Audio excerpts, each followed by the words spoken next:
Yeah. Okay. Good morning, everyone. Welcome. We have a small group, but hopefully maybe more people will join us as we go. This session is focused on food security, diversity, and gender in Tajikistan. And we have Bekhzod as our first presenter on household resilience.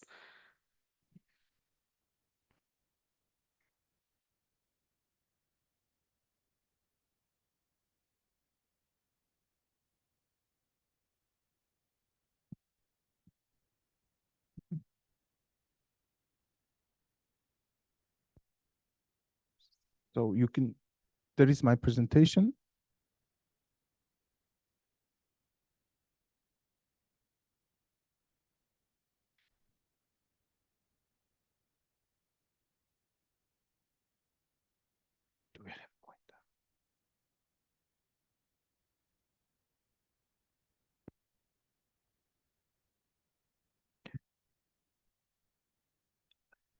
Okay, good morning, everyone.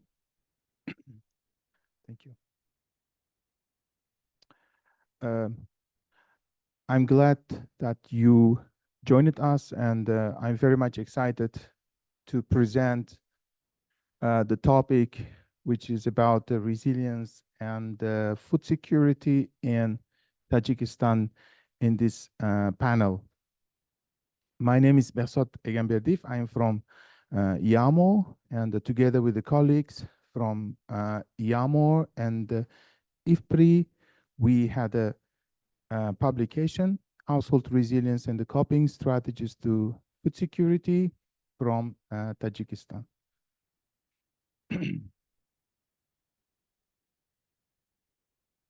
So let me briefly introduce about the concept of resilience. This last decade, we have been talking more about resilience, and from the ecological sphere, resilience represents the system, or it can be level, household level, or individual level, showing that there is no shifting to another regime. From another side, it is bouncing back as a response of change in a dynamic or adaptive environment. And in food security also, some scholars have given a prominence to the resilience in food security by characterizing resilience as a capacity or ability of a household to manage, recover, adapt, or mitigate the negative or adverse effects of shocks. For the conceptualization, we have used the RIMA approach, which stands for Resilience Index Measurement Analysis, to construct the capacity, household capacity index.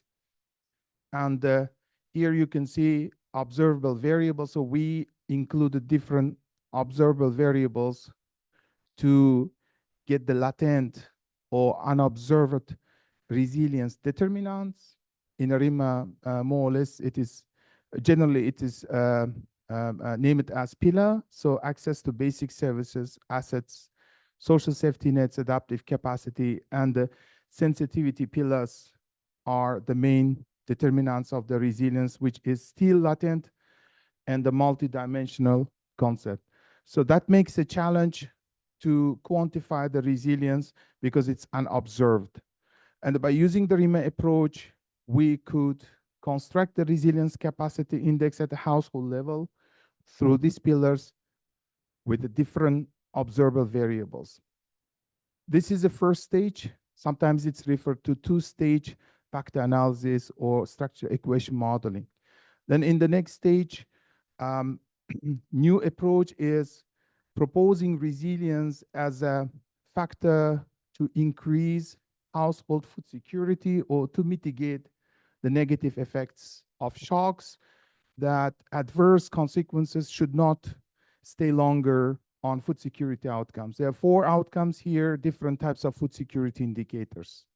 So this is a general framework proposed by RIMA approach that we can quantify the resilience and the link with different outcomes, for instance, well-being, but in our case, it's a food security. Before coming to Tajikistan, since it is a LiK conference, so let me briefly tell about how we came to this point to analyze the resilience in Tajikistan. Actually, it started from the LiK data in Kyrgyzstan. So we published it in Journal of International Development by conceptualizing, by quantifying pillars, as I have mentioned, but here agriculture production and the technology was also added through different types of production variables in a crop, livestock, and so on, representing variables. And here we also added income and the food access pillar through different types of food security indicators and access to income or different sources of income. Access to basic services, infrastructure of the household, including facilities and the distance to the different destinations like a livestock market, school, main road, and the next hospital.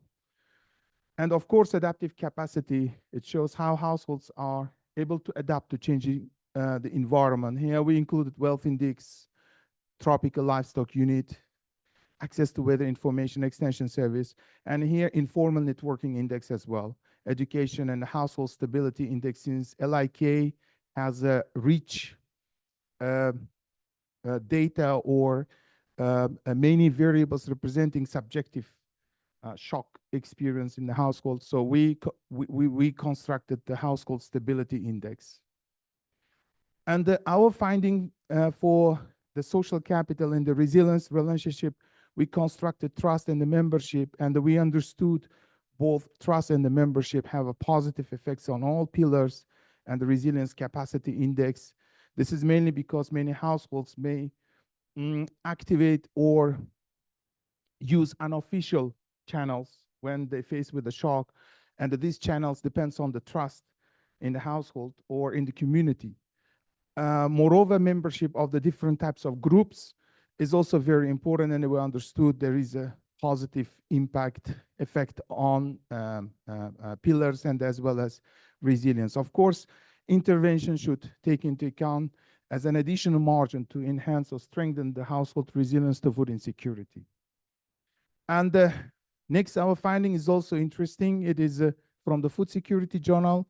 We also understood adaptive capacity, assets, social safety nets, and the access to basic services have a contribution to resilience. But we have found that access to basic services has a negative relationship with the resilience capacity index in our SEM approach.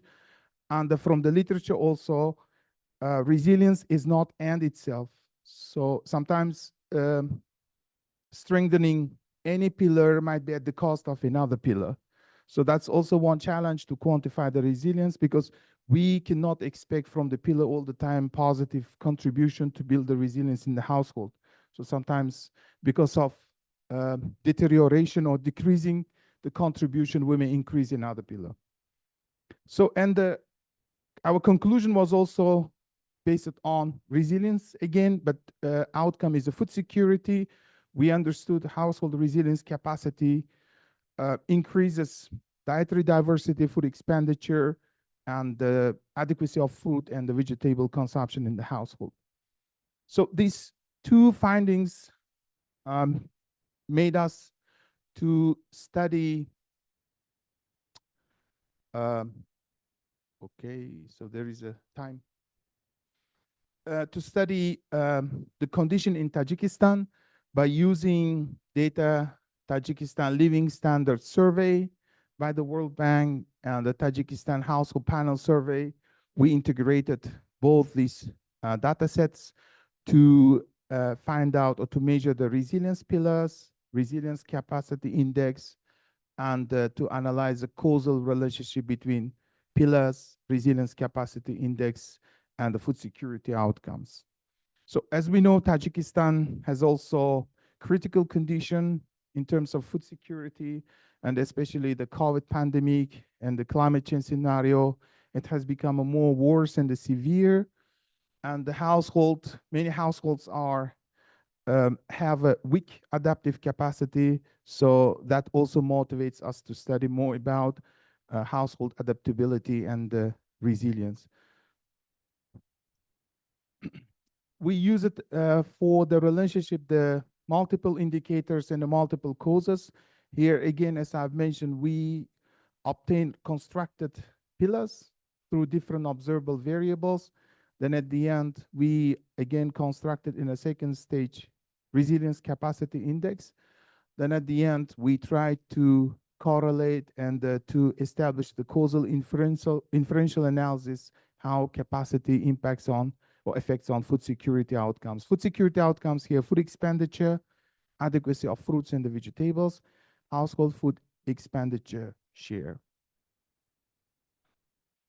For access to basic services, we use it central heating, electricity heating, gas, improved water sources in our factor analysis to construct the access to basic services.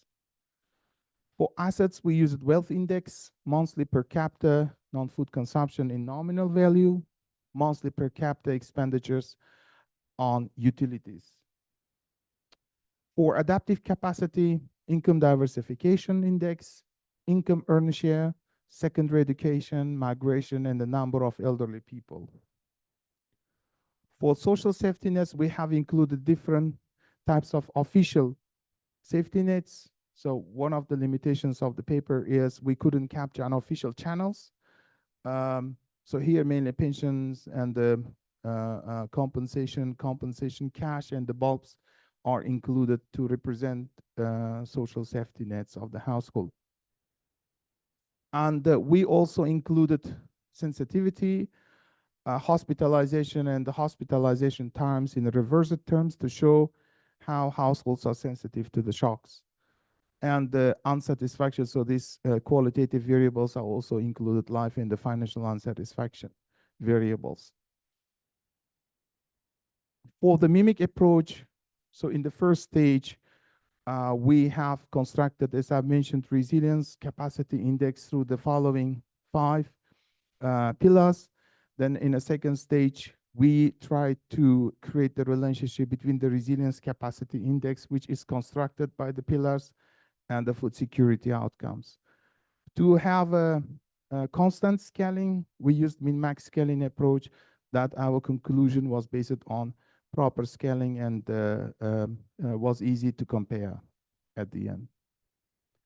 So our structure equation modeling shows here very similar scenario. We do not expect that all pillars have a positive contribution to the resilience. For instance, sensitivity, as it's expected, it's a shock. It has a negative correlation with the resilience capacity index, and the social safety net has also negative correlation with the resilience capacity index. This is actually, it has been already mentioned by other scholars as well, that determining or defining concrete or very clear picture about the contribution of the pillars is very complex if we include different observable variables. So all the time we may have changing scenarios. So, and our mimic approach shows all in all outcomes, food security outcomes, resilience has a positive contribution, food expenditure, consumption of fruit and the vegetables, and the shared food expenditure in the household. You can see the resilience has a positive contribution to food security outcomes. But our another question was, households may not be able to activate the resilience because resilience is a long-term phenomenon. Sometimes households may not be able to change migration and sudden. So in this sense, they may activate short-term coping strategies. And the data had these following coping strategies, and we used them as we created one variable, latent again variable through latent analysis.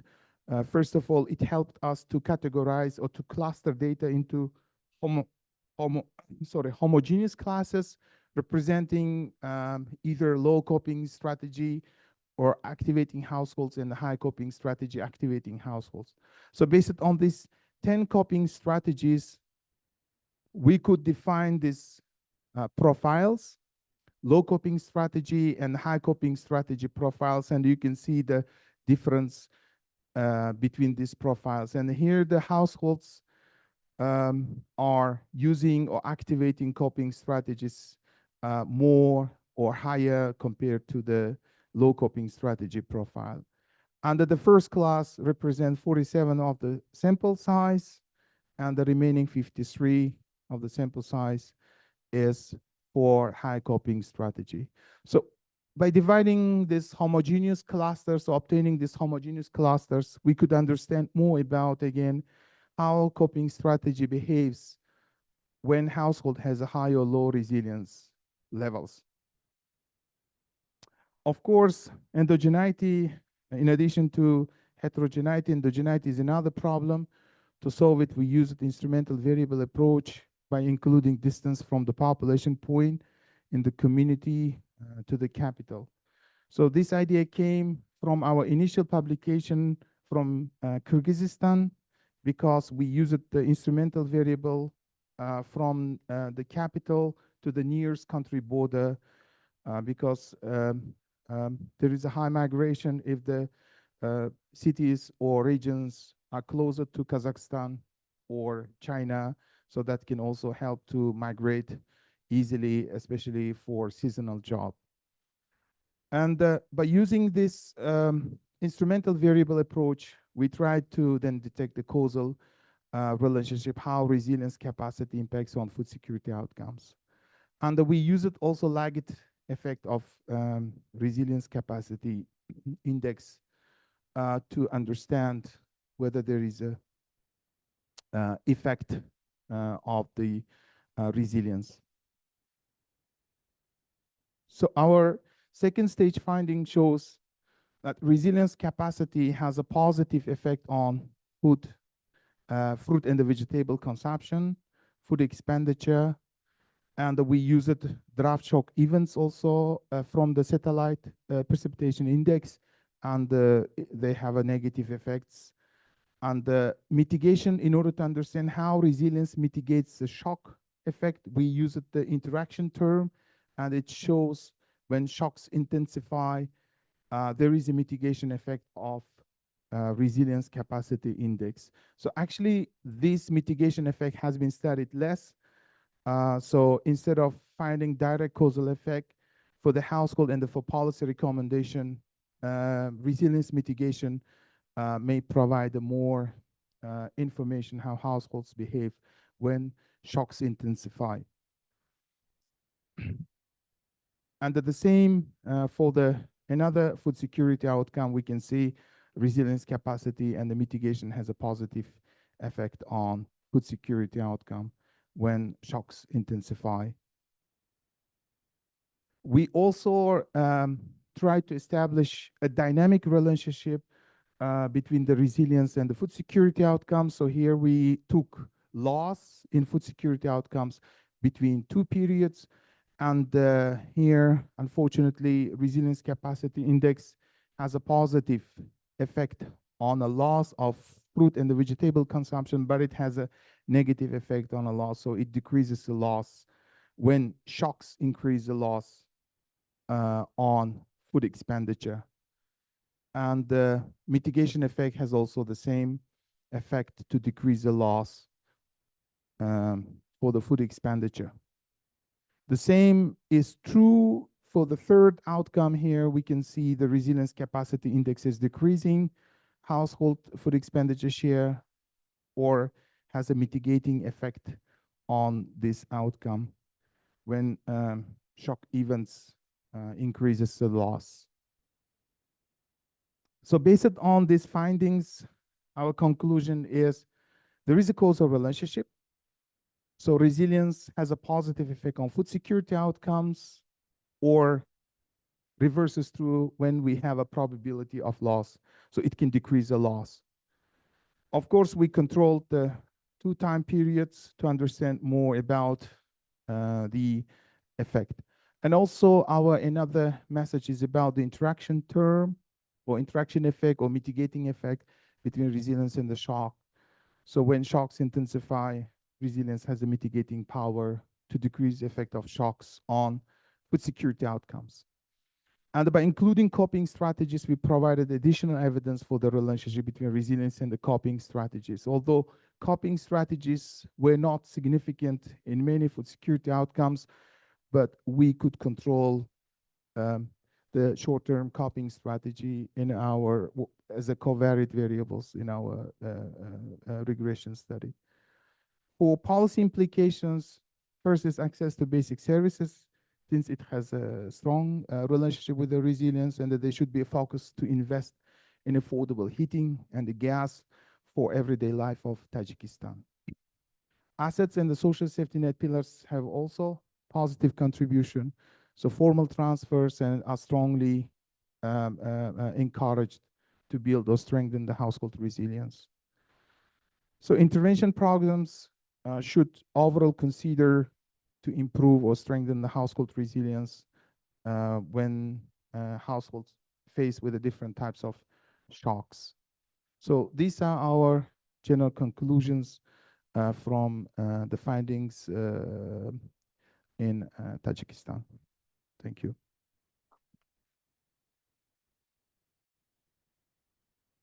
Are there any questions here in the room? We could, yeah?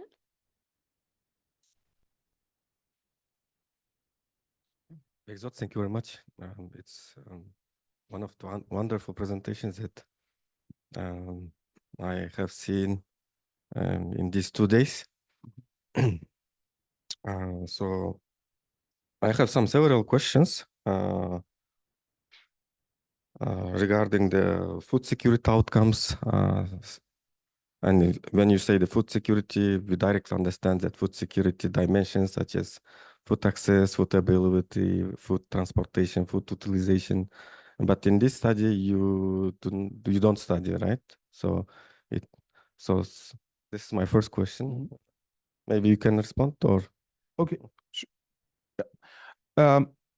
For food security outcomes, we included different types of indicators. One of them is, of course, food expenditure, because many households were found to be sensitive to either decrease or increase the food expenditure when they're faced with the shock. So then we include food expenditure. And another variable was adequacy of fruits in the vegetable consumption. We understood Central Asia, the adequacy is lower compared to other Western part of the world, or recommended threshold. So it's lower than we also took adequacy of fruits and the vegetable consumption. We wanted to include the hunger to say more about food security, but unfortunately data didn't have rich or relevant variables to construct the hunger. So generally we included food expenditure and access to fruits and the vegetables. So just I want to understand the reason of not using those dimensions, because of data limitations, or yeah? Yes, mainly data limitations. Yeah. Okay, so the second question is about the LiK in your equation. So you take one LiK of your key independent variable on the outcomes.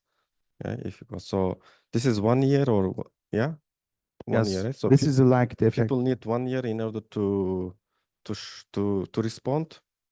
Right? So this is the 1 year of the person itself, himself, or it is the lack of the community?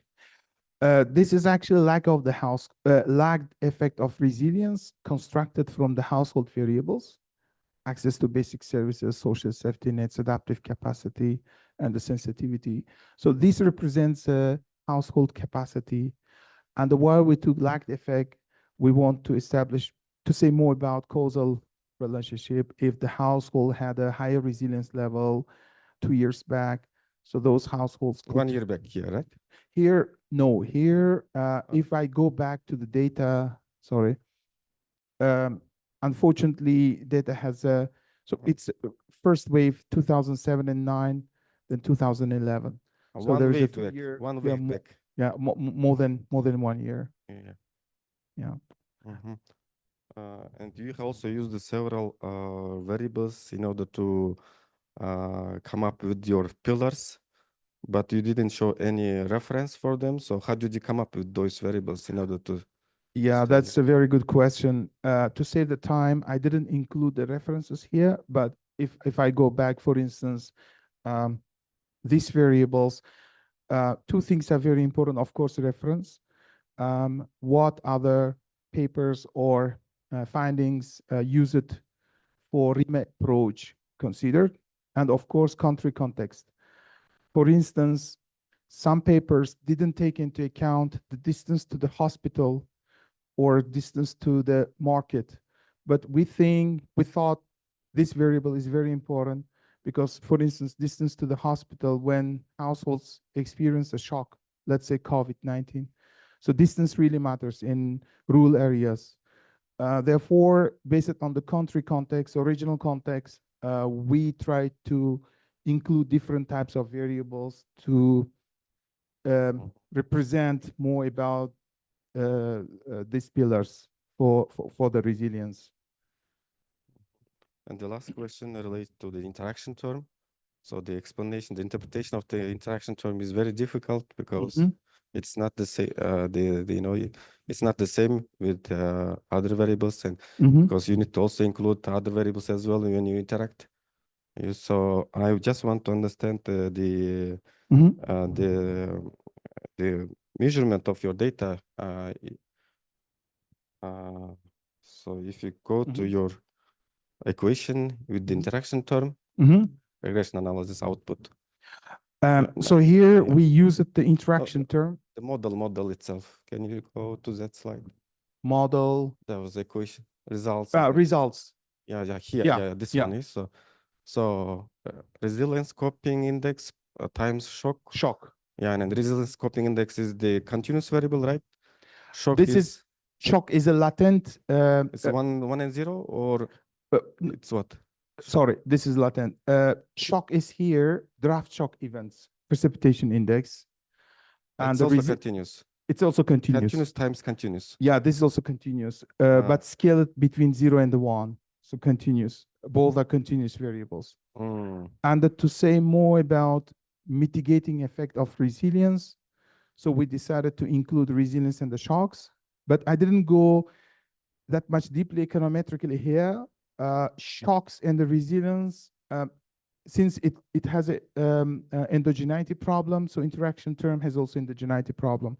So we use the instrumental variable approach by multiplying the initial instrument used for resilience capacity index by multiplying the shock here. So from the reference, because shock has a more exogenous effect. Therefore, we multiplied the shock to the instrumental variable, which was a distance. If shock happens one time in the village, yes, it's in the exogenous. Yeah. If it happens several times, then it's endogenous, yeah, because people also change their behavior. Even it's no shock. It's a precipitation index. Oh, yeah. But so we assume it's more exogenous. But you need to take into account 1 standard deviation, 2 standard deviation by calculating historical data and to come up that's the shock. Yeah. Yes. Yeah. Maybe for the sake of time. Okay.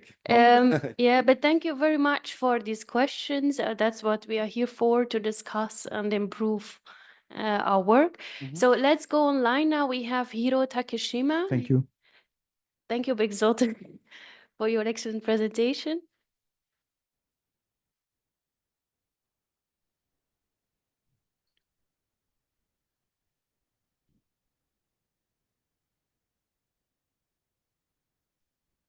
So as we are loading the slides, let me say, so Hiroyuki Takeshima is our colleague from IFPRI, the International Food Policy Research Institute. He's presenting from Washington. Yeah, Hiro, over to you. Yeah, thank you very much. Good morning. And, my name is Hiroyuki Takeshima. I'm a senior research fellow of IFPRI. First, I would like to thank the organizer for including our paper to this session. And I apologize, I will not be able to join in person, but I'll be very much looking forward to getting good feedback. And also, I'd like to congratulate the conference.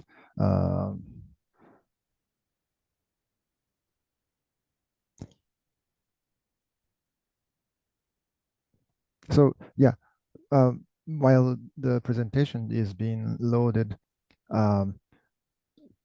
the paper that we are going to present focus on looking at the linkage between agriculture and nutrition outcomes, and specifically focusing on the linkage at the household level. And some of the important question, which I think is quite unique in Tajikistan, and especially the semi-subsistence households in Tajikistan, is that okay, great, yeah. So yeah, let me just briefly go back to the first slide. So the presentation is nutrition sensitive agricultural diversification and dietary diversity panel data evidence from Tajikistan. This is a paper jointly with my colleague and Dr. Tanzila from Tajik Academy of Agricultural Science. Next slide, please. Okay, if you can, maybe you can click all the way. Yeah, thank you very much. So as I was describing, roles of agriculture and nutrition improvement has been widely recognized, and especially for semi-subsistence households, home production of food items is of vital importance. But there has been quite limited micro evidence on the linkage, especially for semi-subsistence households in former socialist countries. So the objective of this paper is to look at the linkage between home production of food items and food and nutrition security among semi-subsistence households in Tajikistan. The empirical approach, we will go through more in detail in the later slides. We'll focus on the Khatlon province in Tajikistan. We utilize panel data and apply standard model, fixed effects, instrumental variable model, and difference in difference propensity score matching to address the potential endogeneity of household home production activities. And secondly, we apply a model which we call here as an incentive-based model. This is not the common term. That it's a terminology that is convenient for the sake of illustration that we are using. The idea is to think about how semi-subsistence households in former socialist countries where the production decisions were often made by the government, how in that context the incentives are playing roles in their decision making. Next slide, please.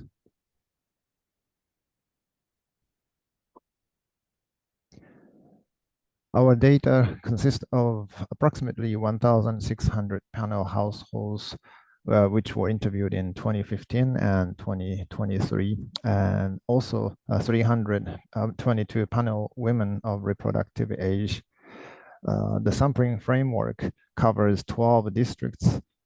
This was the USA, the Feed the Future zone of influence. And in 2015, the midline survey was conducted to assess the midline impacts of their project. And in 2023, we did the follow-up survey. So those those make up the panel data that we are using.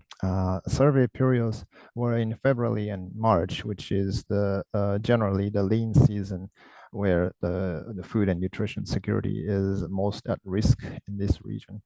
Next slide, please. Okay, yes, please, yeah, click all the way through. So we essentially estimate two models. First one is to establish the associations between agricultural production practice and food and nutrition security. So then for agricultural production practice, we will look at three aspects: diversification and the land and labor productivity, which relates to yield and production per capita. And as I mentioned, we use instrumental variable regression and difference in propensity score matching methods. As we know, there are many trade-offs between these two methods, and there are ups and downs, but using both of them adds robustness to our results. In the instrumental variable regression, we use farm size and agricultural capital to instrument agricultural production practice. In the different diff propensity score matching, we basically assign construct a binary indicator based on whether the agricultural production practice is below or above the sample median. And the second model focus a little bit more into this incentive aspects, incentive-based model with the subsistence economy context, which I want to explain more in the next slide. Next slide, please. So in this, we call it incentive-based model for a reason. This was originally inspired by various work in the 1970s and 80s, but has recently been revisited by the team of James Heckman for impact evaluation, which they found to be useful in certain contexts, especially when the benefits and costs of agricultural production activities are not observable. Please, could you, I think, yeah, could you click, make a few more clicks, please? The essence of this model is that basically from these equations, we identify factors that are expected to be associated with benefits and the cost of adopting certain agricultural production practices, and extract what are the net returns that these farmers are perceiving from these practices, and whether that perceived returns actually affect their actual decisions of using these technologies. Next slide, please. One more, yeah, click. Yeah, thank you very much. So yes, this is basically the crux of this approach. Yeah, next slide, please. So we basically look at various welfare outcomes. Dietary diversity is our primary outcomes. We look at household level and women's level. Both are defined by standard definitions. And we also look at supplementary outcomes: poverty, household hunger scale, and subsistence food consumption. Poverty is measured based on the latest international poverty line of $3.65 US per capita per day. Agricultural production characteristics, as I mentioned, are three dimensions: diversification, land productivity, and labor productivity. Next slide, please. We also control for various explanatory variables: household demographics, human capital, agroecological variables, wealth, and certain housing conditions like sanitary and hygienic conditions, and access to markets, and also district and year dummies to control for their effects. Next slide, please. And for women's equation, we also add women's age and education level as additional explanatory variables. Next slide, please. And in this incentive-based model, there are additional factors that potentially affect the benefits of agricultural production, but not the cost. What are the examples of those variables? Some of those are, for example, ownership of fridge, freezer, or microwave oven. We can see that having those assets will affect how the harvested crops are stored and processed effectively, but they do not necessarily affect the cost of home food production. The reverse is farm size and agricultural capital. These affect the cost of food production, but not necessarily the benefit of food production. So these are some additional variables that are included in the incentive-based model. Next slide, please. So from here, we'll quickly go through the main results. Next slide, please. So first, in terms of the linkage between home food production and dietary diversity, we found broadly positive linkages between each of these agricultural production practice, greater agricultural diversification, which is measured in terms of the number of food groups that household produce on their own.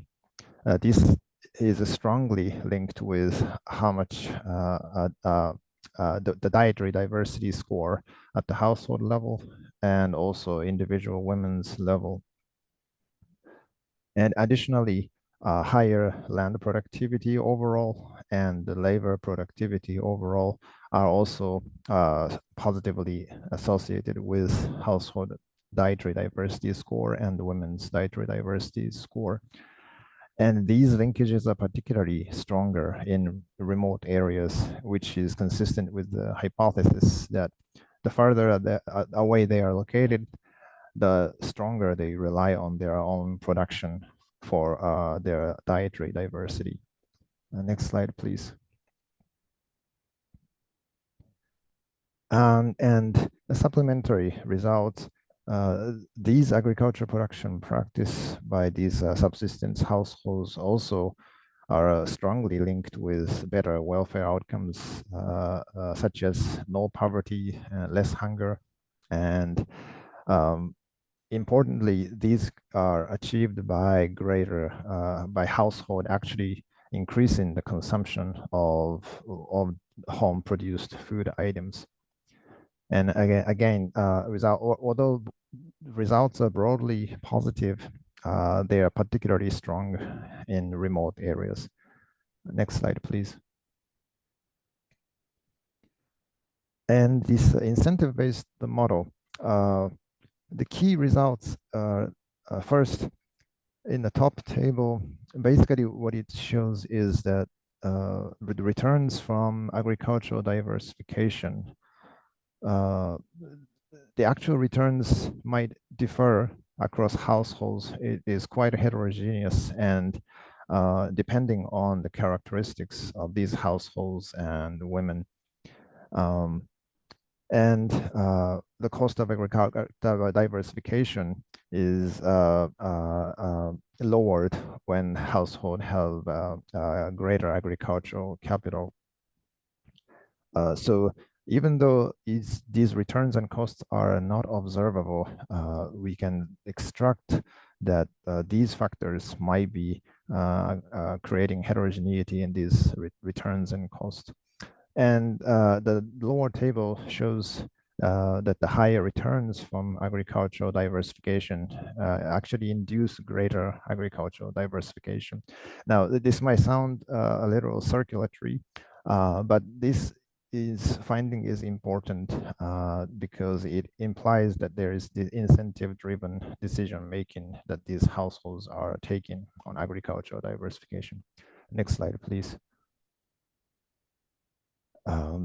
Yeah, just going quickly, we also looked a little bit deeper into dietary diversity and found that meat, eggs, dairy, legumes, vegetables, and fruits are major drivers of dietary diversity. Adding on top of grain and root and tuber, which are mostly consumed by pretty much every household. Next slide, please. And when we do the analysis at the food group levels, again, we see strong linkages. So households who are producing fruits, they are very much likely to consume fruits at home, and so is women. Yeah, next slide, please. Please click all the way down. So in conclusion, in Khatlon province in Tajikistan, home production of food items remains important for dietary diversity for both household and for individual women. And diversification, agricultural diversification, but also land and labor productivity growth will affect these dietary diversity. And home production of food items are also beneficial in poverty and hunger reduction. Now, the potential returns to home production of food items, which are unobserved, tend to vary across households. Higher returns incentivize households to extend agricultural diversification. And as I mentioned, this incentive-based decision-making is important for semi-subsistence households in former socialist countries. Lastly, improved knowledge on the benefits of dietary diversity could potentially improve and stimulate agricultural diversification and productivity growth among these households. So yeah, that's the end of my presentation. Thank you very much. I'll look forward to questions, feedbacks.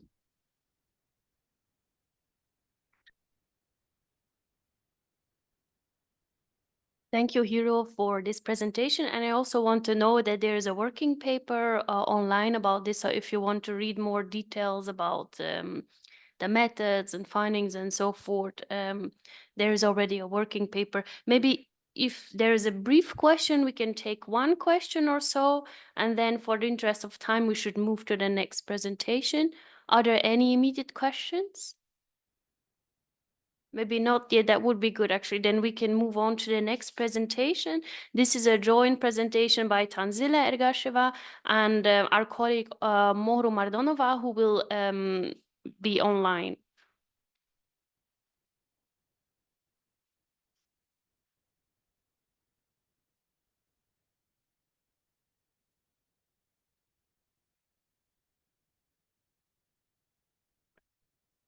Good morning, dear participants and colleagues. As I say, Isabel, it will be joint presentation, Mohru Mardonova and me in our study in Khatlon province. Next slide, please. As a background, gender inequality in health and socioeconomic outcomes are well documented, and the influence of gender norms within the agri-food system is widely recognized and generally unchallenged. The evidence on gender disparities is dietary intake and food security remains scale of Central Asia in region increasingly burdened by the interrelated challenges in nutrition, overnutrition, and micronutrient deficiency. This study aims to quantity and explaining gender-based and intra-household differences in dietary intake in Tajikistan within a special focus on the Khatlon province. These findings can guide nutrition-sensitive interventions and social behaviors change campaign aimed at reducing the negative impact to gender norms on dietary quality. Next slide, please.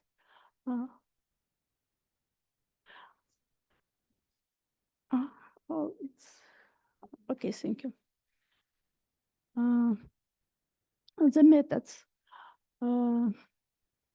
As Hiro mentioned, our study also was held in the Khatlon province because the Khatlon province is USAID Feed the Future initiatives area, and all the activities of USAID made in this province. Individual and household characterizes. Dietary recall from 1,681 participants. Among them, this was 1,156 women and 525 men. The study was held on February-March 2023 in 12 districts. But our study was made in 4 districts, which you can see in the right of this slide on the map. It's colored by blue. It's Balkhi district, Khorasan district, Vaksh, and Kabadion. 20 individual interviews. It was 16 women and 4 men. And also we have 12 focus group discussions with 8 women and 4 men. And photo voice interview was in April and May of 2024 because the between these months was Ramadan. In the photo voice was involved 40 women and 8 men. The woman was its head of the household. Also, we asked, it was interviewed a wife of household, daughter-in-law, and daughters. And the man was all the head of households. Age, you can see it's from 18 to 65.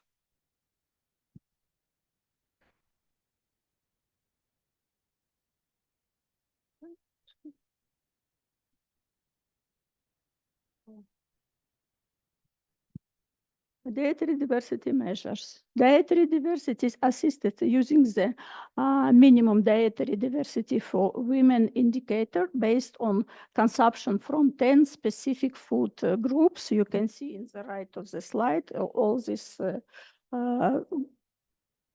food groups. Dietary data was gathered through a 24 hours recall process in the individual level section of the survey. The medium dietary diversity of women measure was adapted to the local context, incorporating food items that are commonly consumed in the Tajik diet.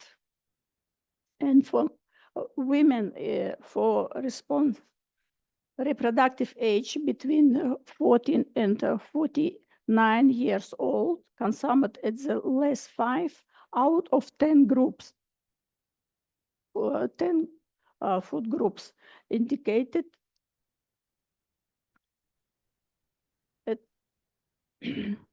at hands of the minimum dietary diversity of women and serves as a proxy for micronutrient density in the diet. Now I will invite Mohru Mardonova to present our results. Thank you, Apai Tanzila, for the introduction. And could you please move on to the next slide? Hello, I am Mohru Mardonova. I'm research assistant and I'm joining from Dushanbe, and I will be presenting the qualitative and the quantitative results of our studies. First, I will start with the quantitative result. Could we please move on to the next slide? No, the previous one. Okay, this one, yes.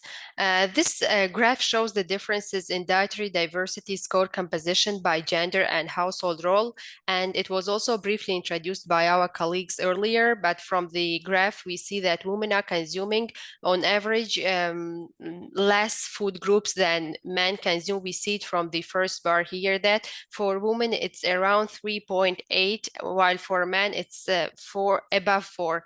And if we go deeper here, we see that men consume dairy product and meat, poultry, and fish more than women. And if we compare it based on the household role, women who are head of the household have lower diet diversity than women who are wife of the head of the household, and daughter have lower dietary diversity than daughter-in-laws.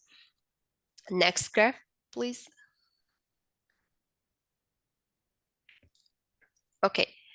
This graph is the Poisson regression result, which estimates the association of individual and household characteristic with the dietary diversity. And from the graph, we see that per capita daily expenditure is associated with the intake of more food groups as well as household cultivating fodder and crops. But even after adjusting for household income and household agricultural production among other factors, we see that women are having lower diet diversity than men, and people who are living in the woman-headed household, they are having lower diet diversity, and women who is never married, it's also associated with consuming less food groups. Next slide, please. Next. Now I will present the qualitative results of our study. And since, as I mentioned earlier, women are having lower diet diversity than men, we try to understand why women are having lower diet diversity than men.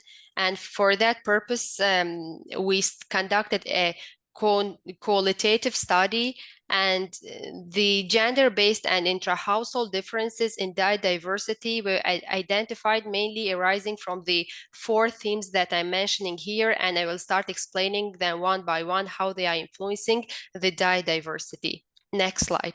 The first theme is gender and generational differences in responsibilities. The study was conducted in Khatlon district, which is considered rural area, and households they are mainly structured by sociocultural and religious norms. And in the multi-generational household, usually senior men are the main decision makers, while most senior women also have decision-making power, but to a lesser extent. And younger generation, they have to follow and obey what older generations say. And here I'm quoting what men say about it. He was showing the picture, it was during the photo voice, and he was showing the picture of food, and referring to those pictures, he says, "These photos of meals are all my daughter-in-law's skills. Whatever I tell her to make, she doesn't say no. I'm proud of that."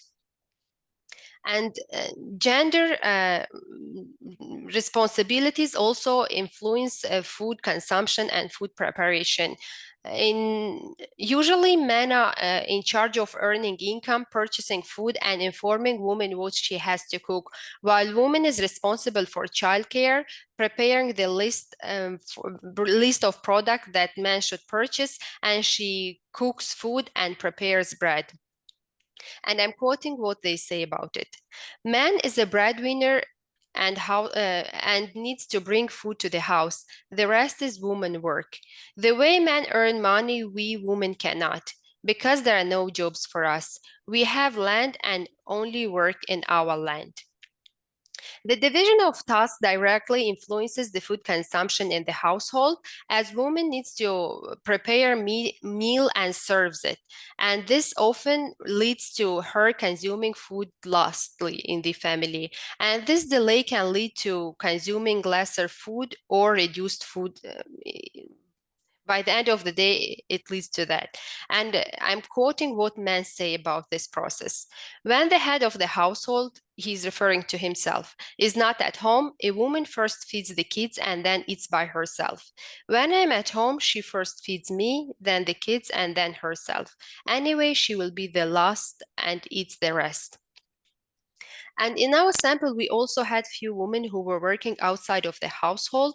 And if there were other women in the household, they were responsible for cooking food. But in some household where they didn't have any other female member, for women, it was double burden. They had to wake up either early in the morning to cook food or late in the evening. And in the sample, only few men mentioned that they are cooking food when adult women are not at home. Next slide, please. Beyond what is served at home, food consumption outside of the household could significantly contribute to the dietary intake.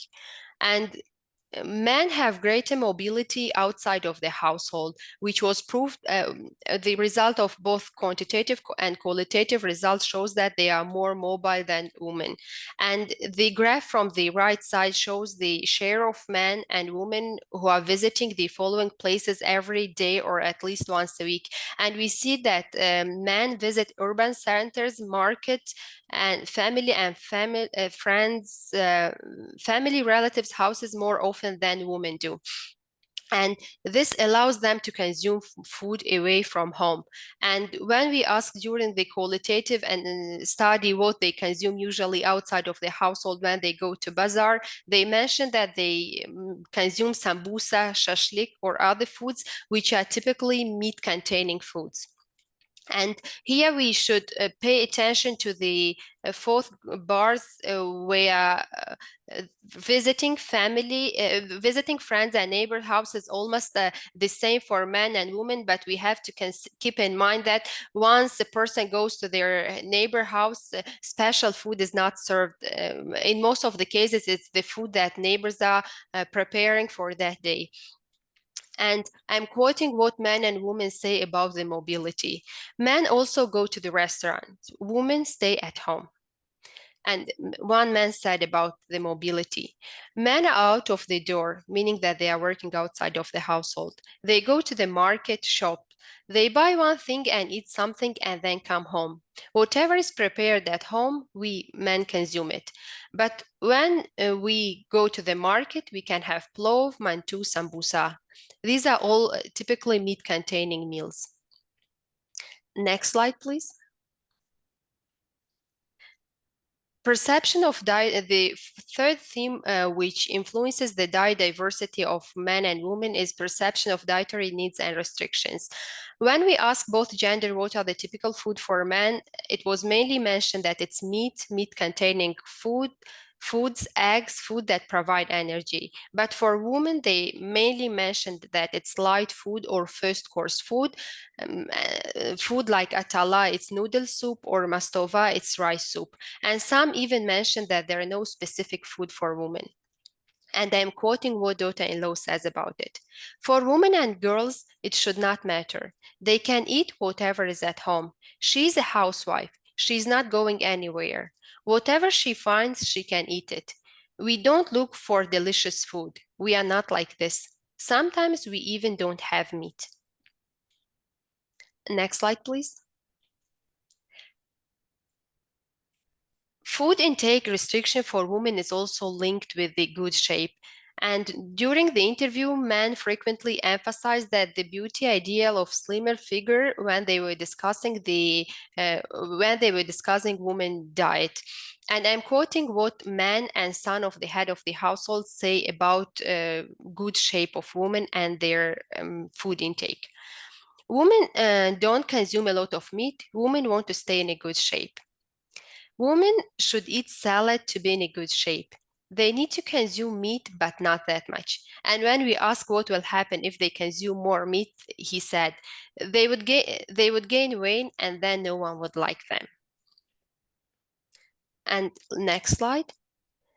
And the fourth theme is meals serve as a medium to demonstrate values and strengthen interpersonal relationships.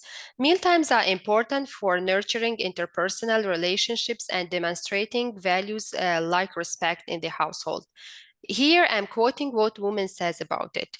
If there is less food that day, I will first give it to my husband because I don't want a misunderstanding. I don't want him to shout. Then I give food to my children. I can drink tea with sugar. For me, that's enough. We women are not even disappointed. If our family members are happy, then we are also happy. Showing that women are flexible in terms of food consumption, and in most of the cases, they give up on their food so that other household members are happy.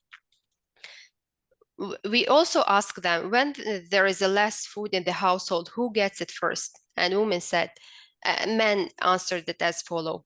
They, women, respect. I tell them to eat first, but they respect, meaning that they give the food to him first and then consume by themselves. And serving order also reflects respect. In most of the household, serving meal often prioritize the head of the household, older family members, men, and then women, usually, especially younger women, are the one who are consuming food the last.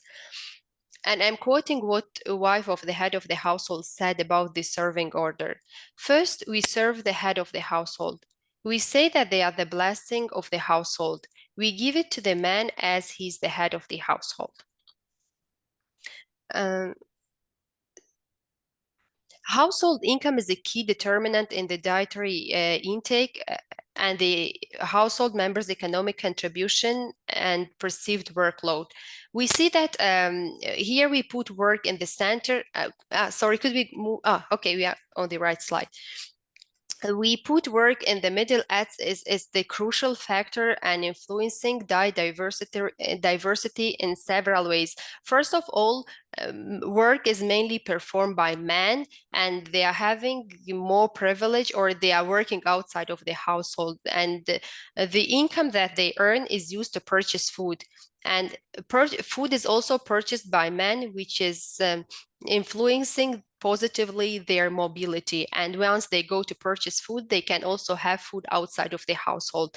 Once they bring the food to the house, they are informing their wives what they have to cook. And once the food is cooked by their wives, the best part of it is given to man, or man is served first, so that they need energy or power to go and work. And next slide, please. There are some other factors, but I think we will not have enough time to discuss all of them: the seasonality, mobility, and other factors. But to sum up, women reported a lower diet diversity than men in Khatlon province in Tajikistan due to unequal distribution of food in the household and fewer opportunities for women to go and consume food outside of the household. And this emphasizes the continued importance of nutrition-sensitive interventions containing key components on social behavior change communication. And once a project implemented on improving diet diversity or nutrition, they should consider two factors. First of all, gender. Women should also be highly involved in this project. And second, women of different age should be involved in these projects or in these initiatives. Next slide, please. These are our references. And next slide. Thank you for your attention.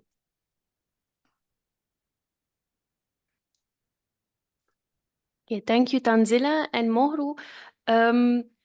Maybe we can take one or two brief questions if there are any questions in the room. Yes.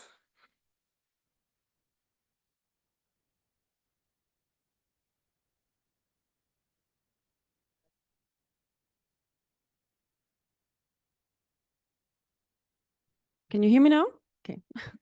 Thank you very much for your presentation. That was really, really insightful. I have a couple of questions, but I think I'll ask the one that interests me the most.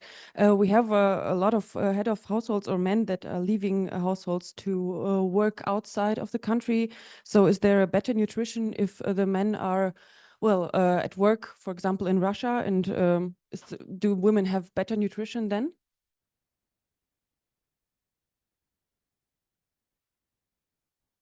I'll try to answer. If not, Mohru will add. When the men's migration to Russia, yes, the women choose what they want to eat. The women mostly want the light food. Light food, yes, yes. It was answer for the question. Have also such a question in this survey. But the meat, they mostly eat it when they come back, the men's, because women don't like eating meat. But as I see, it's like a societal expectation to want to eat light food, right? Or because they need to stay slim as men like now, to, yes, because they said that we want to stay slim, and also they avoid to use especially this bread food, flour food. Okay, thank you. Like a lot of bread and also macarons like this.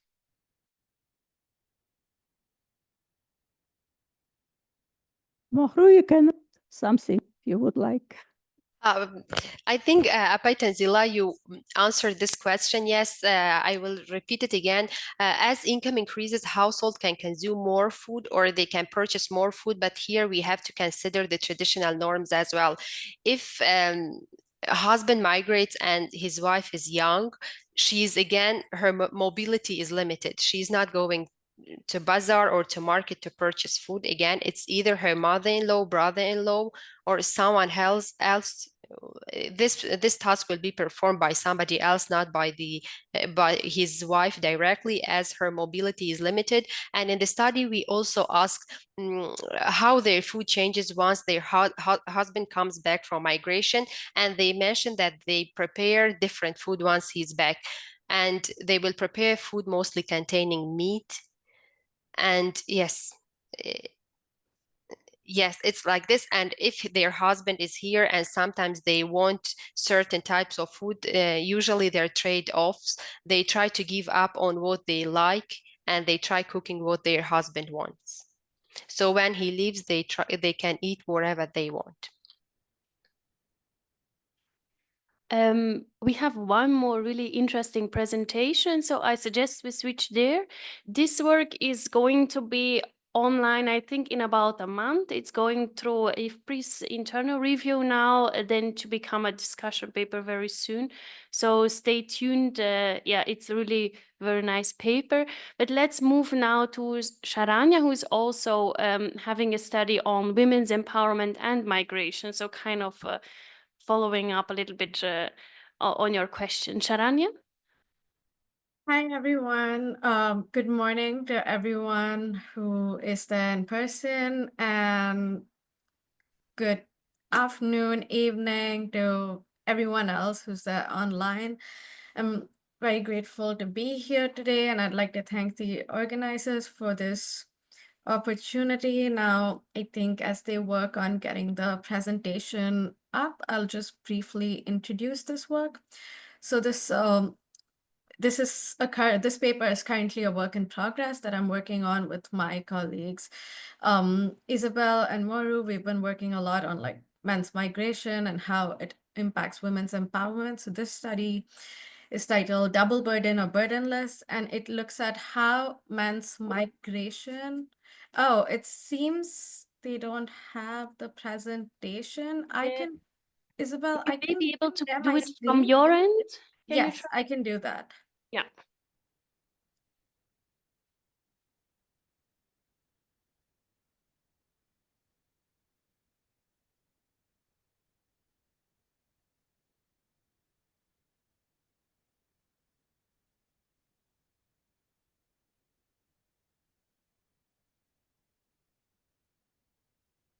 Just give me 1 second.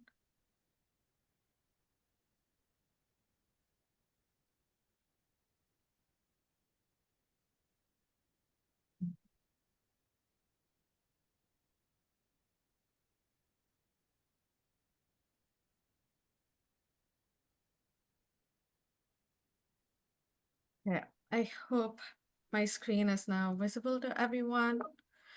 Okay, perfect. I just heard from Isabel. Okay, so to get started, this is something we've been working on, myself, Isabel, and Mohru together. And yeah, so I'll just jump right into it. So in Tajikistan, roughly 1/3 to 1/2 of households have at least one migrant working abroad, and it's most often a male member of the household who travels alone for that, and it's most often to Russia. And what we were interested in looking at was how male out migration may impact gender roles and empowerment of the women that they leave behind. But at least in the current literature, there's a lack of consensus on both the nature and the extent of this relationship. So there are some studies that show that there's a significant positive effect of male migration on women's empowerment, while others have actually found a negative effect due to increased, more burdensome workload, hence the title of this presentation, Double Burden or Burdenless. And then there are also other studies that did not find any significant association or impact on gender roles or women's status, which could be due to a strong patriarchal cultural values that are embedded in societies. But one thing that all the studies agreed upon was that the impact of male migration on women in the household, if any, is influenced by the family structure, the educational attainment of the women, what role they occupy within the household. Are they daughter-in-law versus a mother-in-law versus the spouse of the household held, and other contextual factors.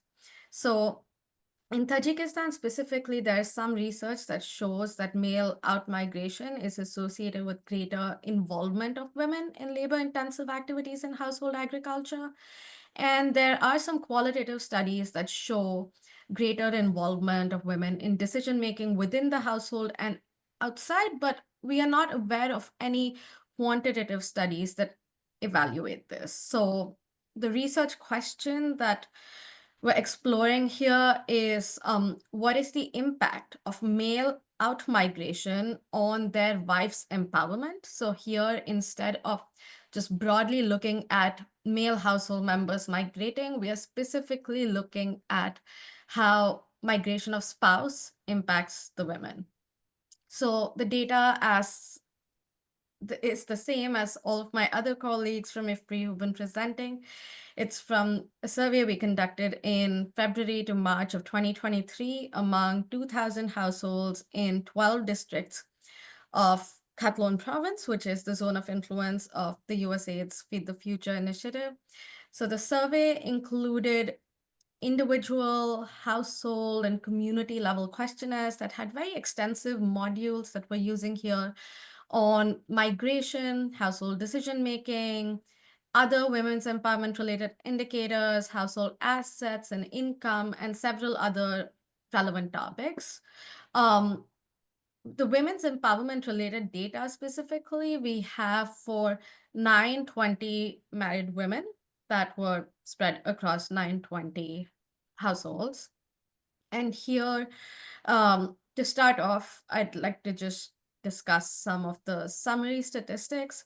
So here in this table, the first set of indicators and variables are all the empowerment-related variables that we're looking at in the analysis later.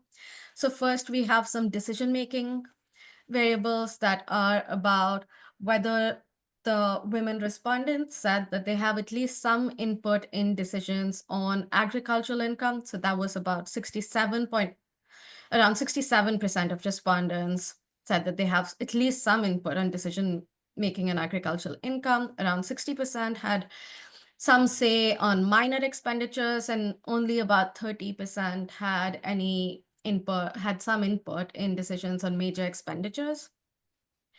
Similarly, we are also looking at a mobility variable that's defined as whether they reported going to an urban center, a bazaar, to their friends or neighbor's house or a relative's house at least once per month. And this was approximately about 80 women in our sample said that they did. Then next, we looked at women's satisfaction with their leisure time, which they were asked to rate on a scale of 1 to 10, with 1 being least satisfied to 10 being most satisfied. And about 82% of women were at least a medium level of satisfied, which means like they rated their satisfaction as at least a 5 or more. Then next, we computed an aspiration index, which basically captures individual level aspirations across 5 dimensions: household income, household wealth, average education of family members, personal security, and personal social status. So all of our respondents were asked their current level as well as desired level along each of these 5 dimensions, and then asked to weight them based on their importance. And so we computed the aspirations index by standardizing the aspired value in each dimension. And then we computed a weighted sum using the individual's weights. And so this is a continuous variable that we have. And, all respondent, and that ranges from negative to positive values. And on average, all respondents, women respondents, had an aspiration index value of about 2.21.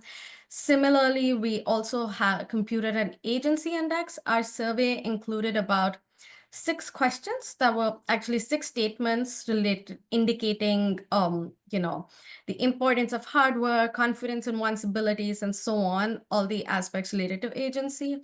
And we asked them to rate these statements from 1 to 5 on a Likert scale, with 1 meaning they strongly disagree and 5 meaning they strongly agree. And to compute the agency index, we actually did PCA, principal components analysis of these responses, and used the first component as our agency variable.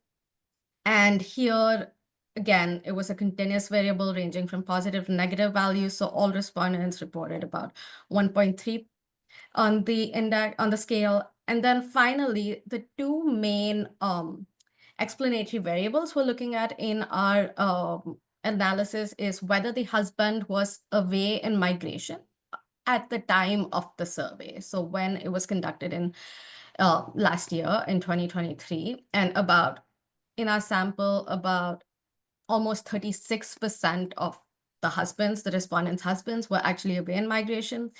And then the second explanatory variable that we're looking at is whether the respondent plays a junior role in household, where junior is defined as being a daughter or a daughter-in-law or niece or even a nephew, but whereas as opposed to a senior role in which they're either the head of the spouse or the spouse of the spouse of the head of the household, or they are a mother-in-law, and so on. And in addition, I've also briefly summarized some interesting the controls that we have, which we're looking at respondents' age. So everyone in our sample right now of 920 were women between the ages of 18 to 54. On average, they were about 35 years old. On average, all the respondents had around almost 11 years of education, and nearly 10% of them were mothers of children under 1 year old, a period when childcare needs are much greater. So in terms of our methodology, we basically estimated the relationship between women's empowerment and migration of spouse, and we included an interaction term of the husband being away and the household role. And then we have a vector of various control variables that we included that were individual level controls, such as age, years of education, whether they have a child under the age of 1. We had household level controls like the number of adults in the household, the average education of household members, and then we also had some community level controls, mainly the distance to the nearest city by bus, either Bakhtar or Dushanbe. So let's take a look at the results. And these are just the initial regression results that we have right now. So overall, it shows a strong association between the spouse's migration and women's decision-making ability, as well as mobility and aspirations, as long as their role in the household is being considered.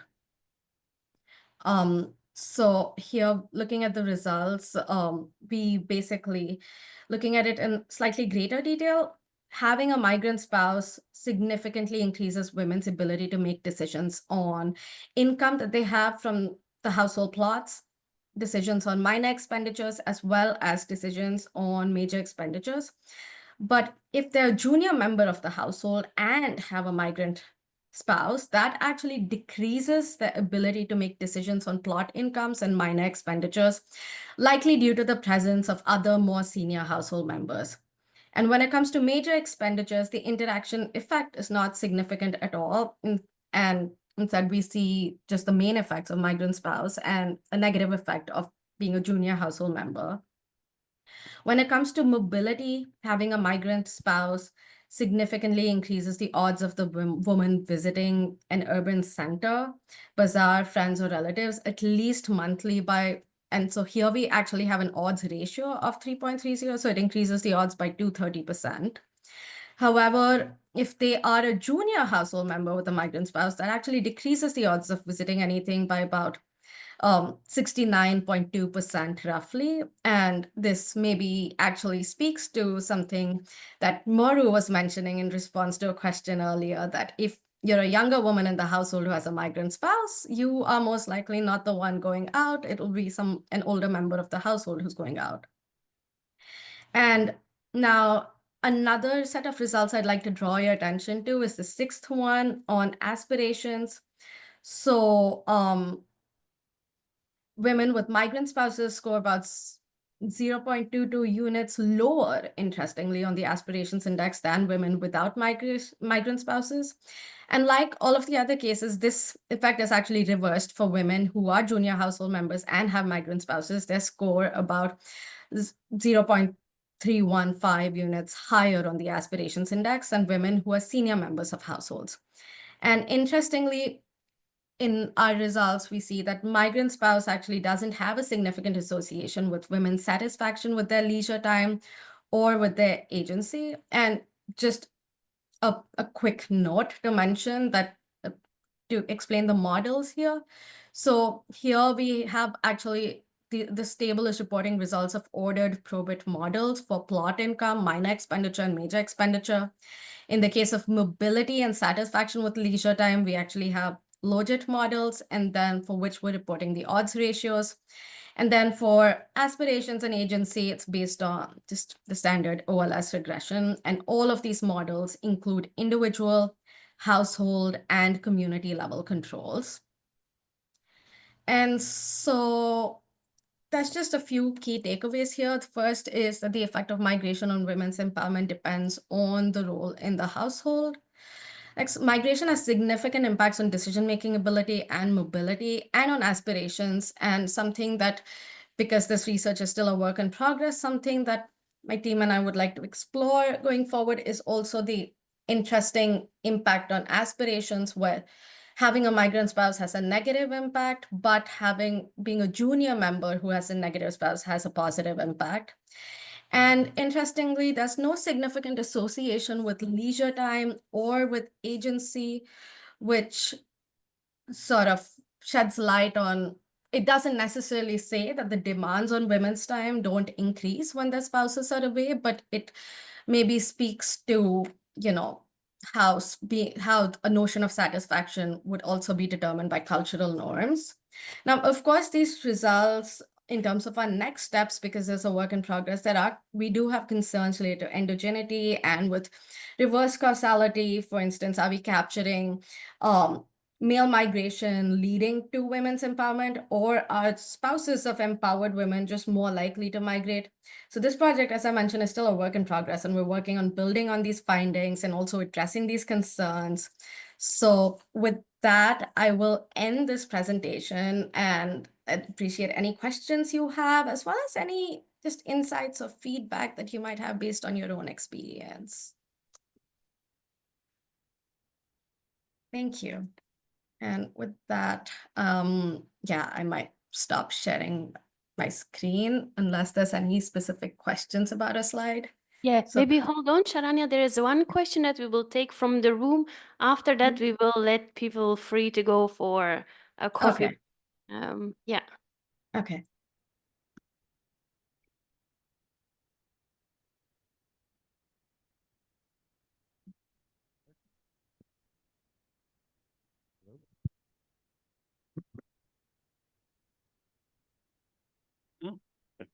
Sorry. Yes, so I don't have so much questions. I found the data to be very interesting. I think it's good to have quantitative data that validates a number of things that a lot of us, having done research in the region, more qualitative research, believed, but didn't necessarily have concrete evidence for. I would offer more of it. So it's great to see this, like the findings fit with the research that me and my organization have done in the region, but are of course much more robust and solid. So congratulations on that. Yeah. I would offer, maybe as you expand the research, a bit of a suggestion of things to look at. I guess I should just maybe introduce myself. My name's Ari Weiss. I work for Impact, part of ACTID, and we do a lot of research on natural resource management in the Fergana Valley. And from qualitative research we've done, particularly looking at women's roles in natural resource management, one of the things we've found is, and we have a lot of qualitative evidence for, but not a lot more robust and solid evidence, is that indeed women's role in household decision-making has largely increased due to men migrating away. But one of the challenges is that there are a lot of communal decision-making, not so much household decision-making, but communal decision-making, particularly through water user associations, pasture management committees, sort of these roles that help manage land and water. And very often, although men leave and women are left kind of in charge of the households, they often aren't brought into those communal decision-making processes.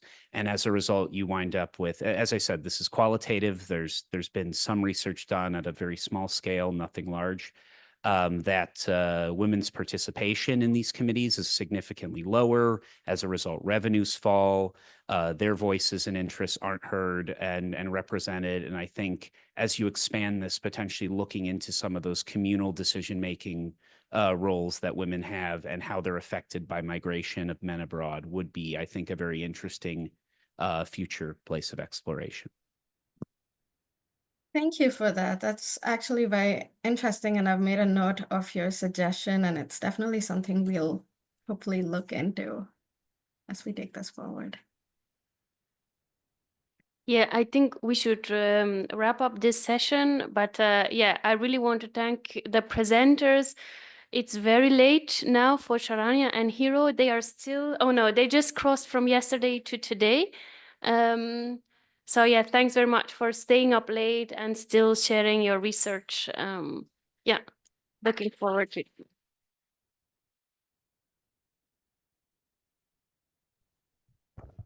Thank you. Thank you very much. Thank you.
Okay, welcome everybody. I think in the interest of time, we'll get started. My name is Anwar Naseem. I'm with UCA, and I'm pleased to chair this session on migration and local income generation. This is a panel that my colleagues at IFPRI and have put together on issues related to migration and its impact in Central Asia. So we have colleagues joining us from Tajikistan, and some of our co-authors are actually in Washington, D.C., and one of our former students is in Canada. So there'll be 3 online presentations, and we'll start with Jovidon Aliyev from IFPRI, based in Dushanbe, and his title of his presentation is "Does Migration Drive or Impede Ag Productivity? Panel Data Evidence from Khatlon Province in Tajikistan." So the reason we're sort of switching it up, I know in the program Isabel was supposed to go first, but we felt that Jovidon's presentation gave a nice overview of a lot of the presentations that follow. So we'll have him go first, and then perhaps Hiroyuki can go next. Okay, great. So Jovidon, are you there? Yes, Jovidon? thank you very much. Great. Yeah, so Can you hear me? 15 minutes. Yes, we can hear you. So 15 minutes, and then we'll see if people have any clarification questions, and we'll try to squeeze everybody in, and then towards the end, hopefully we'll have some time for discussion. Very good. Thank you very much, Dr. Anwar. Dear participants of the conference, it's my honor to have this opportunity to share and discuss with you some findings of our research on impact of migration on agriculture sector of in Tajikistan. Does it drive or impede the agriculture productivity? So motivation for this analysis is based on... Let me just sort of interrupt. I'm sorry. We see your notes screen. Could you show us the main screen, if possible? Or...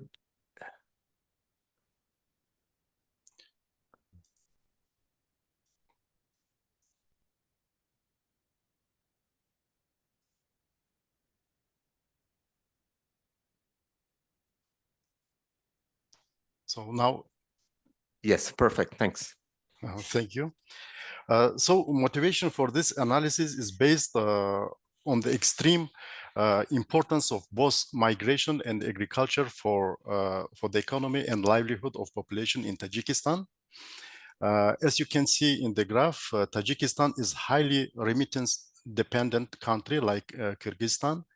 The share of remittances as percent of GDP in these countries are quite high. And in average for 2010 and 2023 comprised 35 and 29% respectively. Remittances are playing a crucial role for the national economy, serving as a major source for foreign currency, nourishing different sectors of economy and source of livelihood for population.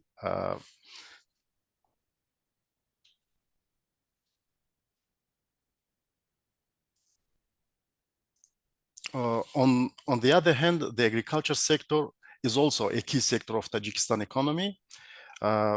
Its share in GDP in average was 22% for last 5 years. It provides employment for more than 60% of labor force in Tajikistan and serves as an important source of livelihood for rural population, which is 3/4 of total population of country. However, productivity of the agriculture sector remains low. Agriculture GDP per employee is around $1,200 USD dollars, and average monthly wage in agriculture sector is around only $60. So lack of domestic employment, comparatively low wages, and rapid population growth are the main factors for mass international migration for work. So considering the importance of these sectors, we try to examine the impact of international migration and remittances on households' agricultural activities and the productivity in Tajikistan. And the specific research questions are, how does migration and remittances affect agriculture productivity? What's the impact of remittances on agriculture investment? Does the impact of remittances on agriculture productivity vary by household typologies, assuming wealth assets? And can migration and remittances facilitate farm commercialization? So we use the new economics of labor migration as the theoretical framework to analyze the linkage of migration, remittances, agriculture. This theory conceives migration as a collective household decision that intends to maximize household income, but also to minimize risks, diversify income. Migrations through remittances can be a key strategy to overcome financial constraints toward productive investment, including investment in agriculture, and thus can boost overall farm productivity and income, and increase households' ability to commercialize agriculture. At the same time, migration reduces the amount of labor availability and consequently may reduce the agriculture productivity. However, households may also be unable or unwilling to use remittances for agriculture investments and use it for household necessities, or may prefer to invest in non-agriculture activities. Therefore, assessment of impact of migration on agriculture ultimately is an empirical question that we seek to answer by this analysis. So our analysis is based on data from 2015 and 2023 USAID IFPRI population-based surveys in 12 districts in the western part of Khatlon province in Tajikistan, which form USAID's zone of influence, as you can see in the map. This is a panel dataset consisting of 2 rounds of face-to-face interview data collected during February-March from 2,000 households collected during February and March.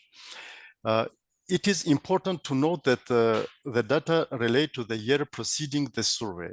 So respectively, it represents 2014 and 2022.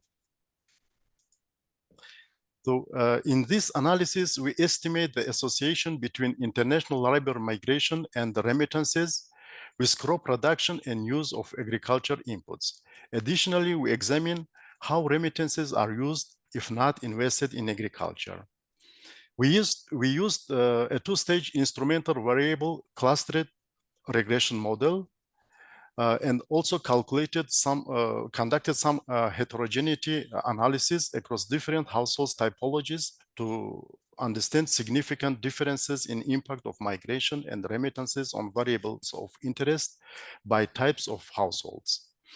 Our main outcome variable of interest is the crop revenue, which is calculated as the value of all crops produced by a household in the past 12 months, calculated in 2021 real prices. The primary variables of interest are the number of international labor migrants and amount of remittances received by households. To avoid potential endogeneity, these variables are instrumented respectively using migration network and community norm to remit, which are calculated as leave-out means. The main outcome,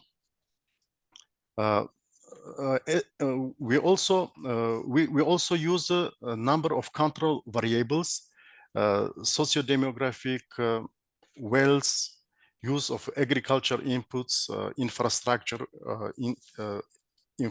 variables.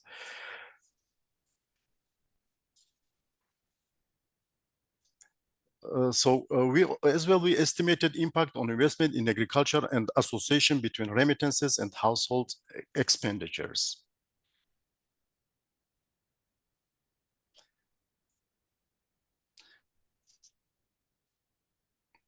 So now let's review some findings of our analysis. We start with descriptive statistics, which show some characteristics of migrant and non-migrant households and differences between them. As you can see from this table, migration has an increasing tendency over past years. If in 2015, migrant households comprised 35% of surveyed households, in 2023, this number increased up to 59%. The number of migrants per household has also increased in 2023 compared to 2015. And while migration is widespread among both rural and urban households, the percent of migrant households is bigger in rural areas. Migrant households have larger size, although over past years of the overall household size has a decreasing tendency. If we consider some agriculture-related indicators, migrant households participate significantly more in crops and livestock production compared to non-migrant households. Although the share of migrant households engaged in agriculture has decreased in past years in both crops and livestock productions. Over the past years, the area of agricultural lands per household has decreased significantly, which is a result of ongoing land reform, farm reorganization, and population increase. But the total area of agricultural land owned by household does not differ significantly between migrant and non-migrant households. Majority of households, more than 80%, have own household plots, about 20% residential plots, and 10% have dehqan farms, which is comparatively bigger in size farms. Renting out land is a rare practice in Tajikistan. However, migrants' households rent out more lands compared to non-migrant households. Concluding this ownership of land, we can see that in general, households have small holdings of land. If we see the value of annual crops per household, it is comparable in both migrant and non-migrant households, but it is quite low.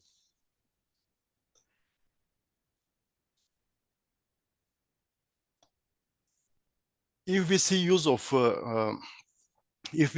the use of agriculture inputs in both types of households, both migrant and non-migrant households, the application of fertilizer has changed over past years. Using mineral fertilizers increased, while use of organic fertilizers decreased. But these changes are similar for both types of households. Using of agriculture machinery is increased significantly. Now it reached more than 90% for tillage and land preparation, which was less than 60% in 2015. However, non-migrant households use more machinery for other activities other than plant and land preparation and tillage, for planting, for fertilizer application, and harvesting. But the numbers are quite low.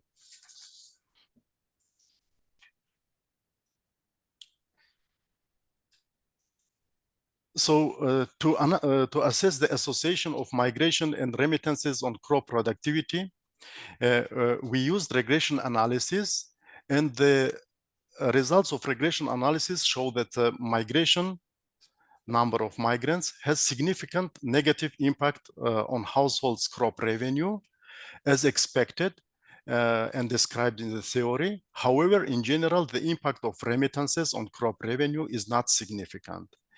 If we analyze the impact of remittances on crop revenue by types of plots owned by households, which is interaction of remittances and types of plots owned by household, it reveals positive significant effect on crop revenue for households which own Dehkan peasant farms. Marginal effects as well reveal the impact of remittances on crop revenue increases for households having additional plots of land. Next, we analyzed the association of remittances and migration with input use for machinery services and mineral fertilizer. It is, as you can see from the table, the results show no significant association between these indicators. In other words, our data show that remittances are not used much for investment in agriculture in terms of input use. Further analysis of use of remittances clearly shows that remittances have a significant positive effect on households' expenditure, especially for households' non-food expenditure, in particular used for utilities and covered cost of ceremonies, marriage, and etc. Based on this analysis, we can say that households prefer to use remittances for other household needs or may prefer to invest in other activities rather than agricultural production.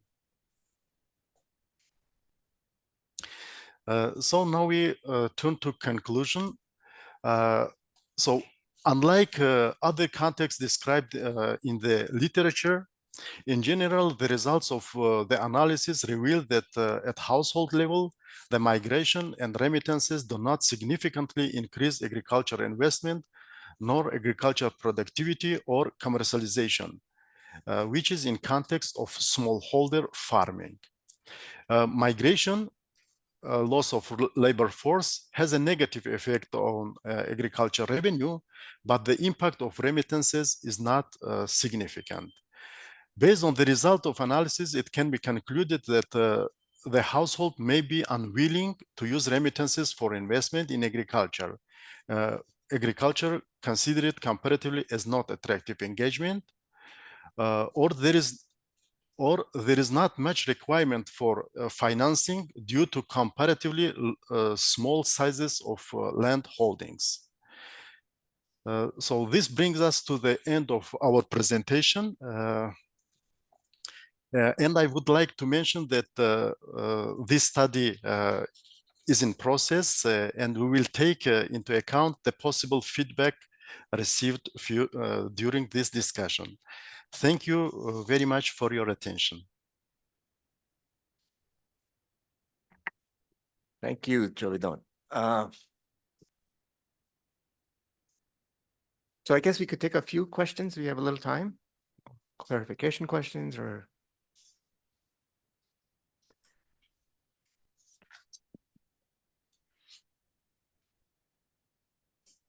Please excuse this question from an uninformed American, but what is a Dehkan farm?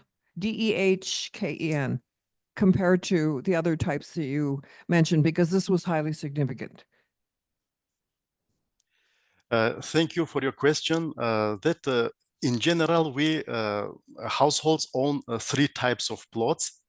First, which is very widespread, almost every household have, is household plots. It's a small, we can say backyard plots. The households have also presidential, so-called presidential plots, which is subsidiary plots, also not big in size. And the third types of plots is Dehkan farms, peasant farms. Dehkan means peasant. So this is a new, after collapse of Soviet Union and the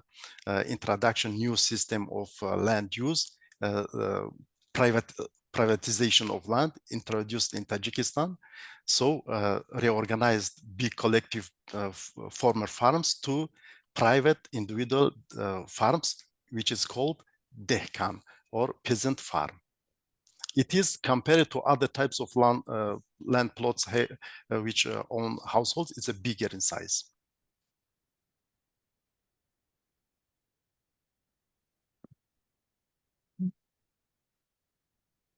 What you're doing, I think, is fascinating, but I'm a bit concerned that it misses some things by being contemporaneously analyzed. What I have in mind, for example, is you show very little investment in agriculture when there are migrants abroad, but is it not possible that those migrants are investing in human capital by learning new farming techniques and other kinds of things, which they will then bring back, and the impact of the migrants on investment, productivity, whatever, on the home farm won't show up until a considerable time lag has happened?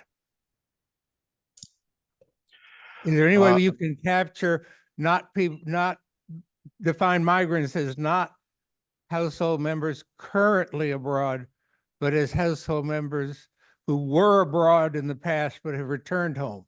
Can you analyze that as a separate group? We used 2 rounds of surveys, and as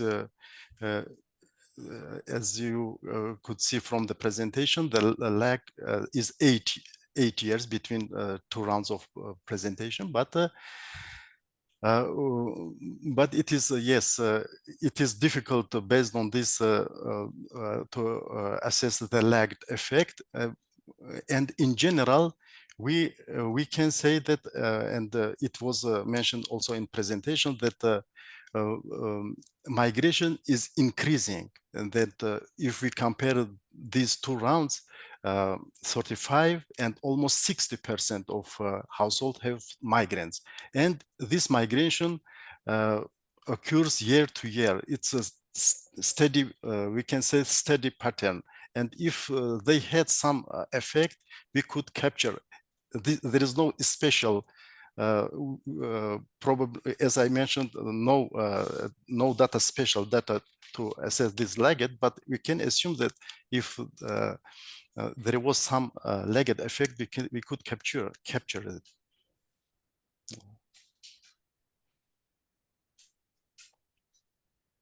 Okay, does that sort of answer your question, or yeah? Yeah, for sure.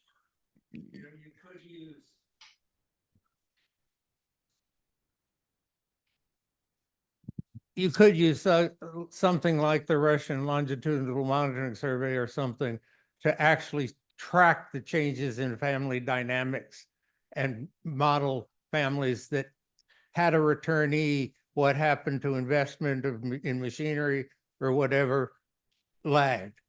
Right. See, what I'm afraid of is that the remittances are being somehow saved or parked somewhere until the migrant themselves return to the country, when then the remittances could be used to invest in the home farm once the migrant who'd acquired the skills of how to use the big machinery returns with the human capital to go with the physical capital. And I'd love to see some way of trying to capture that. That's what I'm saying. Yeah, no, I mean, I completely agree. Yeah, so that's something that we need to take into account.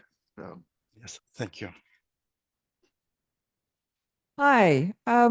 What kind of jobs do the migrants take? Do they go abroad? I mean, the previous question seemed to assume that migrants would learn more about more progressive agriculture, but I bet this is not the kinds of jobs they're taking when they're abroad.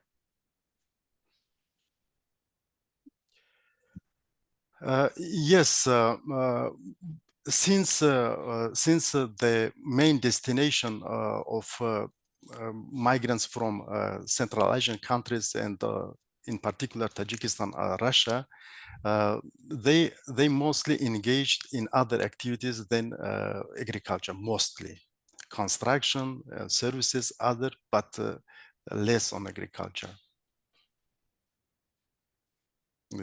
In this sense, you are right. Okay, I think in the interest of time, we'll move on to the next question. I mean, next presentation. So we'll have, let's see, Hiroyuki to go next. I'm looking at my. Okay, yeah. Hiro, are you online? Yes. Yeah. Can you hear me? Yes, we can. Okay, great. So let me, share the screen.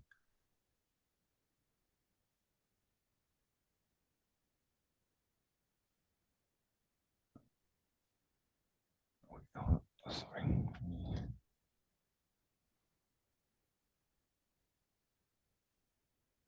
Okay, can you see the screen? Yes, we can. Okay, great. Yeah, thank you very much. So my name is Hiro Takeshima, Senior Research Fellow for IFPRI.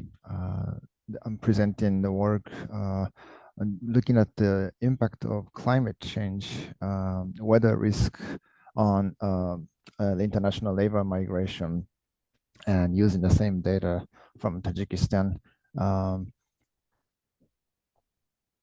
So first, I'm sorry that I will not be able to join in person, but it is great that I would like to thank the organizer for accepting this paper, and also great to see Dr. Anwar, my old friend, after a long time.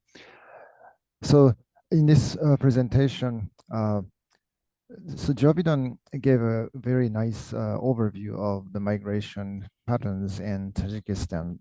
And in this work, we would like to look at the climate and migration nexus. So there have been growing studies on climate migration nexus, but in the evidence has been generally mixed, and particularly for a Central Asia region, it is quite scarce.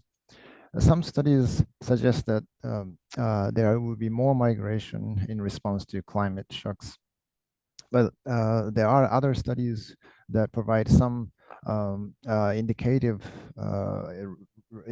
reasonings that it is actually the opposite. The migration, there might be less migration in response to climate shocks. Sometimes travel and transactions costs for migration are high, and climate shocks further constrained by inflating these costs. Sometimes there are adverse effects on origin locations, and sometimes the health condition and so forth also affect the earnings during migration, which could be affected by climate risks. So in these studies, our interest is really to look at how weather shocks are affecting migration decisions in Tajikistan. In addition to using the same data set, here we also try to apply a methodology called least absolute shrinkage and selection operator, lasso. The idea is to sort out many types of weather shock parameters and see, excuse me, see if we can identify the most relevant ones. And I will explain the reasonings in the later slides. So we used the same data set that Javidan described, so I will not go into too much detail. This is panel households from 2015 and 2023, 12 districts in Khatlon province surveyed using the USAID Feed the Future midline survey in 2015 and a follow-up survey in 2023. The survey was done in February and March, and information about migration focused on the activities during the 12 months leading up to this survey period. Combined with this data, we compiled various weather data, daily temperature data, which is 1 by 1 kilometer by 1 kilometer resolution, quite high resolution, and provide a bit on average 1,000 grids per district. And rainfall as well is high resolution. Drought and wind speed are somewhat coarse, but they still provide reasonable variations within the district. So, and as it becomes clear, these data are quite useful in identifying the weather shocks in each district. And as I mentioned, we start with looking at a large variety of weather shocks. And the reason is that when we talk about weather shocks, there are so many different dimensions. As we know, rainfall, drought, wind, and even for temperature, we have heat waves, warm nights, freezing days, and so forth. And there are also issue of which reference periods, weather shocks in which period are the most important for migration, whether it's summer or winter, and the sub-period within each season, the weather from the current year or the prior year, and the short-term weather shocks or medium-term weather shocks. And lastly, how we actually measure the shocks. Percentile or z-score or absolute deviation. So we would like to consider first among all these options, but the empirical challenge is that despite the difference in variations, many of these weather shocks tend to be highly correlated and collinear. So that provides empirical challenges.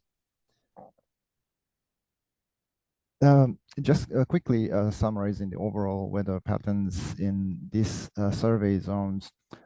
Generally, we have seen declining rainfall and abnormal wind, although it has relatively unchanged between rounds. Both drought and the temperature has become more and more abnormal. But importantly, there are still spatial variations in the level of shocks, which we can exploit to use to assess the effect on migration. Migration patterns, as Jovidan explained, generally there have been increase in migration. This figure shows the percentage of sample households with at least one migrant, and depending on the migration duration. And there are also interesting variations across districts. The southern districts have seen relatively greater increase in migrants, whereas some of the northern districts have seen somewhat a smaller increase. But so there are clear variations across the districts, and we will dive into inside within each district, and we'll see that some climate variations and the pattern of weather shocks are partly associated with these changes. So in our empirical models, we essentially focus on 3 equations. The first would look at the effects of weather shocks on migration. Here, this is the model where we apply the lasso approach to sort through a large number of potential weather parameters to come out with the one with the most predictive power. And in the second equation, we will then move on to look at how migration affects various welfare outcomes, and most importantly, how it is mitigating the adverse effects of weather shocks. And the third regression, we will look at also how the weather shocks in origin location is actually affecting the wages during migration, which is another important aspect. So a little bit more on this lasso approach. The idea is basically that, as I explained, since there are so many potential weather shock parameters,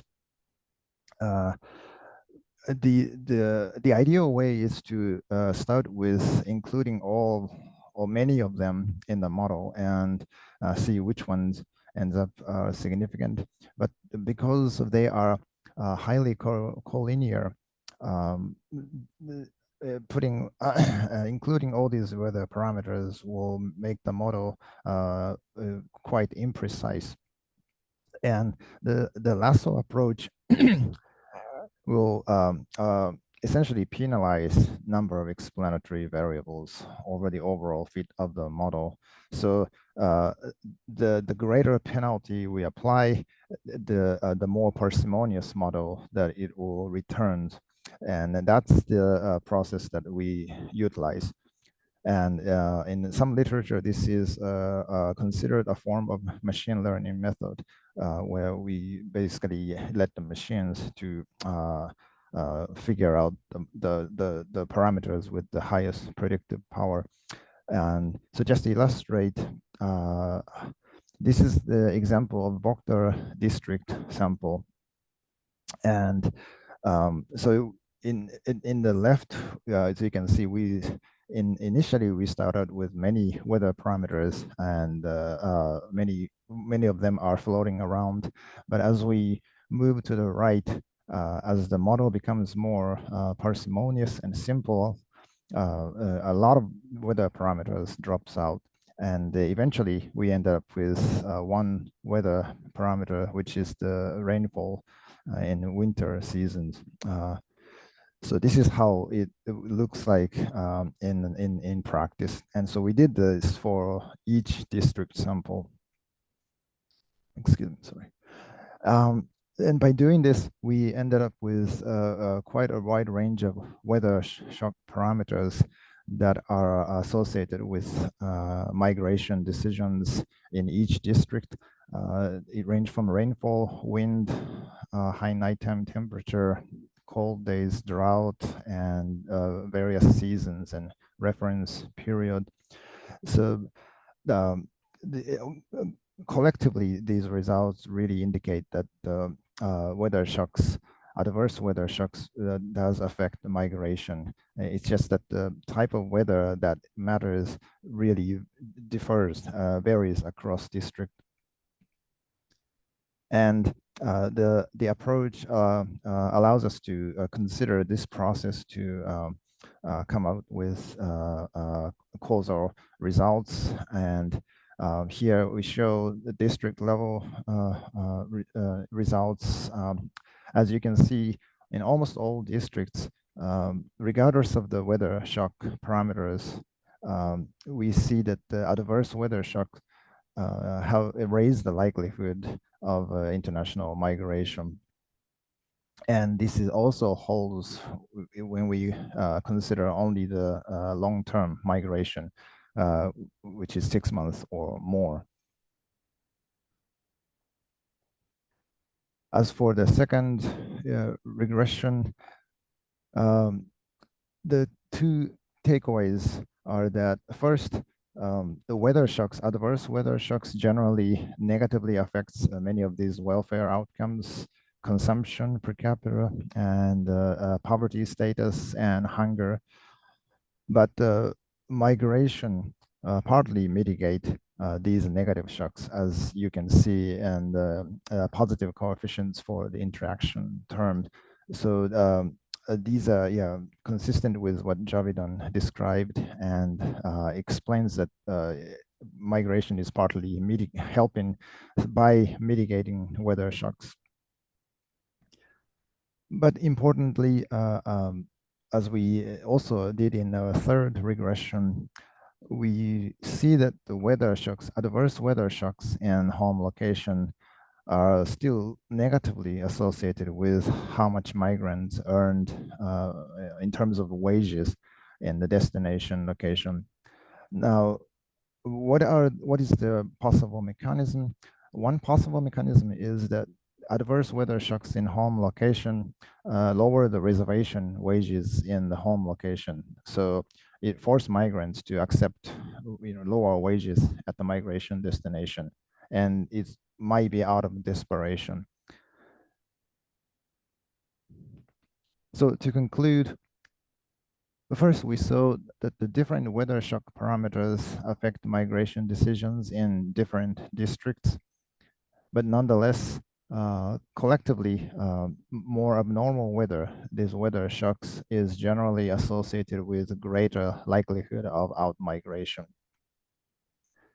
And such migration partly mitigates the adverse effects of these weather shocks on household consumption, poverty status, and food security. However, migration alone is insufficient in fully offsetting the loss in these outcomes, and partly because we show one of the examples that when the migrants faced adverse weather in home district, they seem to end up earning less wages on average in the destination locations. So it is important that continued supplementary support in home location is provided to address remaining challenges. So that's the end of my presentation, and thank you for your attention. I'm looking forward to comments and any feedbacks. Yeah, thank you. Thank you, Hiro. That was really fascinating. Any questions?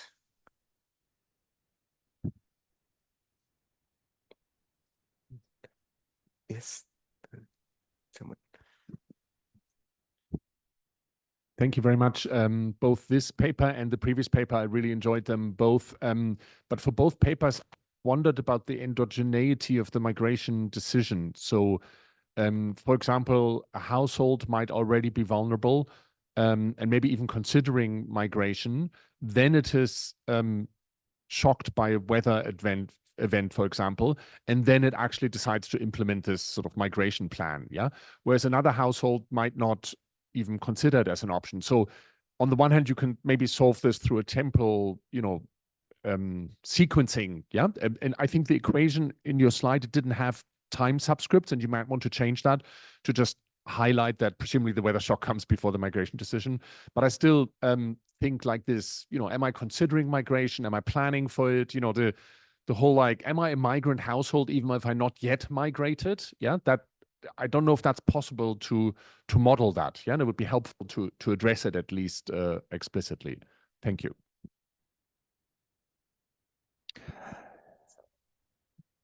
Yeah. Thank you very much. That's a very good, great question and comments. And yes, I fully agree.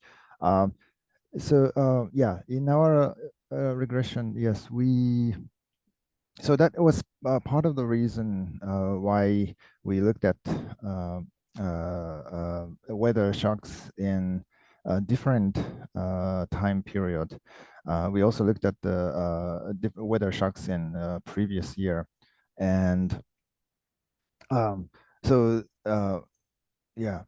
we indeed found that in some districts it was the more recent weather shocks that was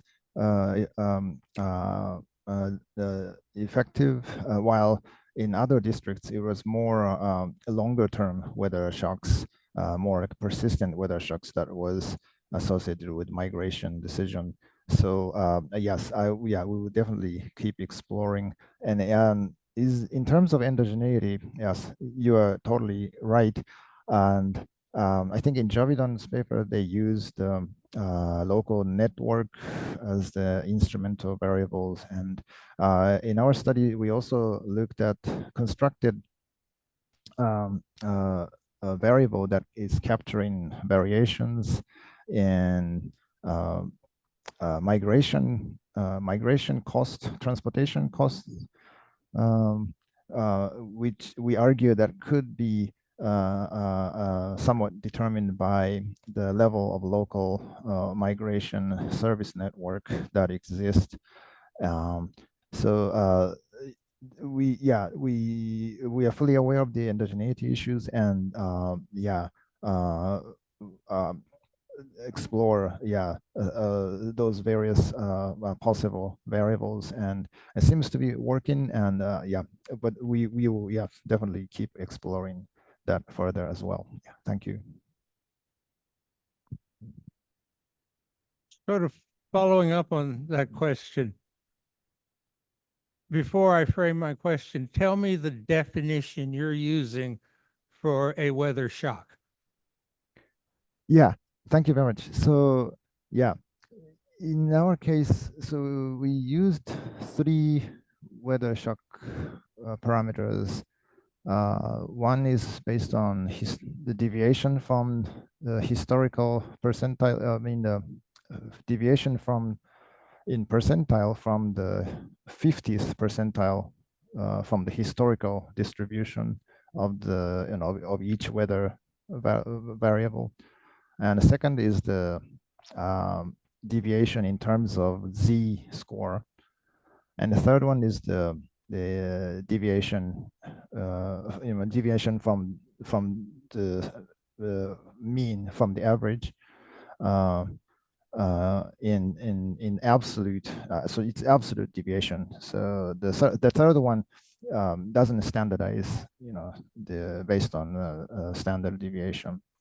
So all of them capture the deviation from what we consider normal, and and then depending on percentile or Z-score or absolute deviation, it gives us different, somewhat different measurements. But conceptually, yes, that's how we defined shocks. Okay. I thought that's where I was trying to go, so let me follow up a bit now.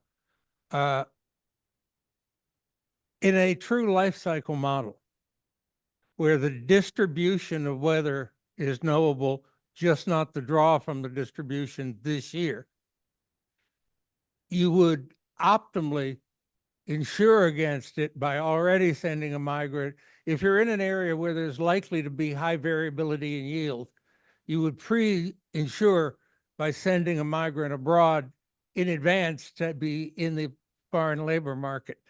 Where it is a sort of unexpected, where it's a rare draw from a distribution, then I think you would see the concurrent movement that you're, so in some sense, think about the shock is what it is in terms of it. Was the probability of the shock foreseeable and could be insured against by migration in an earlier period, or is the migration that you're seeing contemporaneously or post-shock in a response to the shock? I think if you can tease that out, it's going to hit better in a journal. Yeah, thank you very much. Yeah, that's we definitely take that the advisement. Yes, and that's a very good point. Thank you, Hiro. I know it's very late for you, so thanks for staying up for us. Thank you very much. And any questions online? Are there any? Oh, we should wait until towards the end, maybe. Yeah, if people online, if you have questions, just you can type it in the chat box, and we can have it here. Okay, so I think we'll stick with the Tajikistan theme and have you go next, Isabel, and then Les. Okay, thanks a lot.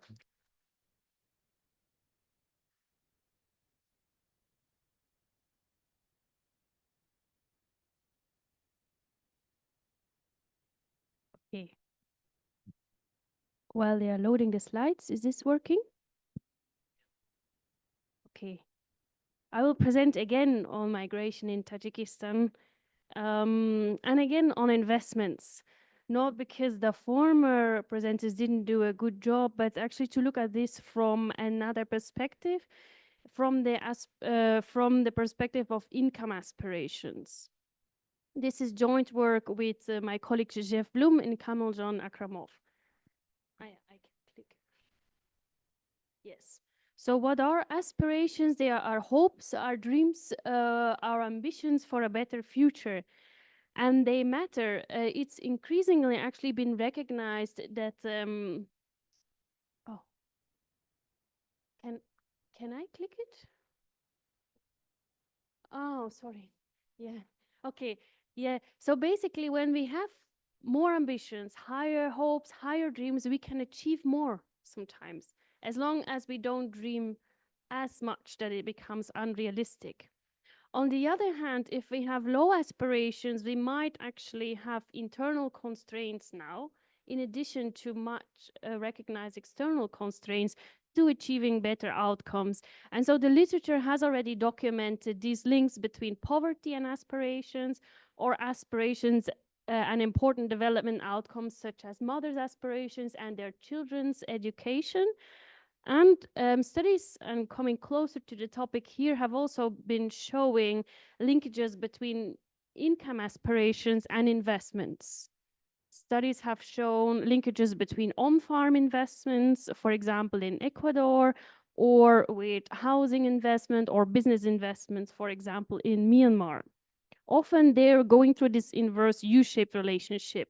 You can dream big, but not too big that it becomes unrealistic.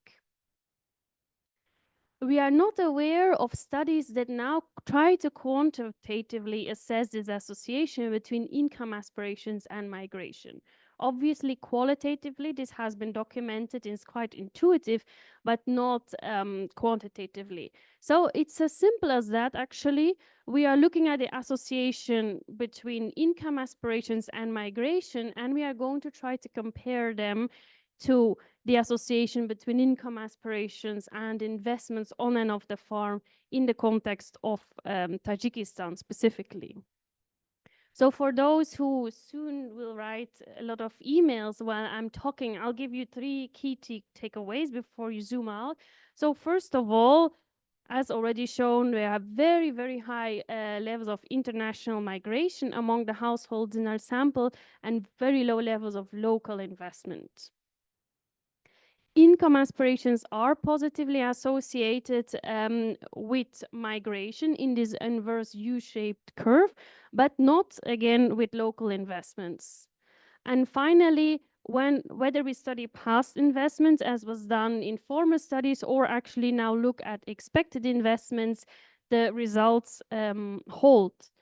And basically, these are also our 3 main contributions to the literature, even though I dropped the first one because we are talking about Central Asia, but Tajikistan and Central Asia at large often are not present in the international literature. This is, as we believe, or as we know, the first study to quantitatively assess this link between income aspirations and migration.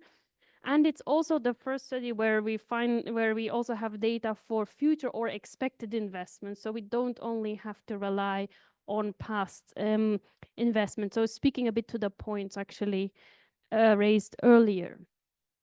The data is again the same data set. Now for the aspirations, we have to rely on some data that are very respondent specific. So they came from the individual model. So we don't have the full sample of 2,000 households. We can only work with the data from our individual respondents. So we have data from 1,705 respondents, again from these same districts in Khatlon province. What is this aspirations gap? It's basically the gap between what the household income is now and what the respondent would hope the household earns in the near future. And the regression is very simple. We try to test this inverse U-shaped relationship. Of course, we also tested other functional forms, but this is the main one because it's also commonly used in the literature on investment and aspirations. We control for only a modest set of respondent characteristics, and then we do some robustness checks, which I won't bother you with.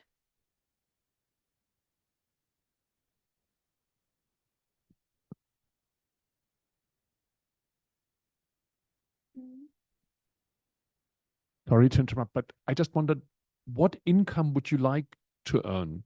I would like to earn 1 million. What income do you think I will earn? Or I think I will earn a lot less than that. So what are you measuring exactly? Sorry to stop the flow, but Yeah. That's why I put up the question that we use in our questionnaire. Basically, that's again to the top part. This is cool.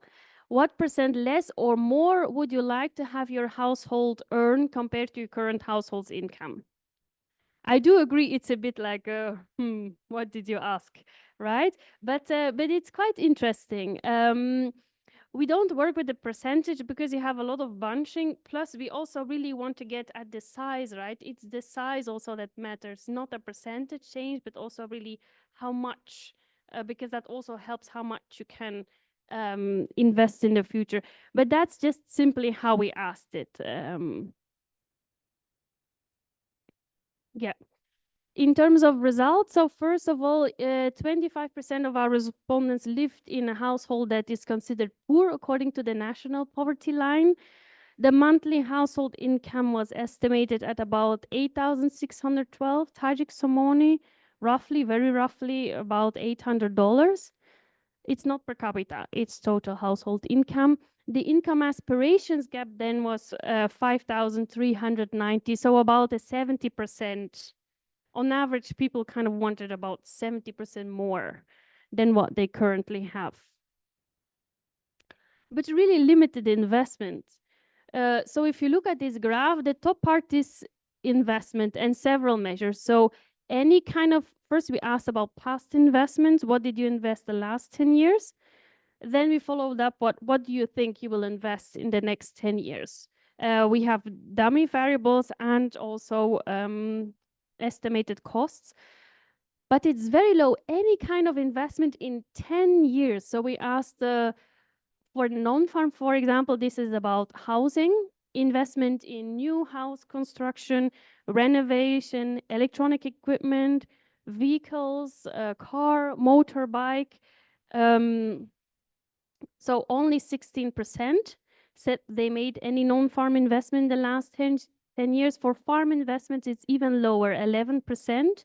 And there we specifically asked, okay, any motorized equipment, tractors, combine harvesters, seeding machines, planters, any greenhouses, any barns, any cold storage, any livestock, or any other that they wanted to add. So this is really low if we compare to other contexts. And again, when we think about, we asked about expected investment, it's very low.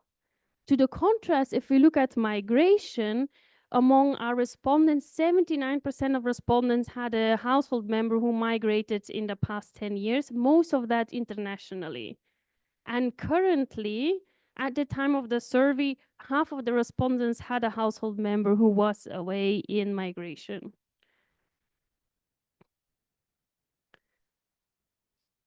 So in terms of results, we indeed find this inverse U-shaped relationship. And so don't worry about causality. We are not going to claim this. It's obviously impossible. But just looking at this, right? So as aspirations grow, there is more migration backward looking, but also currently more migration expenditures. Obviously, it's correlated with more remittances received. But as your aspirations get too big, and we are at the turning point at about 70% here, then it becomes negative again.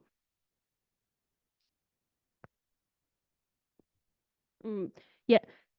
So this holds for everything except domestic migration. We know domestic migration is not very rewarding. Actually, it's the international migration that brings in a lot of money, if successful.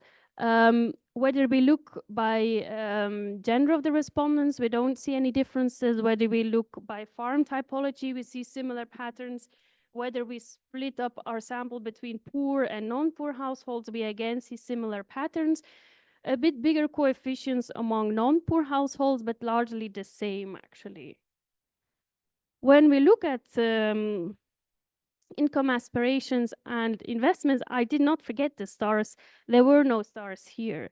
There is no significant association at all, not even a linear positive association, not with dummy variables, not with continuous variables. Whether we analyze these investments jointly, whether we split up them in farm investments and non-farm investments, whether we split up our sample by farm typology or gender of respondent, no significant association whatsoever. So kind of the dramatic conclusions here, okay, we have our clear inverse U-shaped curve. People with higher income aspirations also exhibit more chance of migrating. But for local investment, I think it looks something like this. There is no association.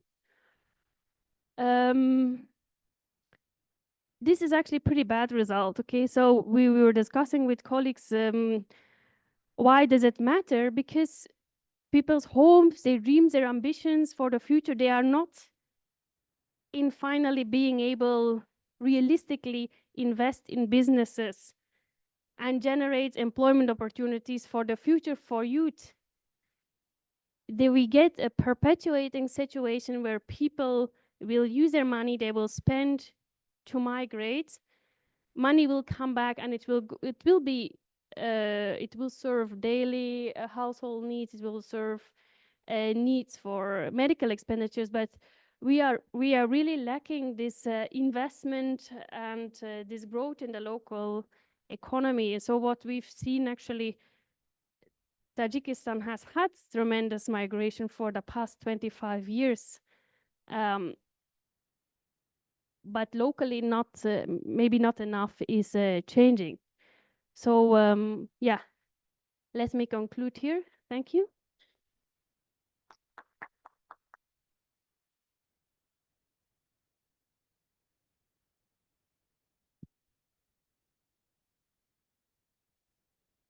Thank you very much. I think it's really fascinating work, and it does fit very well together with the other papers. I have a very general comment. Why do we assign so much investment potential and upwardly mobile expectations on migration? I think you're not from Tajikistan, right? But you live in Tajikistan, right? So I guess you're in Dushanbe because you want to build a house at home or something. You know, is that why you are working in Dushanbe? I mean, maybe that seems silly, but that's exactly what we think many migrants do, like these type of migrants, as opposed to some of us who are migrants. You know, we're assigning some function to their migration, which I'm not sure it's there. It's a job. It's what they can do. And there's a path dependency. We know that. So why don't we just start treating migration like many other jobs? And when a local primary school teacher, you know, doesn't do the job in order to build a bigger house, we're not surprised. So I just want to challenge a little bit this thing in our whole research on migration that, you know, we're constantly looking for impacts which are bigger than we see them in other jobs. Yeah, and I'm not sure that's right. My second thing comes back to the aspirations. I think it's fascinating. I think it's wonderful. I think it's a great paper. It makes me think a lot. But I'm not sure you're measuring it. Yeah, so I'm not sure that's what it is. I mean, it's not just my comment on the definition. You know, I'm not even sure what aspirations are. Aren't they kind of like discounted future earnings, you know, expressed subjectively? And if so, then, you know, why don't we ask people, what do you think you'll earn tomorrow? You know, rather than what would you like to earn? So something like that. And the final thing, and maybe comes back to my first comment, is why don't you do this across all jobs? I mean, just see how, you know, whether aspirations correlate more with migration than with any other job categories. Just, you know, sweep the board and check all jobs that people do and see which jobs are aspirational and which jobs aren't. Yeah, we know kids choose the job their parents do. We know, you know, one migrant in the family means another migrant. So there are these sort of path dependencies. And so break free from this migration framework and just ask what's the role of aspirations for job choice? Thank you.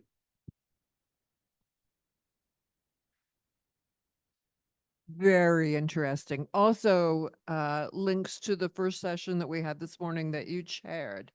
One of the things that I want to know is the money from that the migrants make, are these families so poor that there's no money left for investment? They have to cover school fees, clothing, more food, just everything that you need for basic life. So there's nothing left, or there's very little left. No one's really talked about what the money that migrants make is being spent on. I remember something went by very quickly, that it was on non-farm kinds of things, but not specifics on what that was. If you could talk about that a little bit, it'd be really helpful.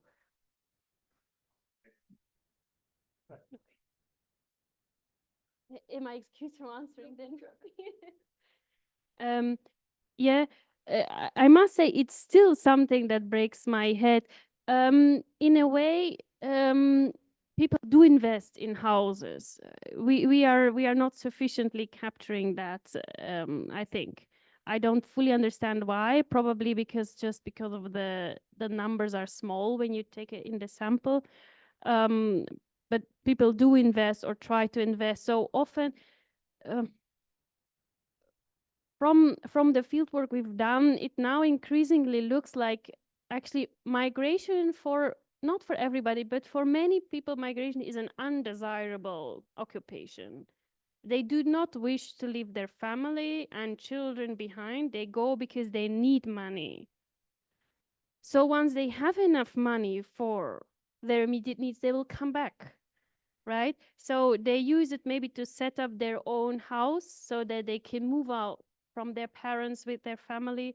They use it to make sure there's enough food. We know that food expenditures go up when they have a migrant, when there's more income. They'll use it for health expenditures, paying for weddings and other ceremonies. We see that, and for children's education. But I think because it's in a way, it is an undesired occupation for many. I was shocked to realize that, being naive and coming from abroad and liking migrating myself.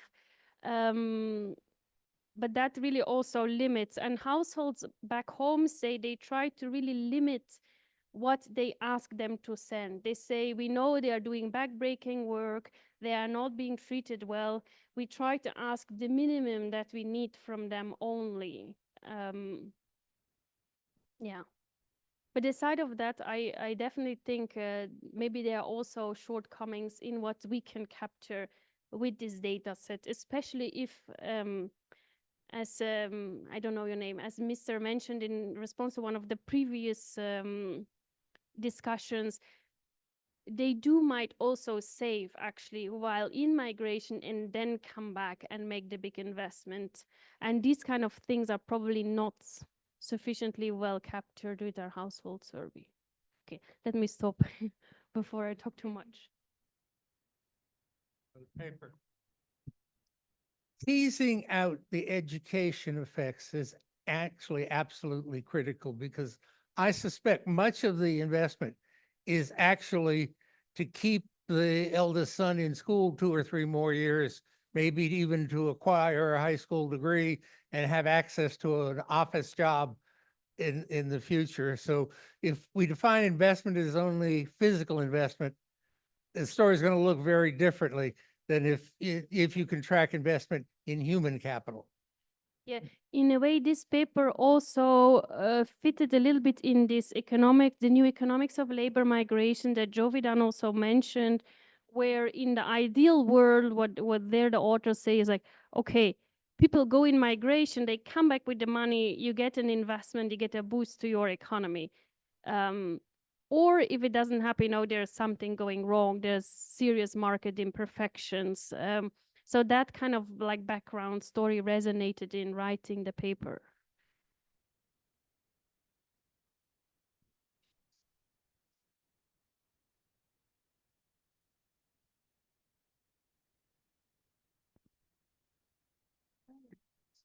Online question, so I'm going to read this. Could you kindly and briefly describe the threshold, or how are aspirations distinguished from realistic responses? So it was somewhat Yes, similar? this is a discussion that my co-author and I have had too, and I think it's one of the perhaps shortcomings or one of the mysteries to me as well. So I don't have a very good answer to this actually. Yeah.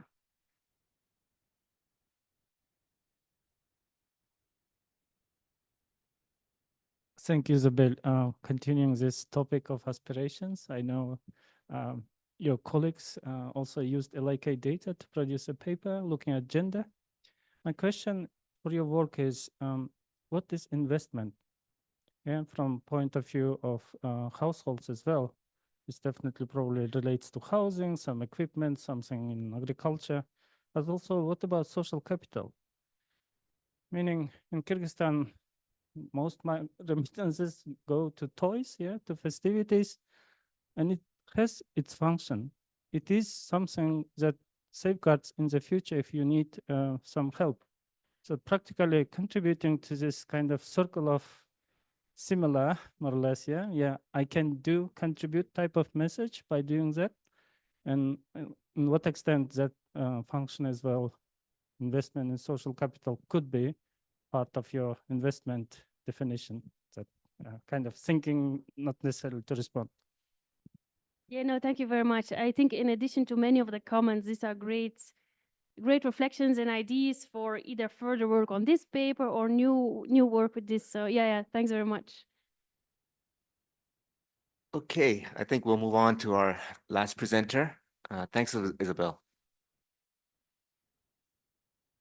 So our last presenter is joining us from Canada, and Safdar John.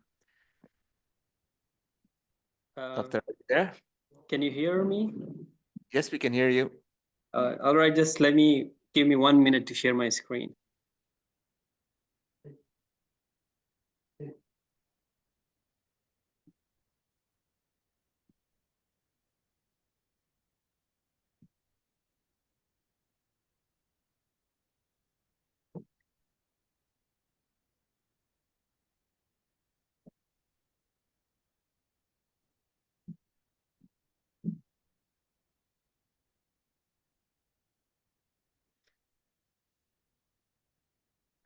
So can you see the screen? Yes, we can. All right. So thank you very much. My name is Safdar John, and I'm a graduate student at Simon Fraser University.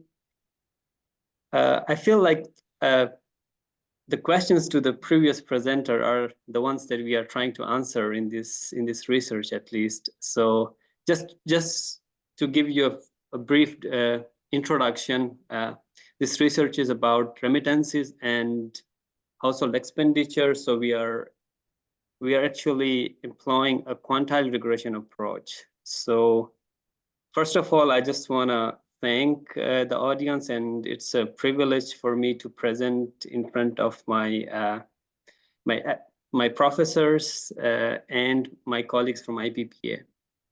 So just going to the next slide.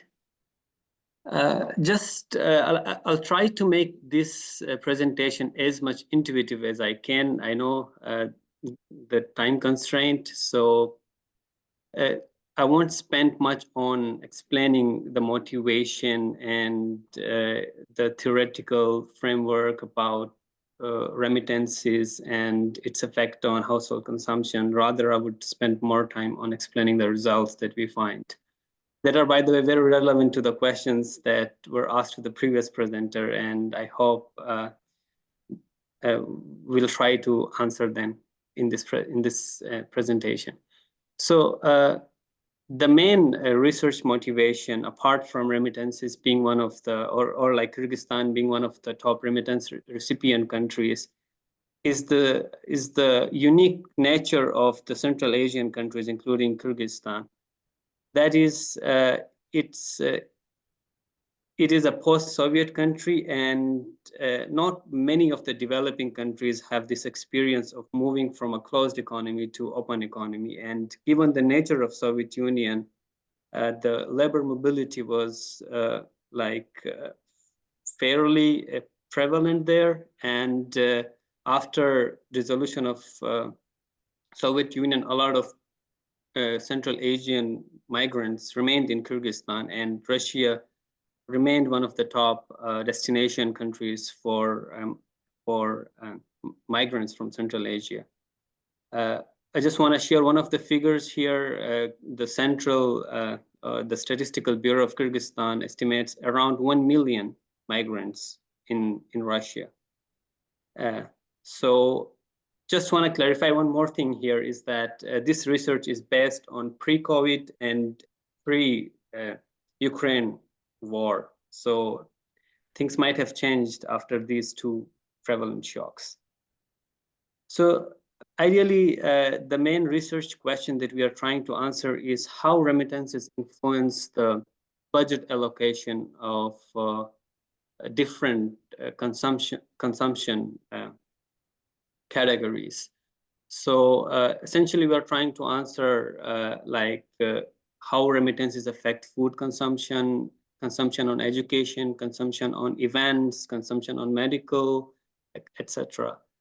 And we will be employing quantile regression, meaning that we would assess households on different level of their income. Relatively richer households, how would remittances affect their consumption and like households at lower level. So that's basically the motivation and research objective behind this study. I just want to spend a little time here on literature review. So one of the questions that was asked to the previous presenter was about the difference between migrant jobs and, let's say, the normal jobs. So indeed, one of the theoretical framework about remittances is like remittances over the years are treated, if they are stable, they are treated as any other source of income. So it's very hard to distinguish between remittances and other sources of income. So the household tend to consider remittances as a normal source of income. So another economic view about remittances is, especially towards developing countries, it's one of the crucial factors that tend to decrease poverty. So it has like very, let's say, nice results when it comes to developing countries. Just to talk a little bit about the data that we are using is it's LiK data. We are using all waves from basically 5 waves starting from 2011, 12, 13, 16, and 19. And in our data, 39% of the households have received remittances at some point during this time. So from 2011 to 2019, 39% of the households have received remittances. Total number of households is 2,962. Average household size is 5.2. Average adjusted income annually is 367,000, and average remittance amount annually is around 52,000. So this is just a snapshot of the data that we used. Talking about the consumption shares, we can see from the table here that around 50% of the consumption from remittances was spent on food, but it tend to decrease over time. So in the latest wave in 2019, this number is 42%. Other consumption categories have not that much drastic change. It is like small changes we can see from the table, but we can see for events it's also increasing. So this is just the descriptive statistics of the consumption, the share of remittances with respect to the categories that we have. Here, I just want to talk about comparing essentially the remittance recipient households, the remittance non-recipients, and the mixed one. Mixed ones here means those households that have not for all years that they have received remittances. Like for some years they do have remittances, but for others they do not. So we can see like fairly they are similar, not big differences in consumption patterns here. The food for remittance recipients is 45%, non-recipients is 44.4%, and the mixed one is just about the remittance recipient is 45.1%. Similarly, we can see other categories here, and let's go to the next slide. This graph actually shows tracks the same households, like those in the previous graph, like the mixed category. So it's further, let's say, divided here. So those households that have received remittances over the years, the same households, it is the comparison between their consumption share with remittances and without remittances. So here we can see that with remittances, the same households spent 45.9% on food expenditures compared to 43.8% on food expenditures when they did not receive remittances. Similarly, for housing, it's opposite. So they spent more. It's just a statistical summary. It's a descriptive statistics. So they spent around 13.5% of the remittances on housing as compared to 14.4% when they did not receive remittances. Just to clarify, maybe I have misspoken. It's the share of overall expenses, not only from remittances. Sorry about that. It's 45.9% of all the expenses they go to food, and with when we talk about housing, 14% in case of the households that did not receive, the same households without remittances, 14.4% goes to housing, and the same logic applies to rest of the categories. Basically, what we employed here is a quantile regression, and our model includes remittance as the variable of interest. We are taking log of remittances. We have monetary controls that include log of adjusted income, income of households excluding remittances, and we also included savings there. We have household controls, that is the number, like household size, marital status of the household head, and the region, like whether it's urban or rural household. We have shock variables, which is further categorized into 3 categories: economic shock, environmental shock, and political shock. Just to clarify here is that these are not dummy variables, rather they show intensity. So in the LiK questionnaire, we have a lot of questions that ask whether a household experienced, let's say, floodings or frost. So like we assigned values for them, and then this is kind of variables that shows the intensity. And then we included ear dummies. The reason to include ear dummies is that LiK study or LiK waves are not evenly divided. So we have 2011, 12, 13, and then we have 16 and 19. So including dummy variables would help us address year-specific effects.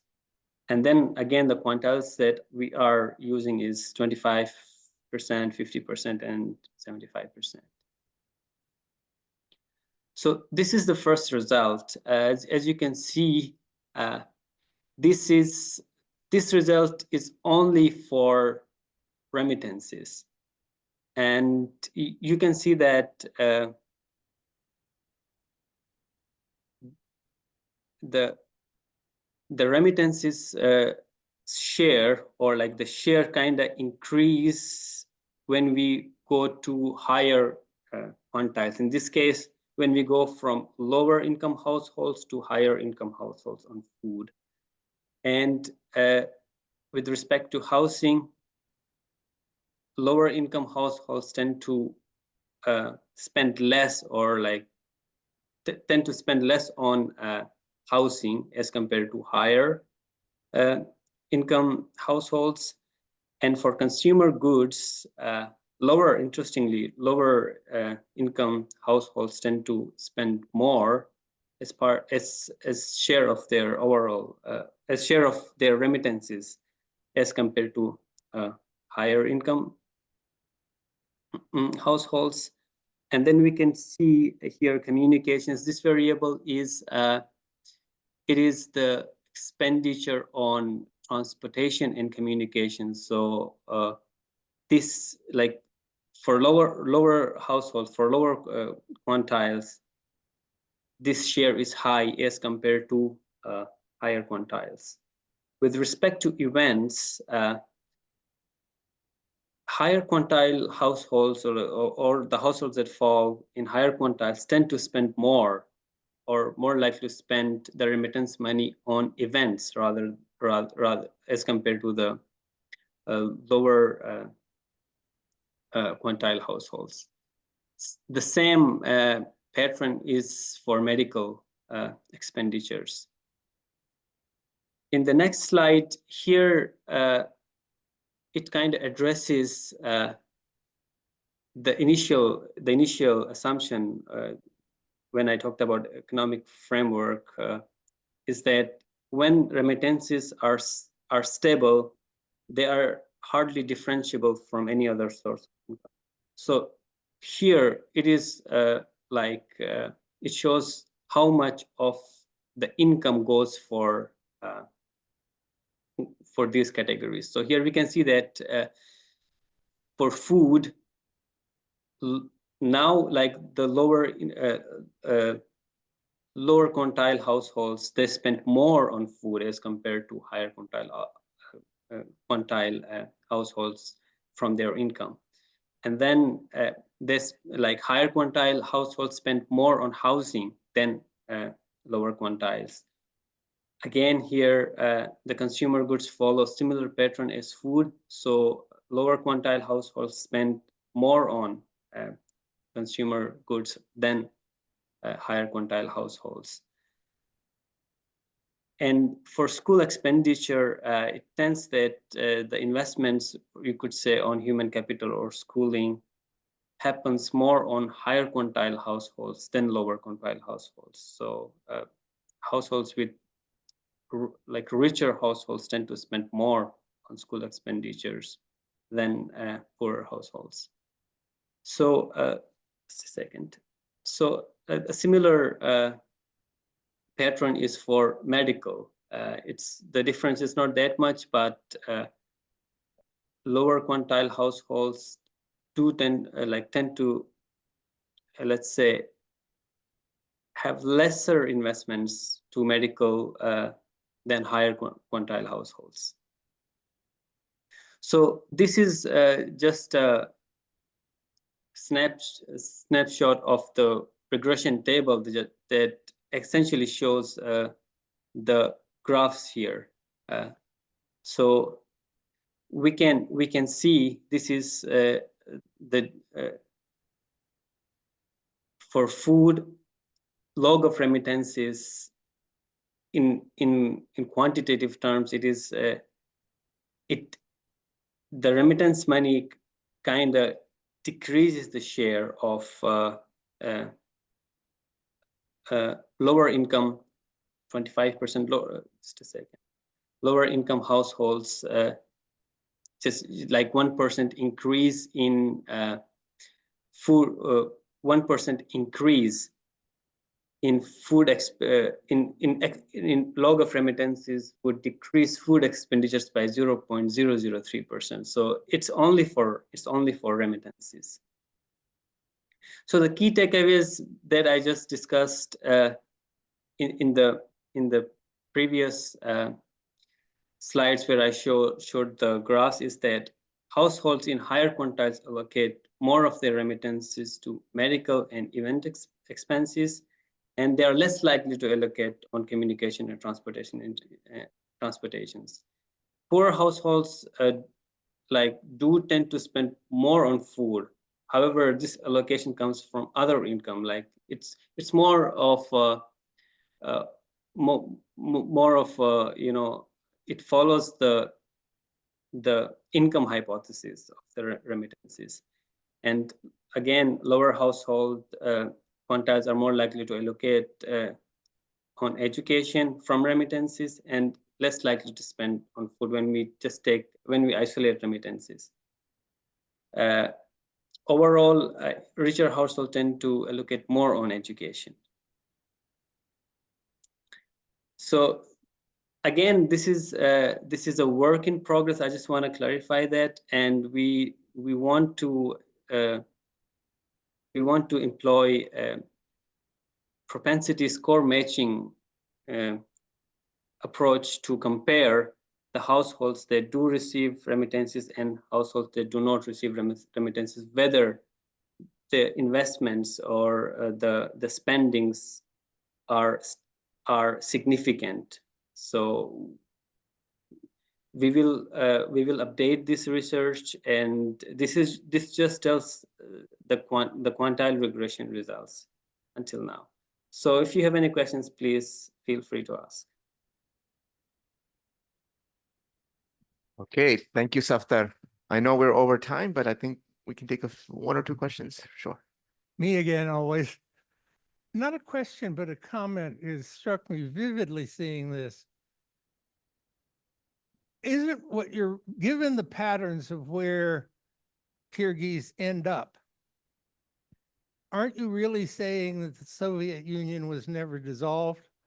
And what I'd really like to see is to look at what you're calling remittances and compare them propensity score matched for people from somewhere in rural Kyrgyzstan who moved to Bishkek versus who moved to Almaty. Is there any real difference between an internal transfer for a migrant to an urban job and an external transfer for a job? Are we somehow confused thinking about migration across borders that still in people's minds don't exist? This is very interesting question. Ideally, the internal migration, or let's say the income from internal migration or domestic migration and income from international migration, the effects shouldn't be different. Here, just we are focusing on remittances because first the data kind of tells us that this is international migration, not domestic. We are not considering domestic migration here. So, I guess that might be, that I don't know if this answers your question, but we have this constraint that we have international migration and the incomes that is generated by this migration. Essentially, we are kind of assessing the effect of this income on the household's consumption patterns. And as you rightly pointed out, like if someone from, let's say, a rural part of Narin migrates to Bishkek, how it is different from someone who migrates to Almaty or Moscow. So I don't think like in terms of the effect, in monetary effect, there would be any significant difference. But again, the motivation, like the reason why people might choose to migrate to other countries would be like, it could be one of the reasons why they choose to migrate to in other countries. Yeah. And given like you could say that even after dissolution of Soviet Union, Kyrgyz, the visa regime is like that the Central Asians, majority of Central Asians can go to Russia or other countries without facing any difficulty, any major difficulty, I would say, in terms of logistics. Yeah. Maybe can I comment? I don't know for the case of Kyrgyzstan, but for the case of Tajikistan, domestic and international migration is clearly different. And mainly in the income derived from it. You cannot earn such wages anywhere in Tajikistan, except if you get a fortunate job with an INGO, which are scarce. So yes. yeah, the wages you earn are very different. That's true. That's true. I was referring to the effect of those transfers. So whether they are small or they are large, essentially, like let's say $100 from Russia and $100 from Bishkek to one of the households. Ideally, they should not be, the effects on consumption shouldn't be that different. But that's one of the reasons, the wage difference, and that's why people choose international migration over domestic migration. Does LiK data have, does it differentiate between domestic and international? I know the Tajikistan one does. The LiK data does not differentiate because the question is just on migration, right? The question is just on migration, and the remittance is primarily from like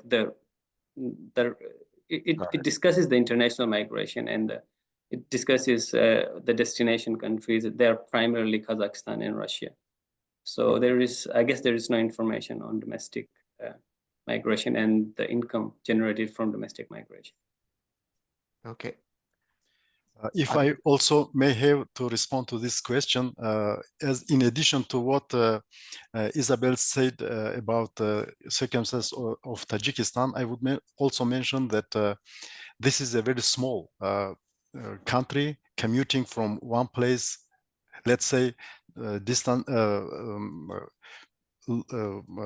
destination of domestic migration to the home is not taking long. So in case of agriculture, we can see that they can go back whenever it is needed. So it is in this sense also it is difference between international and domestic migration. And the cost of migration, right? Money you need to go to Russia, which is the primary destination for people from Tajikistan, is obviously much larger than the amount of money you need to go to Dushanbe, and most go through Dushanbe anyhow to get to Russia, for example.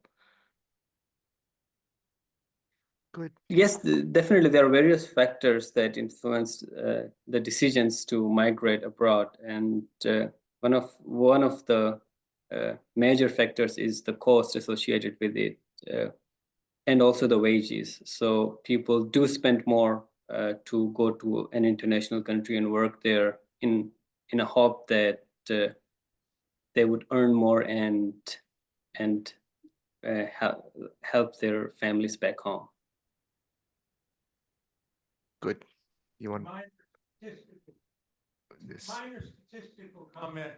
Minor statistical comment for you before you send the paper off to referees. You're going to get kickback on the medical care expenditure if you don't endogenize migration, because a lot of migration in much of the literature shows that it is not that migrants spend more on medical care in their family, but the family knows that grandma's going to need surgery sometime soon. So that causes migration. So you're going to need to worry about, in some sense, if you can get how the medical care was broken down to anticipated care versus urgent care or something like that. I know referees are going to raise the issue that people migrated because they know that there would be future medical needs.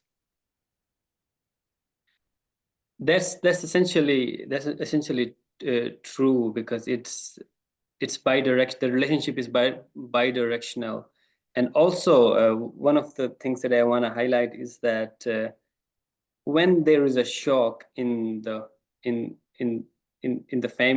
migrant's family, the flow of remittances tend to be higher, unlike capital flows, for example. So this could be one of the, let's say, limitations that how to address this phenomenon. Because let's say if we consider a medical shock and a migrant happens to send remittances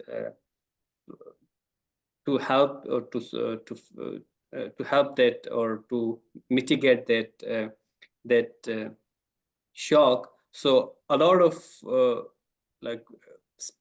expenditure will be to mitigate that kind of shock, and we can generalize it to other shocks as well. So this might be one of the things that our model needs to improve, and then future studies or future studies need to address. Yeah.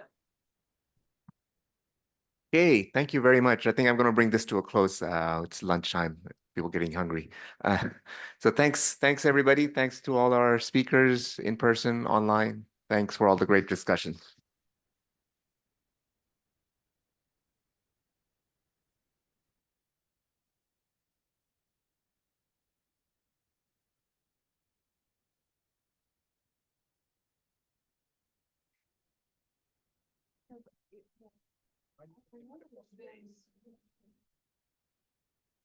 We are almost 8 minutes behind the time. Yes, that's coming. Çok öyle gelin. Nasıl? Nasıl? Ah, stentlerim geldi. Да.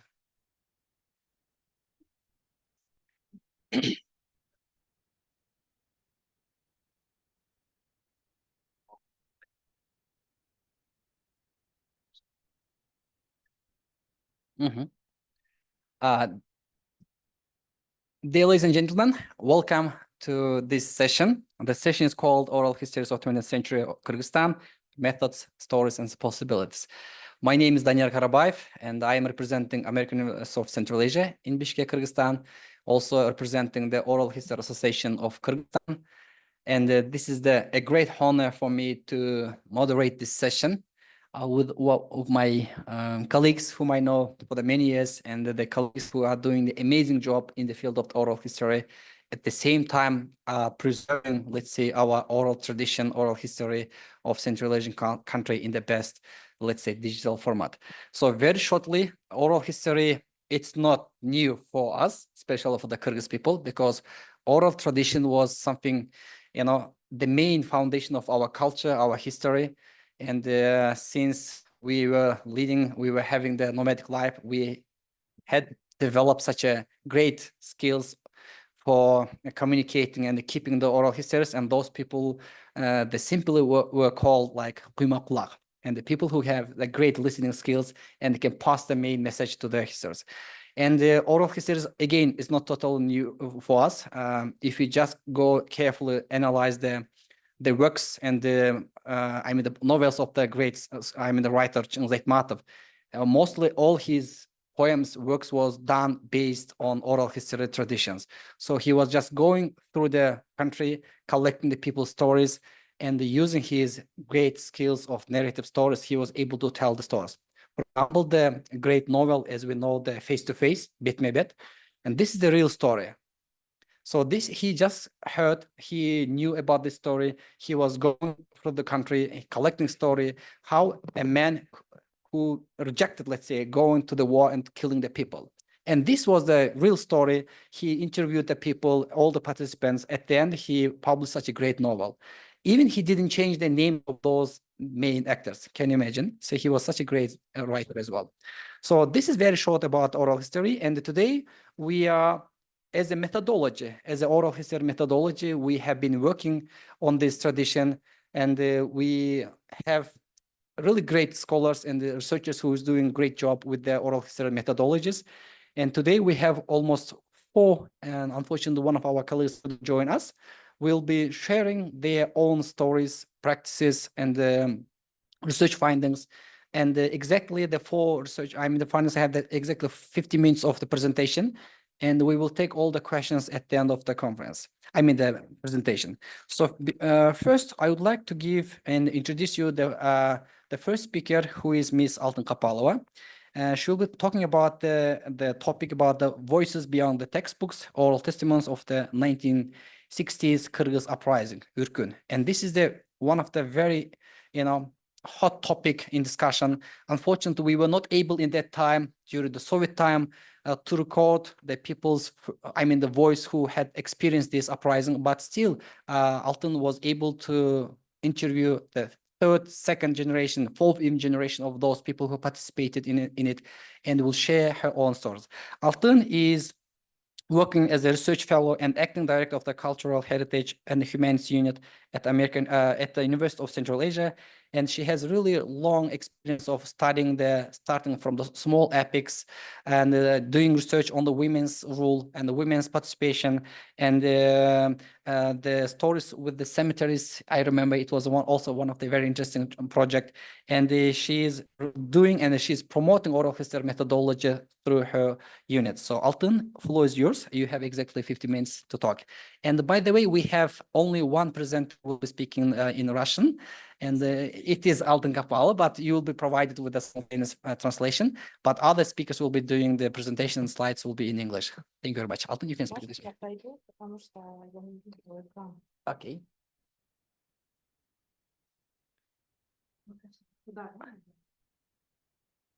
Работает?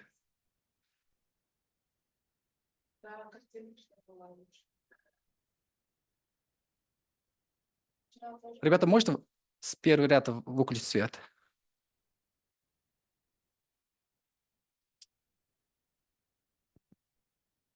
Данияр, 10 минут болгону мага айтып койчу. Жарайт.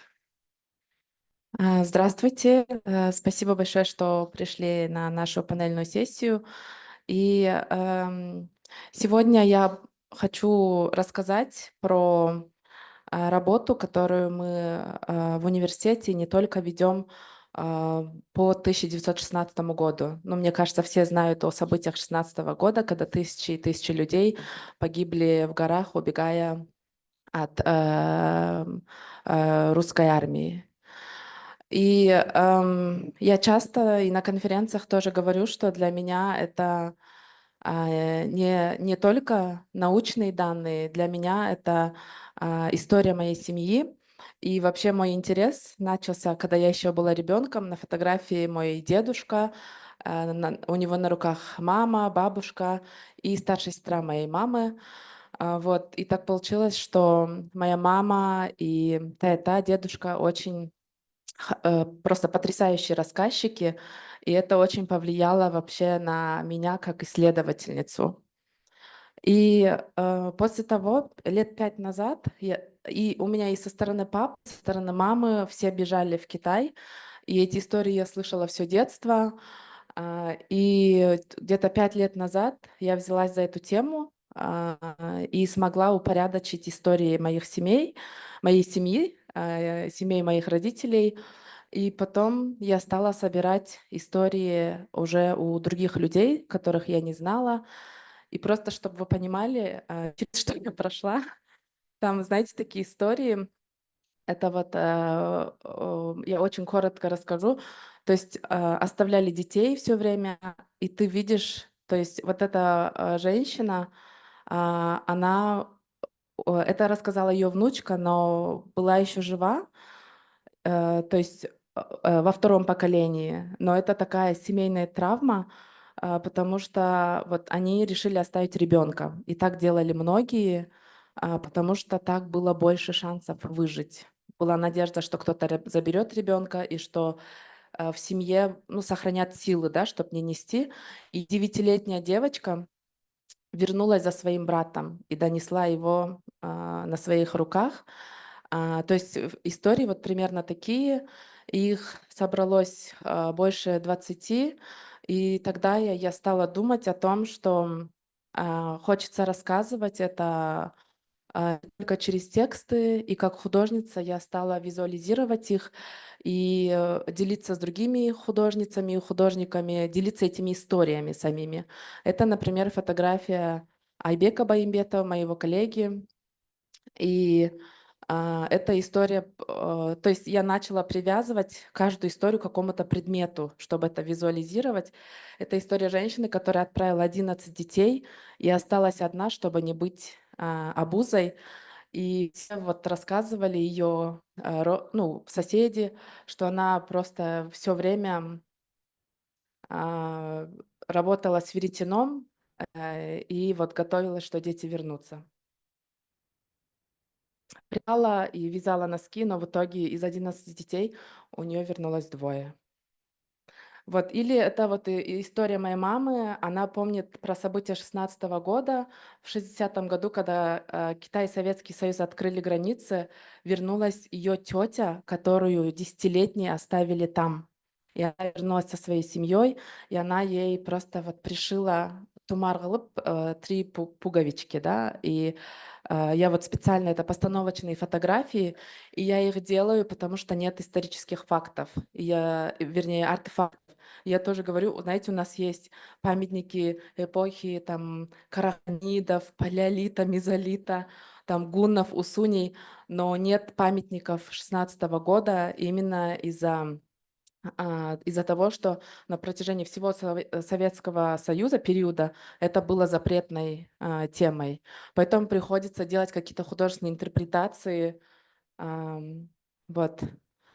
Это история моего родного дедушки. Он был младенцем и все время говорил, что он выжил, наверное, благодаря бешику, в котором он провел все кочевье от Китая и назад.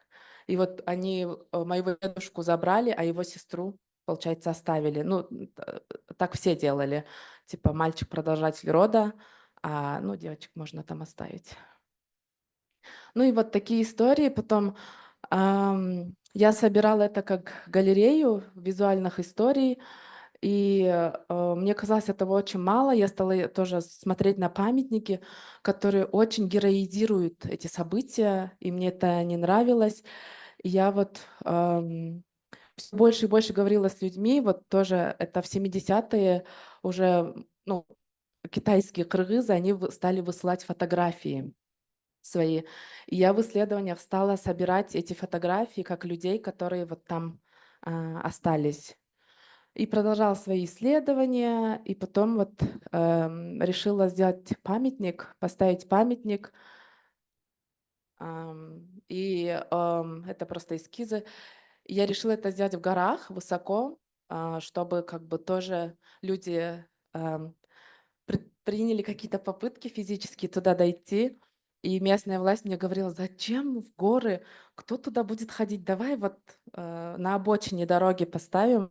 И как аргумент я говорила, слушайте, наши бабушки, дедушки пешком сходили в Китай, и мы что там, на гору не взберемся, чтобы почтить их память. Ну, в итоге они согласились, и это рядом с селом моей мамы, и вот мы нарисовали Джумгун, художник и я, эскизы. Там очень долго работали с архитекторкой. Там, вот. И в итоге мы поставили... я просто показываю, как это было тяжело. Вот это в горах очень высоко. Мы работали в очень тяжелых условиях. Это Кокдове. Да.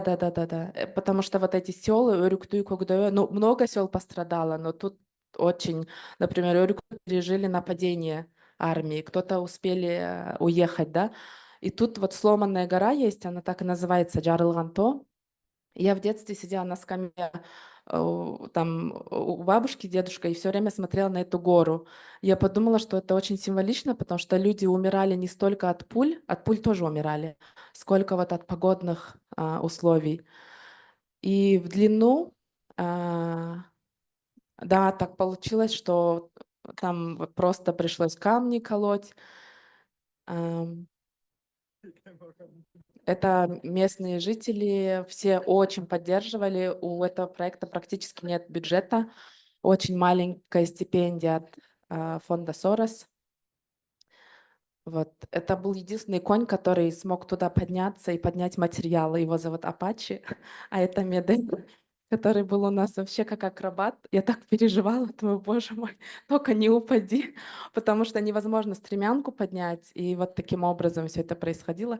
Я обычно показываю только, что получилось, но сегодня мне захотелось показать вообще, как это было. Это металлическая конструкция.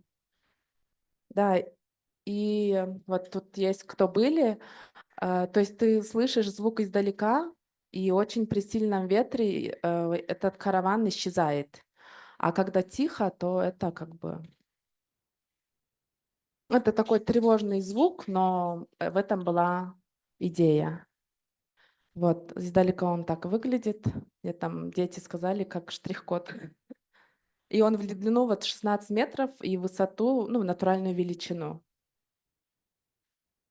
Вот, но потом еще работа продолжилась, и мы вот начали делать выставки. Это одна из выставок в Караколе.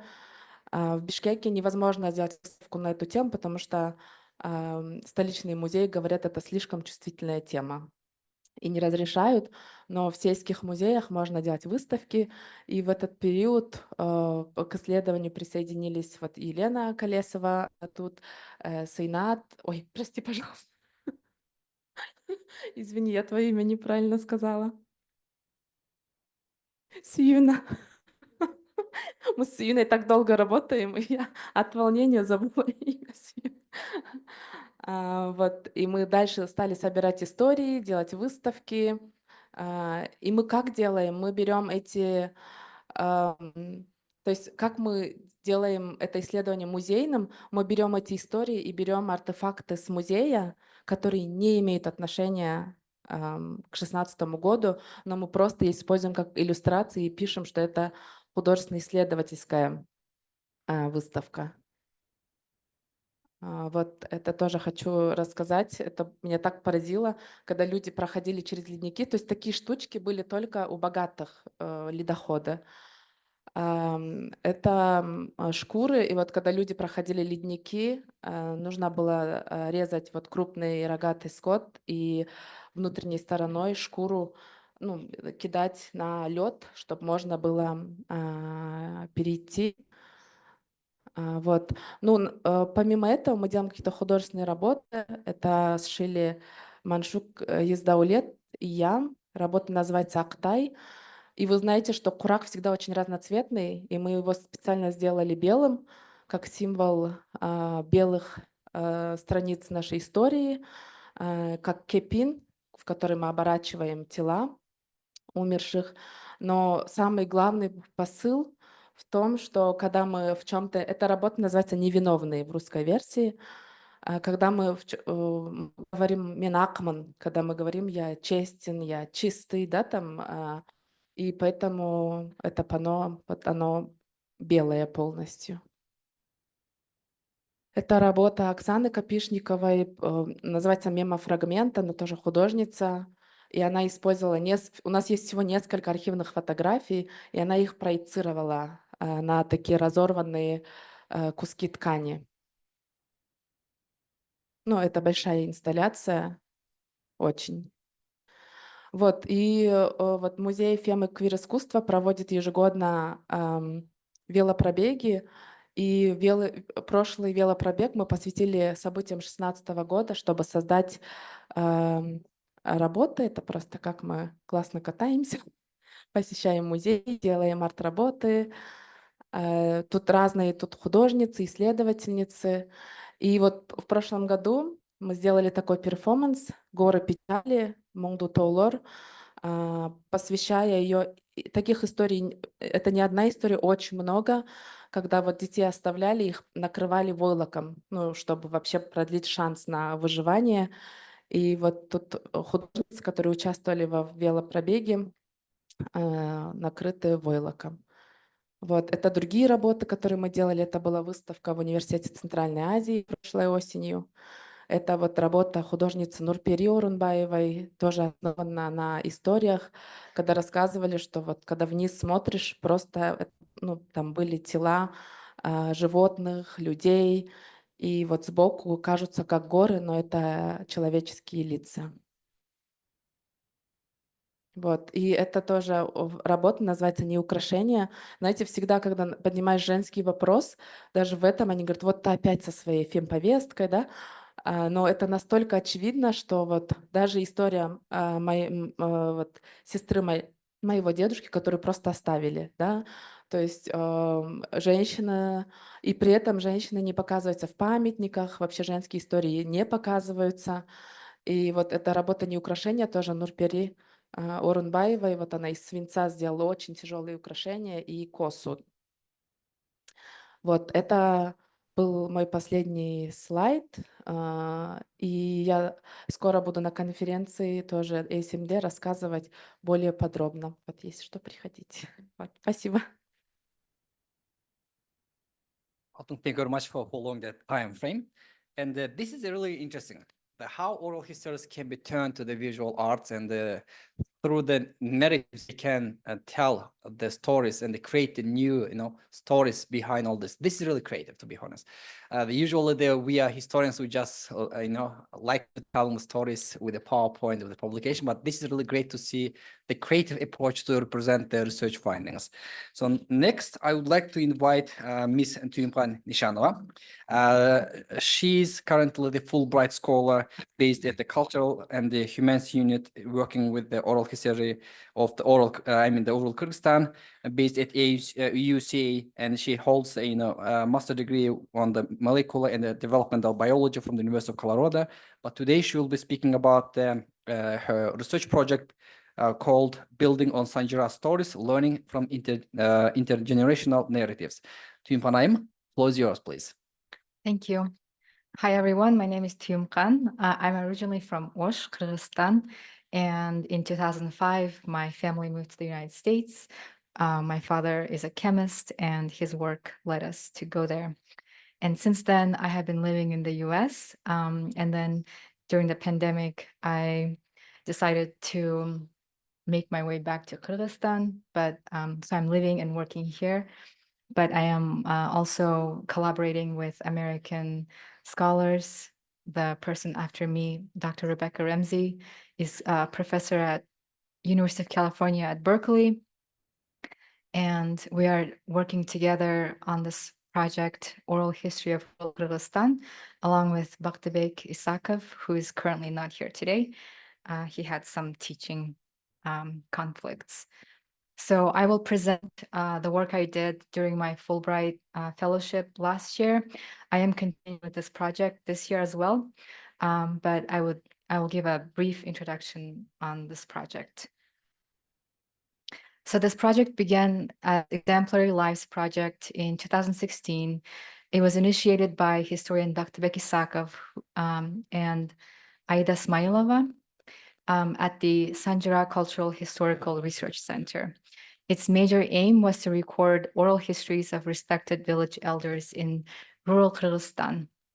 The current generation of elderly people in Central Asia could be considered as the real citizens of the Soviet Empire. And their parents and grandparents built the empire in the far Soviet margins. And they personally witnessed early Soviet events like collectivization, decolonization, and more. Who are these exemplary elders? They are people who lived during the Soviet state for about 40 to 50 years. Most people are between 60 and 90 years old. Both men and women were interviewed, and they came from diverse professional backgrounds, such as field irrigators, shepherds, school teachers, principals, former heads of local governments, or village councils. All come from mountainous rural areas, but each village that was interviewed has its own distinct climatic conditions, water resources, etc. And these stories help us to preserve local level knowledge, and they show aspects of historical, cultural, and genealogical heritage of these communities. So the design was created by Bekhzod Isakov, who's currently not here today. It's an open-ended questionnaire, 90 minutes long, and covers a variety of topics from details of village histories to family experiences of the major historical transitions of the 20th and 21st centuries. Currently, we have interviews collected from Naryn, Isykyl, Talas, and Jalabad, and we are hoping to expand into other regions of Kyrgyzstan. So in order to further expand this project, Bekhzod Isakov and Aida Ismailova approached the Cultural Heritage and Humanities Unit at UCA, and their objective was to translate these interviews into English, which I helped with last year. We still have a lot more to do. Also, ultimately, it would be nice to have an open access digital archive that can be accessed by other universities, scholars, museums, and families. And then because these interviews have a lot of rich material, we hope that they can be used to for scholarly analysis and to conduct further research. And what can these oral histories tell us? They illuminate the histories of these past centuries, and they're important for a variety of reasons. What we can find is a rich material of local dialects that includes daily life language, expressions, and terminology that's specific to specific areas. And history of migration is also illustrated in these stories. So historical processes that led to complex ethnic mix of tribes and sub-tribes. And also, as you know, many people are currently living and working either in Russia or even in the United States. For example, Chicago is considered as the second Bishkek. And so it would be interesting to collect interviews from people living and working in Chicago to add on to these, but this could be something different, a different project. So these are just pictures of the, a few select pictures from the interviews that I helped translate and edit. And I just want to end my presentation with one of the questions that was present in every interview, and it's bata. So it's kind of like a blessing and protective prayer that the interviewees would give to the younger generations. But other questions included, you know, what kind of work you did, tell us about your village, what's your family history, what kind of work you did, and then could you please give us a bata at the end. And the reason I decided to focus on this is because there's a saying in Kyrgyz, söz sındrat, which means words can break, but at the same time, words can also inspire, uplift, encourage, and also even set you on the right path in your life. And I think that because a lot of people are leaving Kyrgyzstan, their kids often grow up in environments that's distant from their ancestors. And I think that these, it's just a creative idea. These bata could be collected and could be read by future generations of Kyrgyz people who are not living in Kyrgyzstan in order to help them in their daily lives. So one person said an interesting thing about Bata. He said that blessings are said for different reasons. Someone asks for a blessing when expecting a baby. Someone asks for a blessing when they are setting off on a journey, when they want to become a leader. This is not an invention of modern times. It has been spoken since our ancestors. And there are good blessings given in a book by Hussein Karasaev. And then he recites some words from this book. And the overall translation here says, may our people be peaceful, may our labor be boiling, and maybe, so these kinds of words. And at the end, he says, I would like to say to the children, don't let anyone block your path, don't let your branches break, don't let yourself become arrogant wherever you are, let your path be smooth and safe. And then another Bata had a saying that I liked. It says, to our youth, value hard work, strive for knowledge, and follow the saying, bilimdu mingdi jirat bilekdu bir de jirat, which means an educated person wins thousands, a physically strong person wins one. And then another person said, a blessing grows, quoted another common saying that said by people, Batamenen el kogorot, Jamgulmenen jer kogorot, which means blessing grows the people, rain grows the land. And there's a lot of very strong, inspiring words. For example, may their intentions and wishes be pure, deep, and wide like our lake Issaquah. And then another question that was always present in these interviews is, what are the strengths of the Kyrgyz people and what are their shortcomings? So they asked both of these questions. And one respondent said, Kyrgyz are a rich nation. We are particularly rich in art. We have akins who will find the right words to say at the spot that they're standing. They have eyes in darkness and are very eloquent. But our shortcoming is that we are simple and easygoing. So this topic of Bata may become something that's interesting to me to further research in the future, but it may not. This is just something that really influenced me personally when I was translating and editing these interviews. And so I wanted to share this to add a personal note. But these interviews in general are very rich for linguists, for anthropologists, for historians. And so I hope that when we get this into a digital archive, that scholars can access them for further research. Thank you. Thank you very much, Naseem. I would like to give a floor to our next presenter, and this is Professor Rebecca Ramsey, and she will continue the same topic. And currently, Professor Rebecca, she is an assistant professor of the history at the University of California, Berkeley. And before joining the UC, she was working for the University of Central Asia in Naryn. And at the same time, she had a collaboration with Naseem, with Bakhtbek Mirza, working on the Sanjara project on the Cultural and Historical Research Center Goal project. And she also has very extensive research interest, studying the Central Asian history through the oral history from our perspectives. So Ms. Rebecca, she will be giving the talk today online. So Professor Rebecca, the floor is yours. Thanks so much. Can you hear me? Yes, we do. Yes, great. Thank you for letting me join from far away.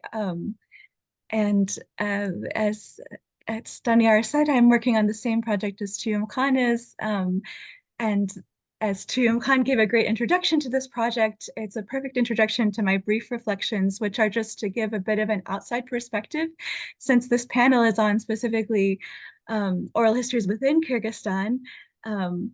it's worth noting at least that these projects and these perspectives are not just of interest to people in Kyrgyzstan, they matter more broadly. So I'm coming from the US with a little bit of stories about how this particular project has influenced the way I think and the way I teach and the way my students have been thinking and working here. Much like Altin's project that she described in the last presentation, this Exemplary Lives project is also kind of distinctive for an oral history project. It's not something that's designed just to answer a historical question proposed by a researcher. Instead, it's about collecting stories that people want to tell to future generations. So I think that dimension of creating an archive is one of the more interesting parts of this project. And it comes through so clearly in the bata that Tuyum Khan just read out about how the participants, as well as the designers of this project, are thinking in terms of collecting this history for future generations, as opposed to answer a research question, even though there will be so many different ways that these stories can help us understand a variety of research questions. So in this short reflections, I just want to share a little bit about why I think this is an actually extremely interesting framework for thinking about history, and it's not something that's that intuitive for many of us who work in academic history. So first, we'll just look at how this shows up in the project itself. Next, at how it's how this framework for understanding history has connected with students in the US. And last of all, why this is a useful framework and why oral history in particular is so fruitful for this framework. So first of all, this project itself, as Tuyum Khan mentioned, it's very thorough. The interviews are very long, and they're set up on the participants in these interviews set the conditions for their participation. So the interviews are recorded. They include whatever outfits people want to wear. There's so many different pictures and images where you can see people wearing their medals and their sort of most close to them outfits.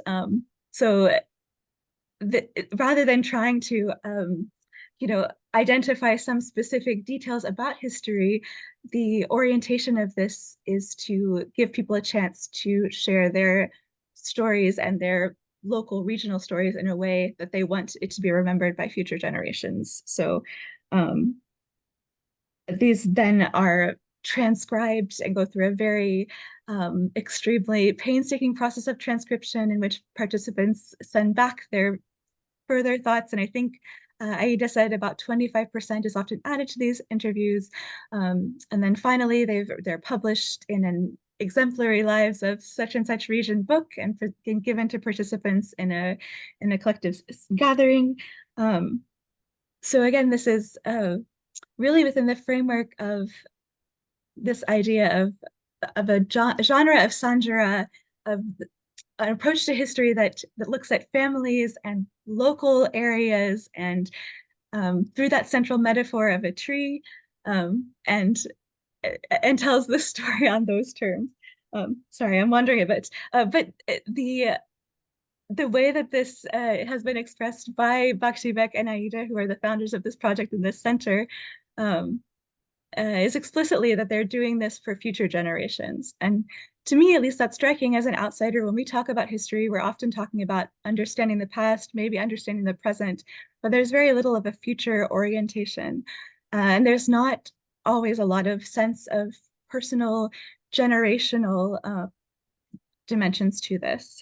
So as I've been teaching Central Asian history here since coming to Berkeley, I've tried to emphasize this. And as I've emphasized this genre of sanjara, which as British Library curator Michael Erdman has noted is a kind of exceptional genre to Kyrgyzstan. Obviously, the term itself means genealogy or family tree, but in Kyrgyzstan in particular, he's noticed it is a specific kind of history. And I think this oral history project is certainly within that framework, oriented towards personal family stories.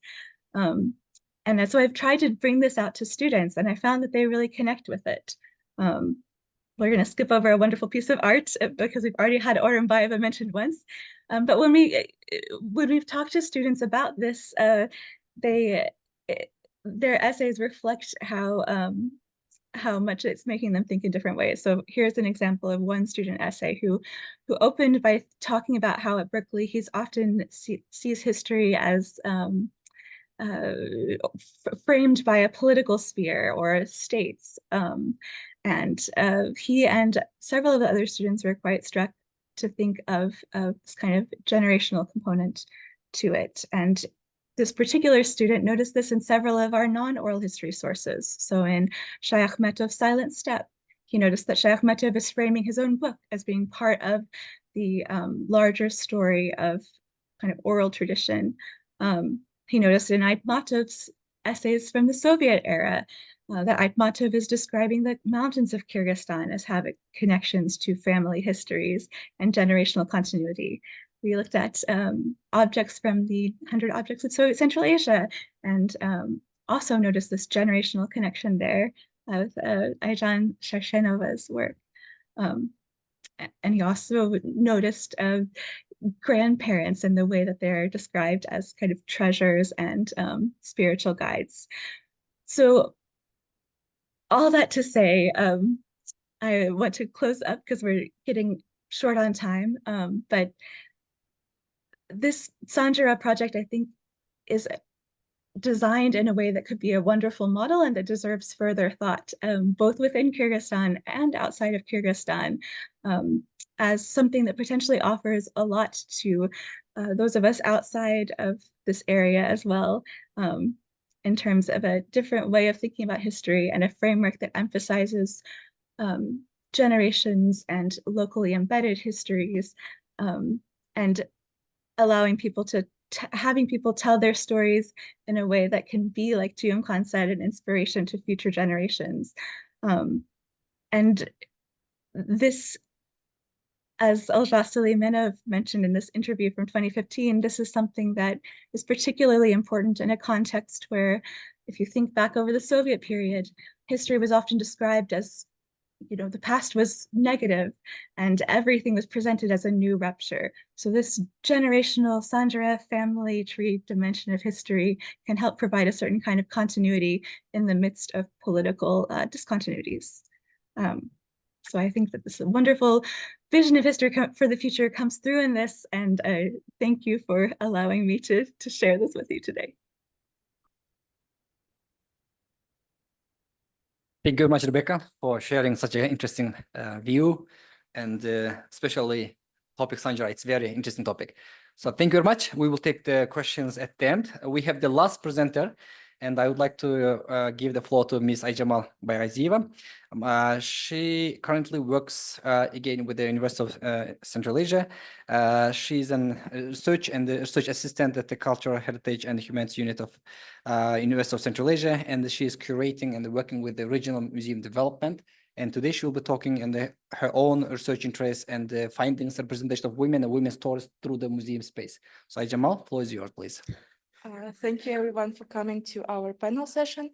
As was mentioned, I will talk about representation of women and their stories in museum spaces and why it's important, because art, museums, and every other aspect in our world is very male dominated. And only recently people started conducting researches, some art projects where women's stories, their impact on history, art, and museums being highlighted. So today I will tell you about 4 projects that are being conducted as a part of our museum development project. And these projects are being conducted by museum specialists, by the support of ministry, and of course by UCA researchers and workers. So the first project I would like to talk about is about tobacco collectors of Naukat.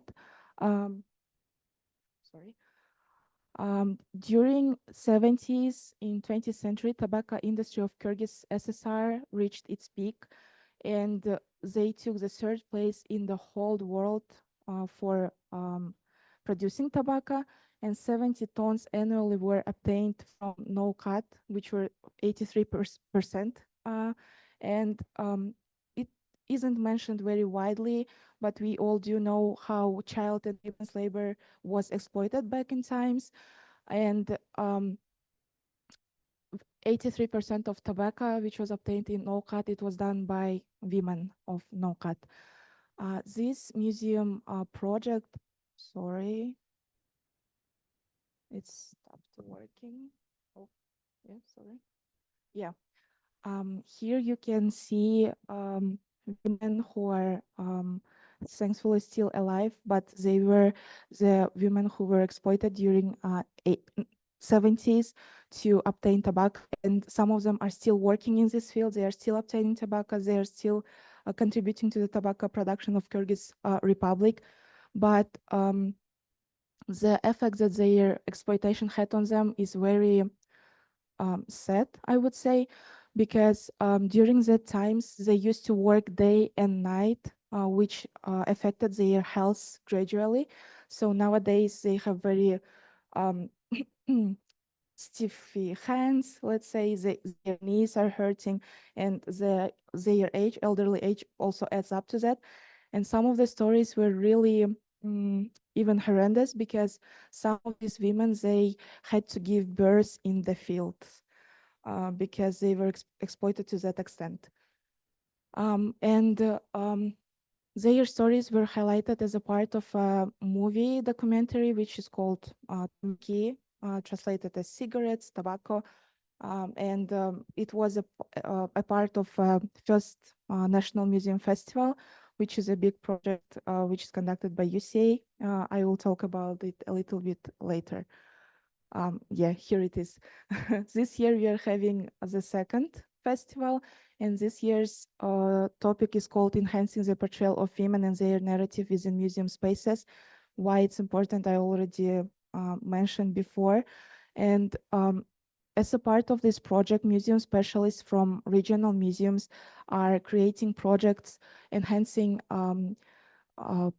stories of women. It can be history women, it can be some imaginary heroes of Kyrgyz folklore. And one of the projects during this as a part of this big project is Burulcha Osmanbek Kızı, which is about Oz Komuns performer. Oz Komuns, for those who don't know, it's a Kyrgyz national musical instrument, which is played by your mouth. It's Burulcha. She was born in Örüktu village, and her reason of death is still under shadows because it's being explored. But it was found that she died in 1960s during the big genocide. Sorry for this word, but it was a genocide.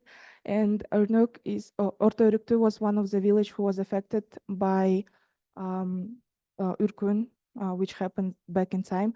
So that's just my interpretation that maybe that was the reason of her death, but it's not, but it wasn't researched yet. And as a part of this project, they are creating an installation. Here you can see the reference, how it's going to look like. But the installation is being created by Nurperi Orunbayeva and Maksat Boranbay-Ulu, who created this museum in the Orta Örüktu. And the reason to create this installation is that there were no documentation or any photos left of her. And people of the village, they remember her just because of oral histories. So people talk about her, they know her tunes. We all do know her tunes, but we never knew that it was her until we started researching it.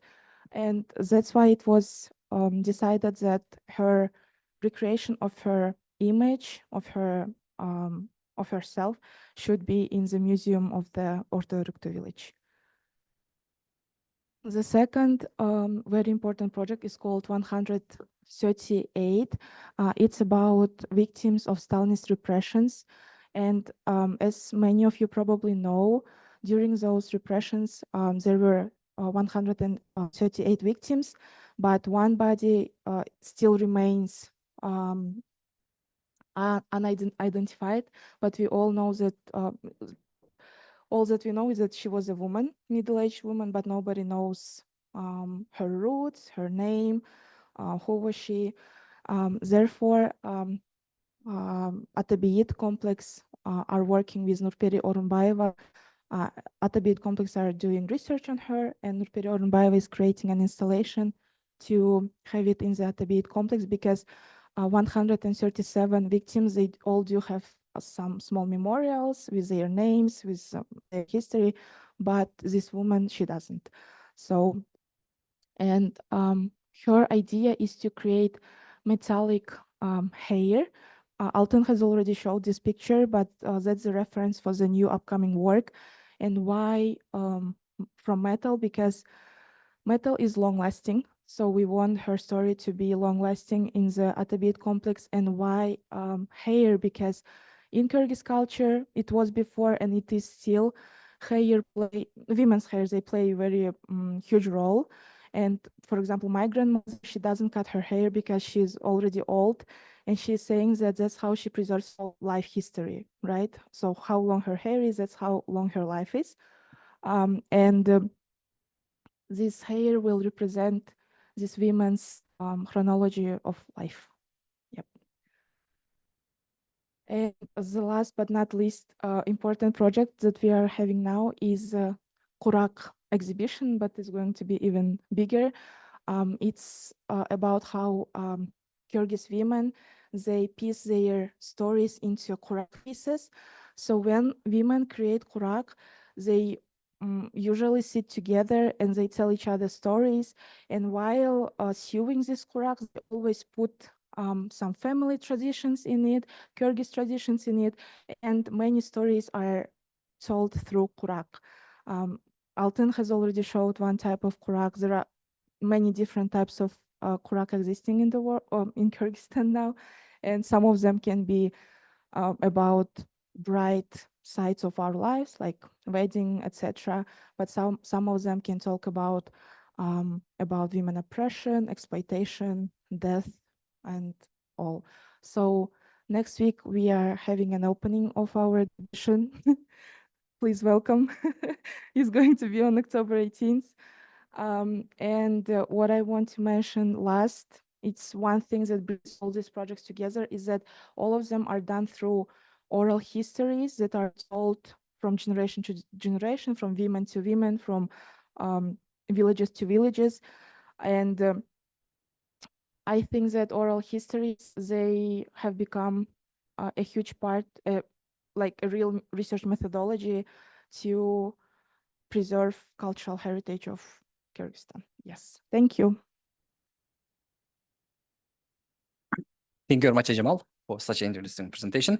I would like to invite all the speakers to come to the stage. And dear colleagues, we have exactly 30 minutes, and I would like to open the floor for the questions and answers. And please try to make your questions shorter and with a short introduction of yourself. And we will take about 4 or 5 questions. We will reply, and then we'll take 4 or 5 questions at the second round.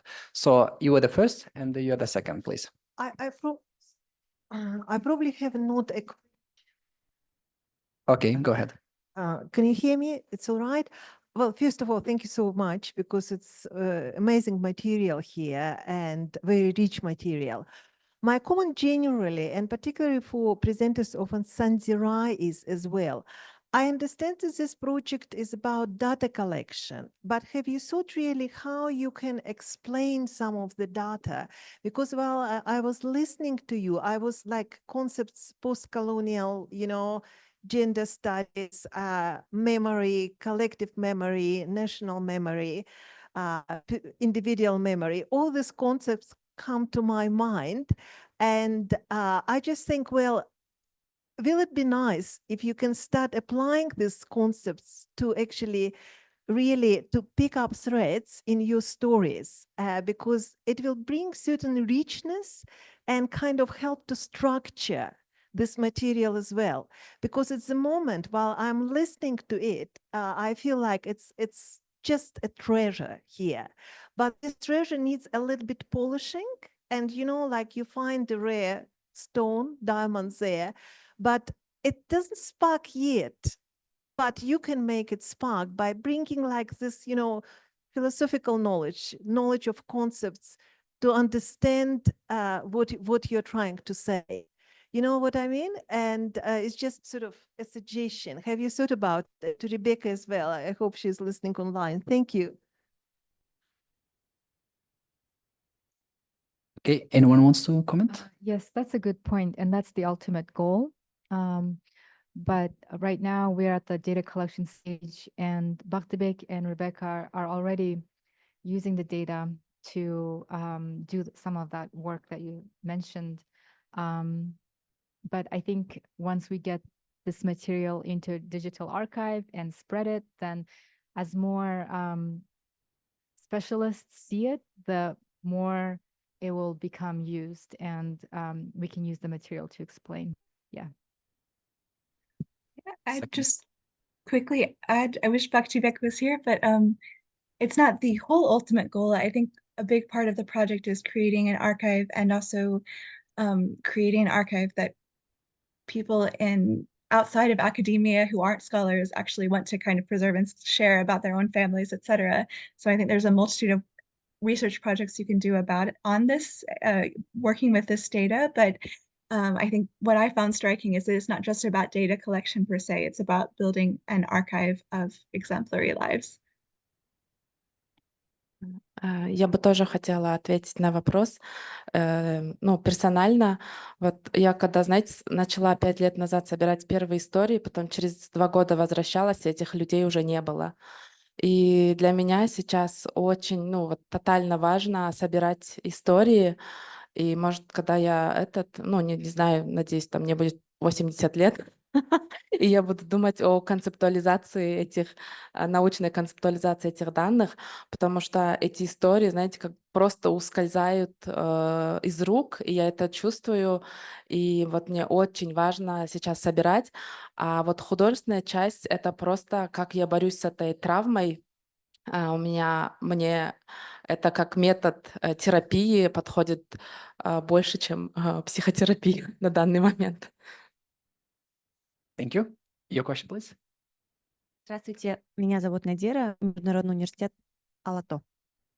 У меня вопрос к вам. Во-первых, спасибо большое, что затрагиваете такую очень важную тему. Я считаю, что в Кыргызстане, вот особенно у жителей с северной стороны, да, Чуи, Сыкуль-Нарын, мне кажется, у всех семей есть истории, как раз-таки связанные с Иркуном, да, потому что вот именно основная наша часть пострадала. Я сама сейчас работаю над статьей «Политизация термина геноцида». И вот в российских источниках про Иркун пишут, что это было подавление восстания. И, как я узнала, в начале нулевых создавалась комиссия, которая постановила, что все-таки был геноцид. И вот ваше мнение, был ли это геноцид или нет?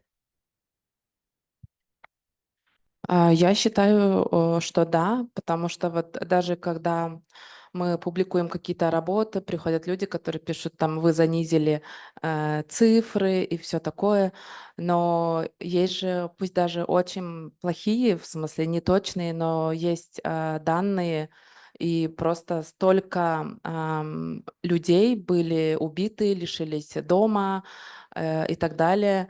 Но мне кажется, в последние годы мы сделали, вообще научный мир сделал на самом деле большой шаг в изучении 2016 года.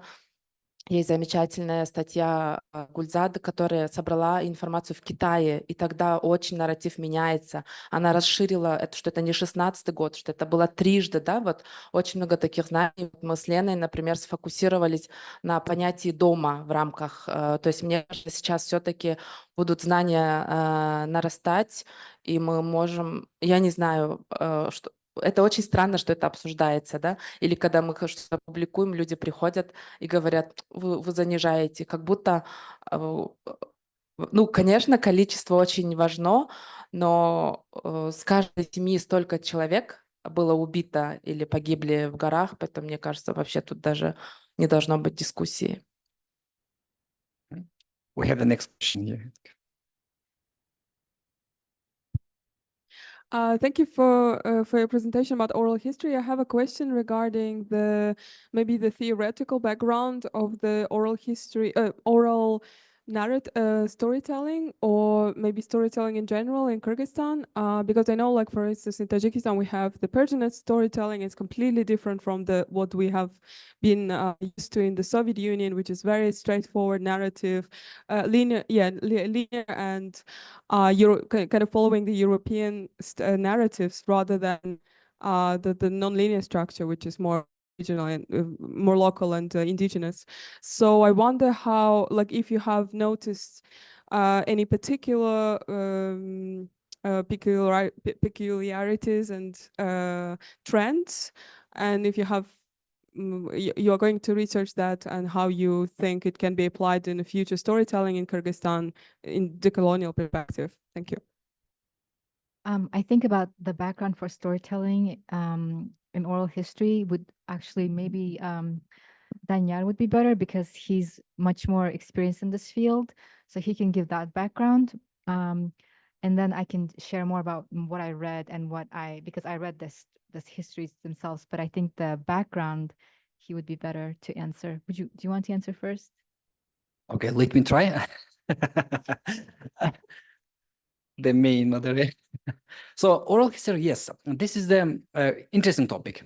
And the first concept that, for example, in Central Asia, we don't have the school of oral historians in Central Asia. For example, we have American School of Oral Historians. We have Russian School of Oral Historians, which is developed 60s.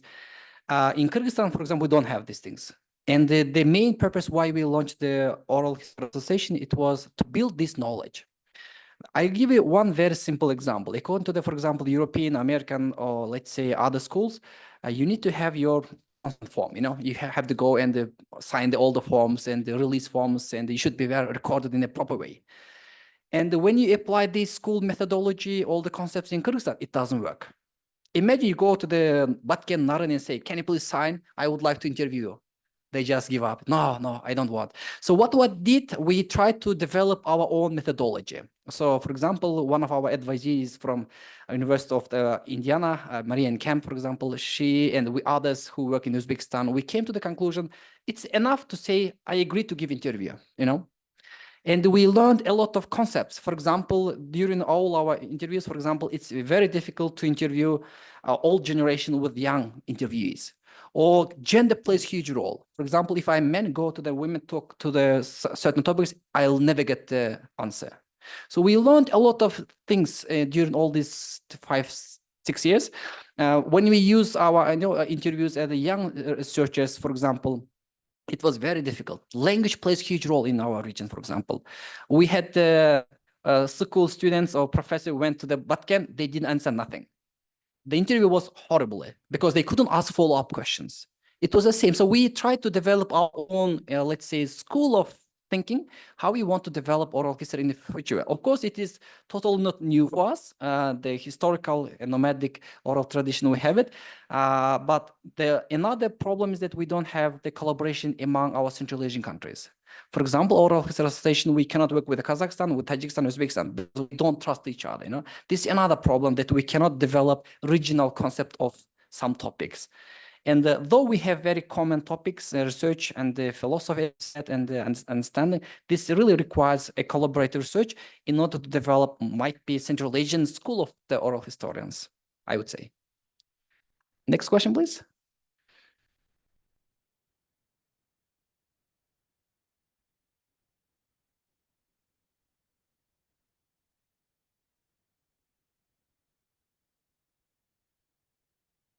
Okay, Jana Kangeldieva from AUCA, and I have a question to the presenter on Bata and the process of Bata giving.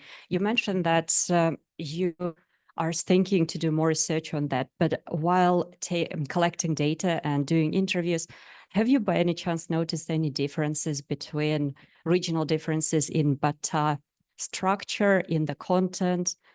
First of all, because you mentioned, and we all know indeed that there is a difference between the regional dialects, the way people speak, but also probably in the way they give Bata, there is some difference as well.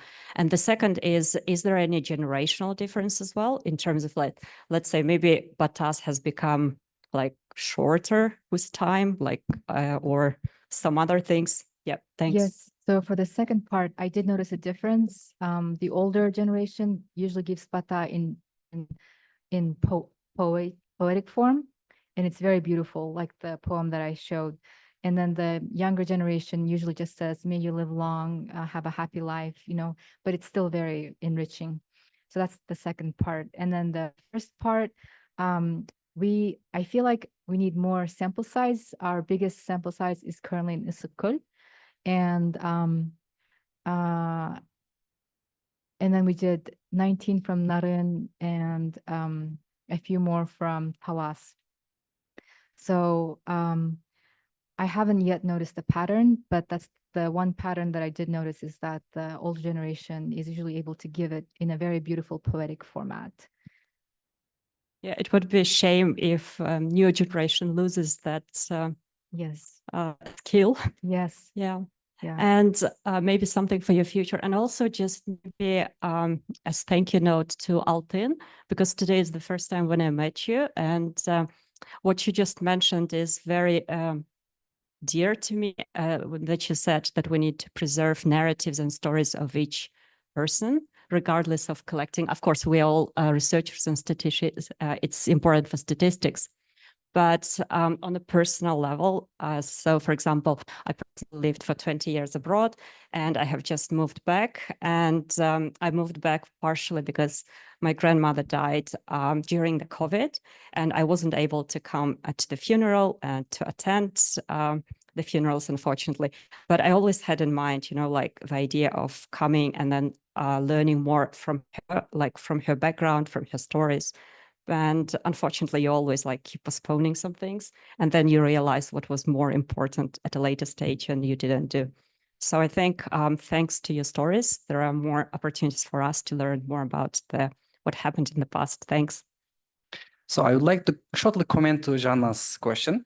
So in Kyrgyz tradition, the bata, it's a tradition that came with the Islam religion. And but in purely Kyrgyz tradition, we didn't have the bata. We had only alkış and qargış. So alkış, it is blessing, saying something good, you do something good. And qargış, if you cursing, it's if you do something negative. And this is really deeply philosophical, again, coming back to the question. And if you go to the philosophical questions, meaning all these things, we had these two concepts, alkış and qargış. But unfortunately, today, the young generation, they do not really pay attention to these things. And the Islamic way of the blessing is dominating all part of the life today's. Any comment? Hello, thank you very much for the presentation. My name is Nadira, I'm from Kazakhstan, and I was also interested in this Orkhon process and its recognition because the same events happened in Kazakhstan. And my question is, to what extent this question is politicized? Because you said that you have to be careful with naming things, like you are putting it, you have to bring some tangible artifacts to connect the stories with, because it can be misunderstood in one way or another, like how you tackle this moment. And also, do you see any similarities, or do you see this potential of bringing up these stories as a whole region which suffers from this colonial times? Thank you. Да, спасибо за ваш вопрос. Вот мы тоже недавно на другой конференции обсуждали ваш первый вопрос о том, что нам бы пора уже регионально это рассматривать. И понятно, что, например, Голодомор очень сильно закреплен за Казахстаном из-за количества жертв, а Иркутск сильно закреплен за Кыргызстаном тоже из-за количества жертв. Но в целом это процессы, которые происходили со всеми нами. И мне кажется, вот новый подход центральноазиатский просто расширит наши возможности генерирования научных знаний, потому что Сюркунь тоже это было охвачен. Вообще это началось там в Таджикистане, Узбекистане, да, потом сюда пришло, и самый пришелся на Кыргызстан, и очень много семей Южного Казахстана пострадало, да, и вот имя Тауылдык, которое мы все знаем, да, оно часто звучало тоже в интервью при сборе устных историй, то есть очень много историй, когда казахские семьи более ресурсные забирали детей и потом пытались искать в Казахстане, но, конечно, никаких документов, ничего не было, то есть это наша общая история, и мне кажется, нам давно пора уже использовать региональный подход к изучению. И вот в устной истории тоже. Nadira, I also want to comment on these things. It's very politicized topic, to be honest. I have a colleague who did research and she used statistical analysis saying that Kyrgyz Kazakh died not because of the uprising against SARS, I mean the authority, because of the natural, climate and the shortage of water and so forth, so on. And imagine after the publication of her work, in a week she got a very good prize from the Vladimir Vladimirovich Putin. And this is very much politicized topic, and and it was very clear. And second, I totally agree with you that how all these topics should be regionally researched. And for example, last time when I went to Kazakhstan and I was able to watch all these movies dedicated to the Acharchilik Golanomor. And I was very upset that there is no even the sentence about the contribution of the Kyrgyz people during this process, how Kyrgyz people was able to help at least to give and share the bread to people who was next there. But there is no sentence, there is no narratives about all things, which means the collaboration, misunderstanding, all this is missing, and the future generation will not know about, We had the great people who lost their lives for the just helping the brothers who is starving. So I think this is a great time to start collaborative research on such shared topics. Thank you. Next question, comment, please. Yes, please. Unite in Central Asia to speak about oppressions, because in Tajikistan we haven't started these discussions at all if there were no victims, and this is so tragic that we don't have any discussions about decoloniality, and it even seems that like it might be might follow a trend of criminalization of these words. So I hope that won't happen, and we definitely need to start something against that. Well, I can add to it as well. I think it's really great what you're saying about kind of uniting forces here, because we're working with Altin on our first article on a post-memory of Orkun, and looking at the secondary sources, I really noticed that, the Soviet era mentioning was by the Russian historians.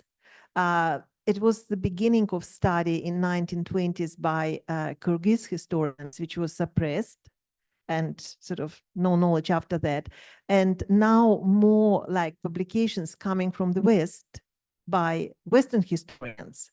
And certainly like the interest probably Altin and Gulzada Stanaleva, it's probably two Kyrgyz historians and literature person who's studying the topic. So it's obviously kind of, we all create our own histories depending from our background and sort of our national history. So it's time probably to be more critical and deconstructed in one way or another. Thank you.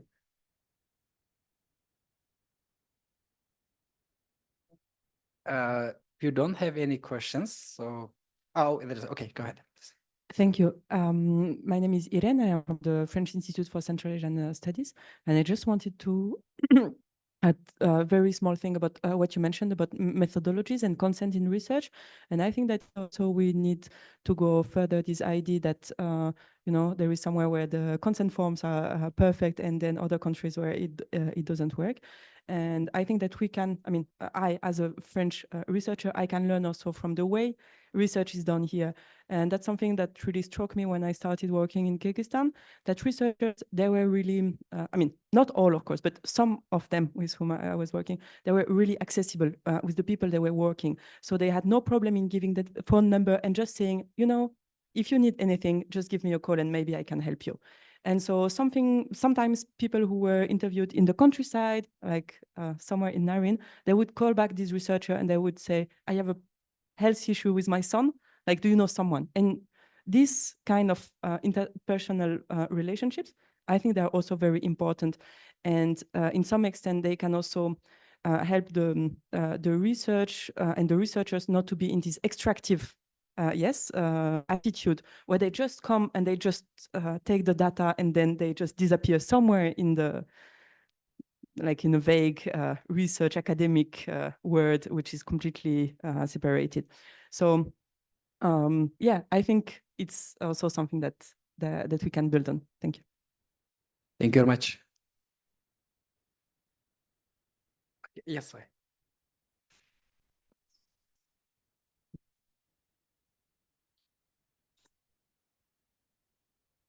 Меня зовут Султабек Сарамсаков. Я не специалист в этой области, я, может быть, даже человек с улицы, но просто свои, как бы, хотел высказать впечатления. Мне понравилась ваша презентация, что она абсолютно не политизирована. То есть такая объективная попытка оценить с точки зрения искусства, культуры, искусства, вот такое событие историческое в нашей жизни, в жизни нашего народа. Мне это очень понравилось. Я согласен с вопросом концептуализации научной этого явления, потому что, как мне кажется, у нас в обществе сейчас очень такое неоднозначное, какие-то происходят события, даже отношение к георгиевской ленточке. Ну, мы все знаем, да, что это такое. День Победы там принято там носить. И в то же время звучат такие голоса, что как мы можем носить эту георгиевскую ленточку, потому что именно русские солдаты с георгиевской ленточкой уничтожали наших там людей и так далее, и так далее. То есть хотелось бы вот как бы, наверное, было бы здорово, если была какая-то вот такая научная обоснованная концепция отношения государства, я не знаю, людей к этому явлению. И мне кажется, хороший пример для этого – это вот, ну, может быть, создание музея. Вот на примере, вот, например, как Бухенвальд, там прекрасный музей существует, где все как-то очень хорошо представлено, и ты понимаешь, формируется объективное отношение к этому событию. Вот как бы такие комментарии. Спасибо.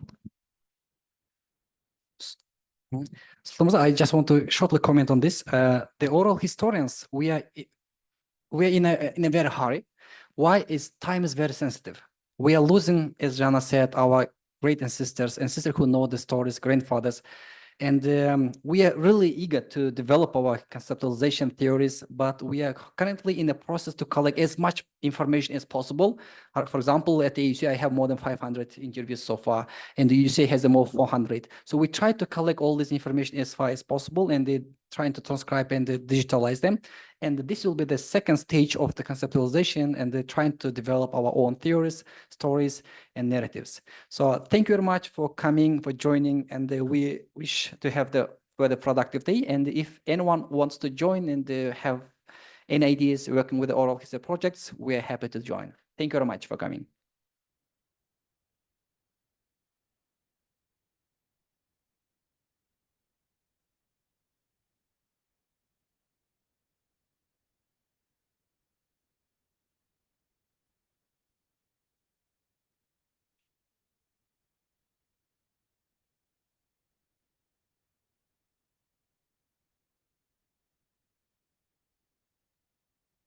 Я вам отправил. Хорошо, я это вот запускаю еще раз презентацию. Но теперь видно или не видно? Теперь меня самому не видно это.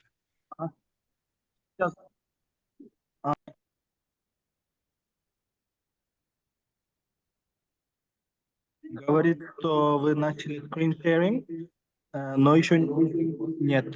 Можете еще раз поделиться? Сейчас что-то происходит вообще непонятное.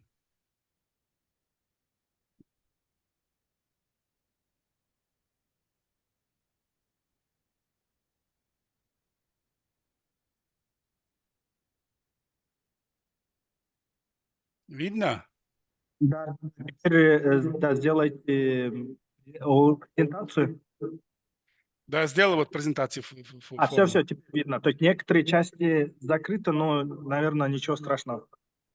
Там некоторые буквы. Да, не знаю, почему так происходит. Не, все так, все нормально. Просто. So the thing is that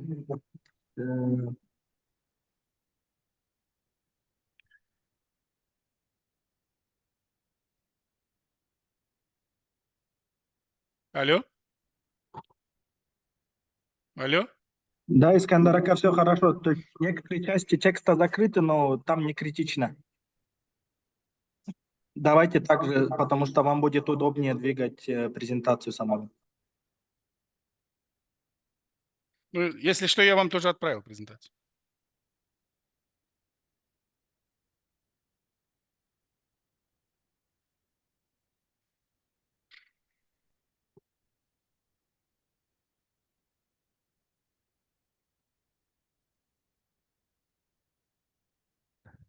Dear ladies and gentlemen, sorry. Hello. Dear ladies and gentlemen, thanks a lot for coming to one of the final sessions today. Today we have three very, very interesting presentations. And just a bit of a housekeeping before we start the session. Since we have three presenters and the papers are a bit different from one another, we are going to set up in a way that each of the presenters will receive 30 minutes.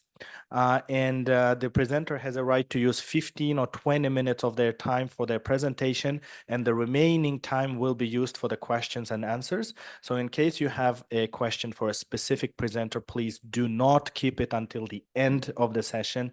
You will have a chance to ask it right away. Of course, at the end of the presentation, at the end of all three talks, we will try to make some time to ask questions that pertain to all of the speakers. But until then, please listen carefully and prepare your questions to ask the presenters right away. And for the presenters, please try to divide your time in the best way you see fit. You get 30 minutes in total, and if you use up 15 minutes, you'll have more time for question and answers. And if you use 20 minutes, then you'll have only 10 minutes for question and answers. And today we are going to talk about very old problems and challenges in Central Asia, and we're going to explore the water governance research agenda in Central Asia. And without further ado, I'd like to give the floor to Dr. Iskender Abdullayev, a very renowned water specialist from Central Asia, who's currently serving as a director at the International Water Management Institute in Lahore. Iskender Aka, the floor is yours. Thank you, Oybek, for introduction, and I again thank organizers for inviting me, especially my colleague, Professor Martin Patrick, and my apologies that I cannot be there physically. Mainly what I'm going to speak today is, as Oybek said, very well known. It's about the policy research agenda on water governance in Central Asia. When we speak about water research, we are talking about quite a wide range of stakeholders and interest groups engaged, including researchers and policymakers who are really shaping the reforms and driving them. Of course, development specter, which is also presented different international international organizations, and as well as ourselves like persons. This really sets already seen that when we speak about water policies and water reforms and water sector, we have quite a diverse opinion and vision, and also different settings as well as research methodologies and approaches. Coming back to the water in Central Asia and current trends, which really drives our research and focus and makes us work on different issues, we are having currently increased uncertainty and high volatility of water supply and water management and water services in the region. It's due to different reasons, in one being a climate change pressure, other being transformations in economies, geopolitics, new solutions, etc. And also we are in the region where we have demand increasing versus what intensive economic models of the countries we're having, especially in agriculture, but also other sectors. So in this setting, we are witnessing so-called water crisis. It never ended. Yeah, it started and never ended. Started somewhere 80s and never ended. But current stage, countries of the region trying to really address this water crisis through different attempts, like new water strategies, new water reforms. So attempts at changing water sector and trying to make it more sustainable and stable creates quite different efforts by the region's countries. And especially on transboundary level, currently we are witnessing quite a lot of activity, which is, we call it high level, bilateral and multilateral activity is pushed by mainly high-level policymakers in the region.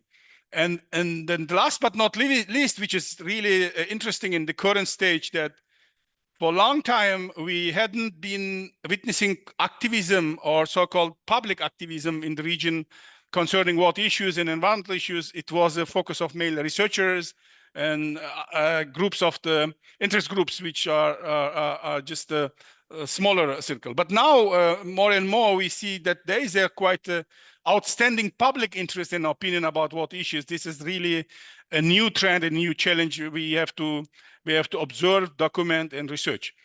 Of course, in research in Central Asia has been always a focus of many studies and conceptual visions.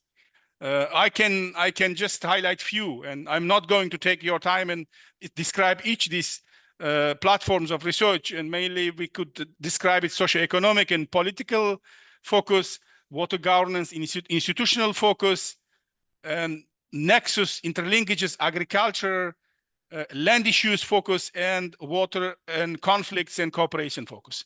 There are many authors and leading colleagues who are really studied well the water sector, and they shape with these 5 thematic areas they were working. So early these studies have been focused, and I have divided it into 3 time spans in order to make it more structured. For example, late 80s and 90s, when we see a lot of studies focused on agriculture transformations, post-Soviet agricultural decentralization, as well as a result, the impact of these all efforts on water systems. Then you have a mid-90s and 2000s, when we see a formation of new institutions after the collapse of the Soviet Union, and new emerging water structures in the national level have been focus of the studies, and also including transboundary issues. And sometimes in 2000 and 2010s, we were seeing more and more papers and research coming and focusing more about so-called normative reforms in water policy. I call it IWRM period, when all and everyone was focusing how IWRM is implemented in the different levels, how water user institutions have been developed in these countries.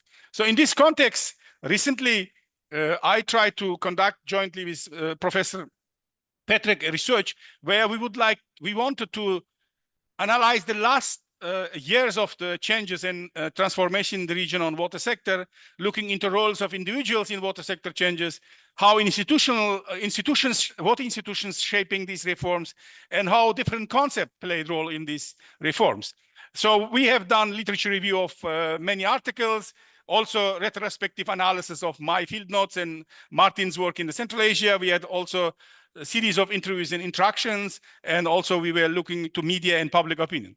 All this helped us to make some analysis. And this next table shows you how much detailed information about this data and information which has been used in this research. I'm not going to take your time and say that was like a policy making and political information, technical and mid-level changes was observed, and local level everyday water management also was observed. So we also had some interviews. Unfortunately, due to the shortage of the time, I cannot highlight all these interview results, but we tried to capture different layers of professionals and water sector people who engage in these changes and reforms, like mid-level water professionals, field staff, engineers and technicians, high-level water managers, the policymakers. All these the groups have been interviewed. These interviews have been conducted in order to really make sure that within the system, how these reforms have been seen, how they will be driven, and all these processes, what kind of results it brought. So mainly try to understand the current setting of the water financing and economic aspects of water management, basin management institutions, how water users were represented in this process of changes. So what was the outcome of these reforms in type of water infrastructure improvements, role of private sector, etc. So what the results? So mainly results have been very interesting, and I will give you some highlight. For example, end of 80s and 90s, mainly we understood that the reforms were driven due to collapse of the Soviet economy, disintegration of the Soviet system, and also changes in political and economic system. And it was a minimum of institutional transformations. It wasn't like a big jump or quality change in the water management, but rather trying to preserve existing structure of what is Soviet system. And also the reforms were lead on top, mainly very high levels of decision making. It's understandable because the collapse was everywhere, and people, especially in the water sector, they didn't want to collapse of the water system. Instead, they want to change some institutional additions, like local level water institutions, in order to keep this structure. Then in mid 90s and 2000s, reforms were really driven by adjusting the private and market system, which was emerging in agriculture, because agriculture became more of individual producers, the water users, so competition have increased. And therefore, institutions like Water Use Association has been set. And there was some merge of different institutions. For example, before in the Soviet time, you all know, Water Ministry was the monster and a strong player. And in this case, it was now reformed more, emerged more as a serving or service to the major water user. Like in many cases, Water Ministry have been merged with agriculture ministries. And the reforms in this time was mainly initiated by agriculture ministries and ministries who were receiving water. And then third step of the water reforms in 2000 and 2010 was more or less shaped by need for investment. I would say major shapers of the agenda was international agenda and concepts. Donors and international organizations played a more strong role in this level of reforms. And there was a new institutions at the basin level, at sub-basin level. There was a lot of testing of new institutions in this phase.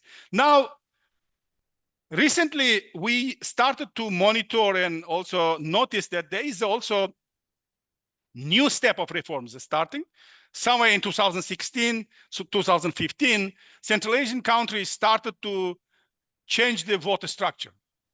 I am giving in this table some examples of, in different countries, what they have done. Like in Kazakhstan, in Kyrgyzstan, in Tajikistan, in Uzbekistan, and Turkmenistan, they had a new phase of reforms. This phase of reforms are different from previous ones.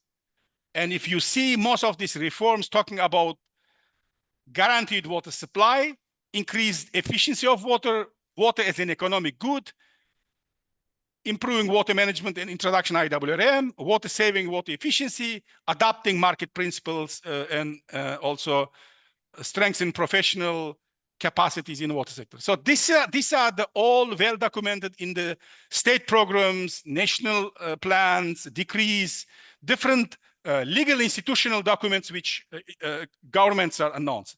Therefore, I think what we should say that currently, last few years, we are having new reforms, which differently from previous steps of the reforms are shaped by need, by crisis and obstacles, and also challenges which emerge in the water sector. So now, if we come to drivers behind the water sector transitions for last 30 years in Central Asia, they are political, economic, and climate and water challenges. However, interviews and analysis showed most of the time reforms were top-down and led by the interest groups which are outside of the water sector. And in all the reforms, final decision of the steps have taken by financial and economic considerations rather than political. So I would say also there are different stakeholders, which is shown in this table. It's government agencies, of course. There are strong role from individuals, like so-called champions or the people who are in the driving seat and in the ministry, and concepts and principles as well.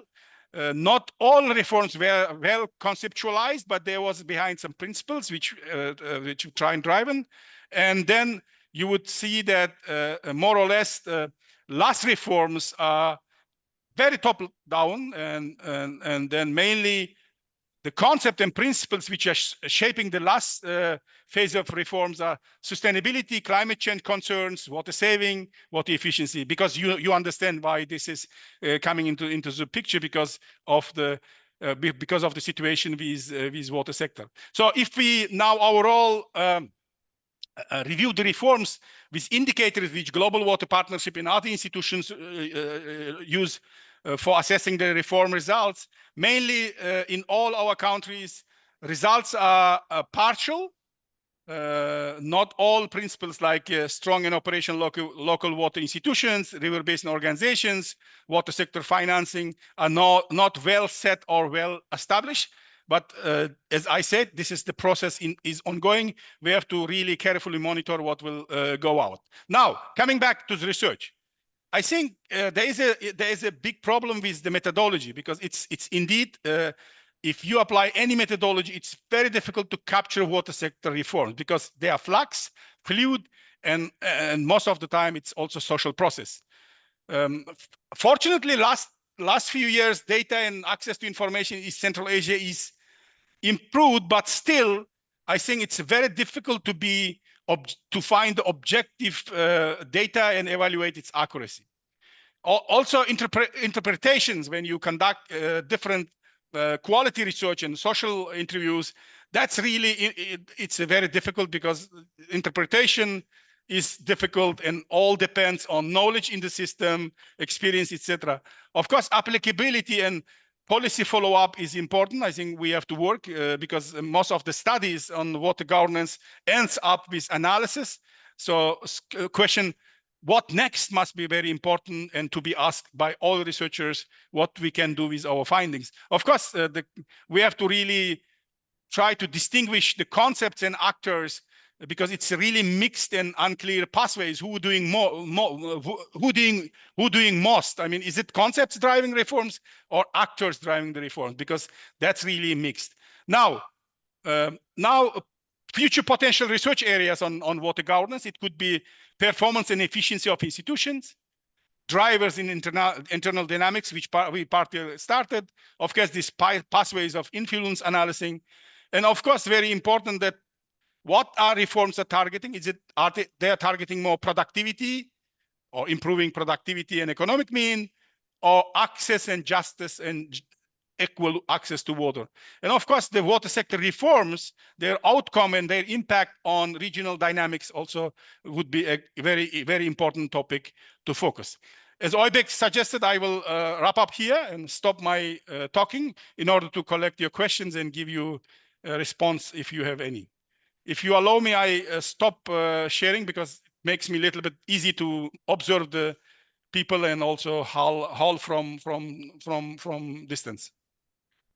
Thank you very much, Skandaraka, for a very fascinating research that you've done together with Professor Patrick.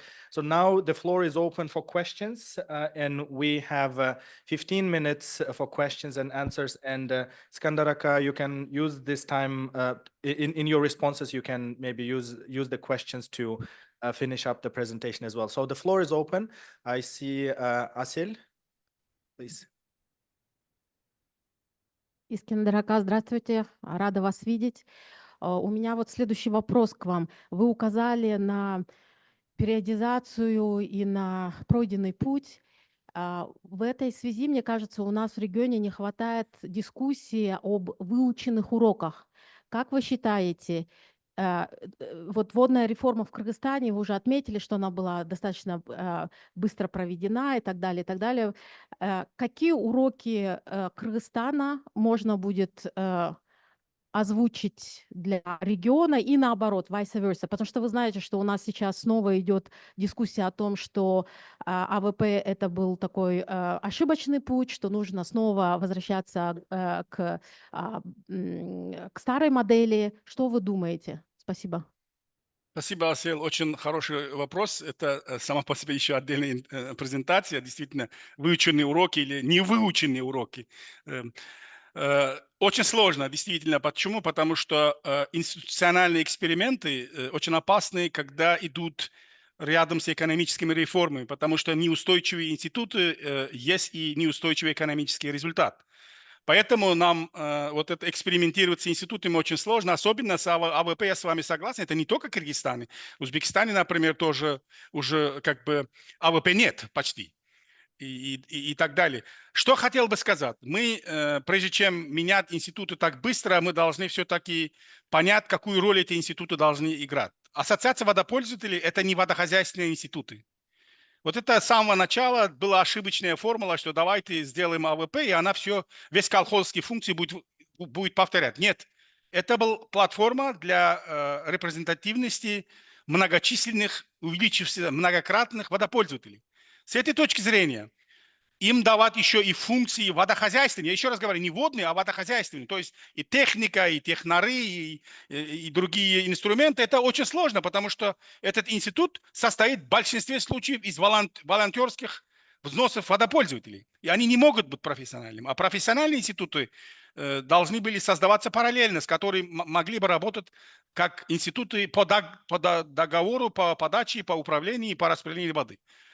Поэтому с этой точки зрения это только один факт, да, один пример. Поэтому действительно надо сделать. Но здесь не надо обвинять только бы наших правительств и так далее. Мы, научная среда, тоже виновата. Потому что я, как сказал, мы считаем, что если мы хорошие публикации сделали, остальное уже задача лиц, которые принимают решения, они сами должны сделать уроки.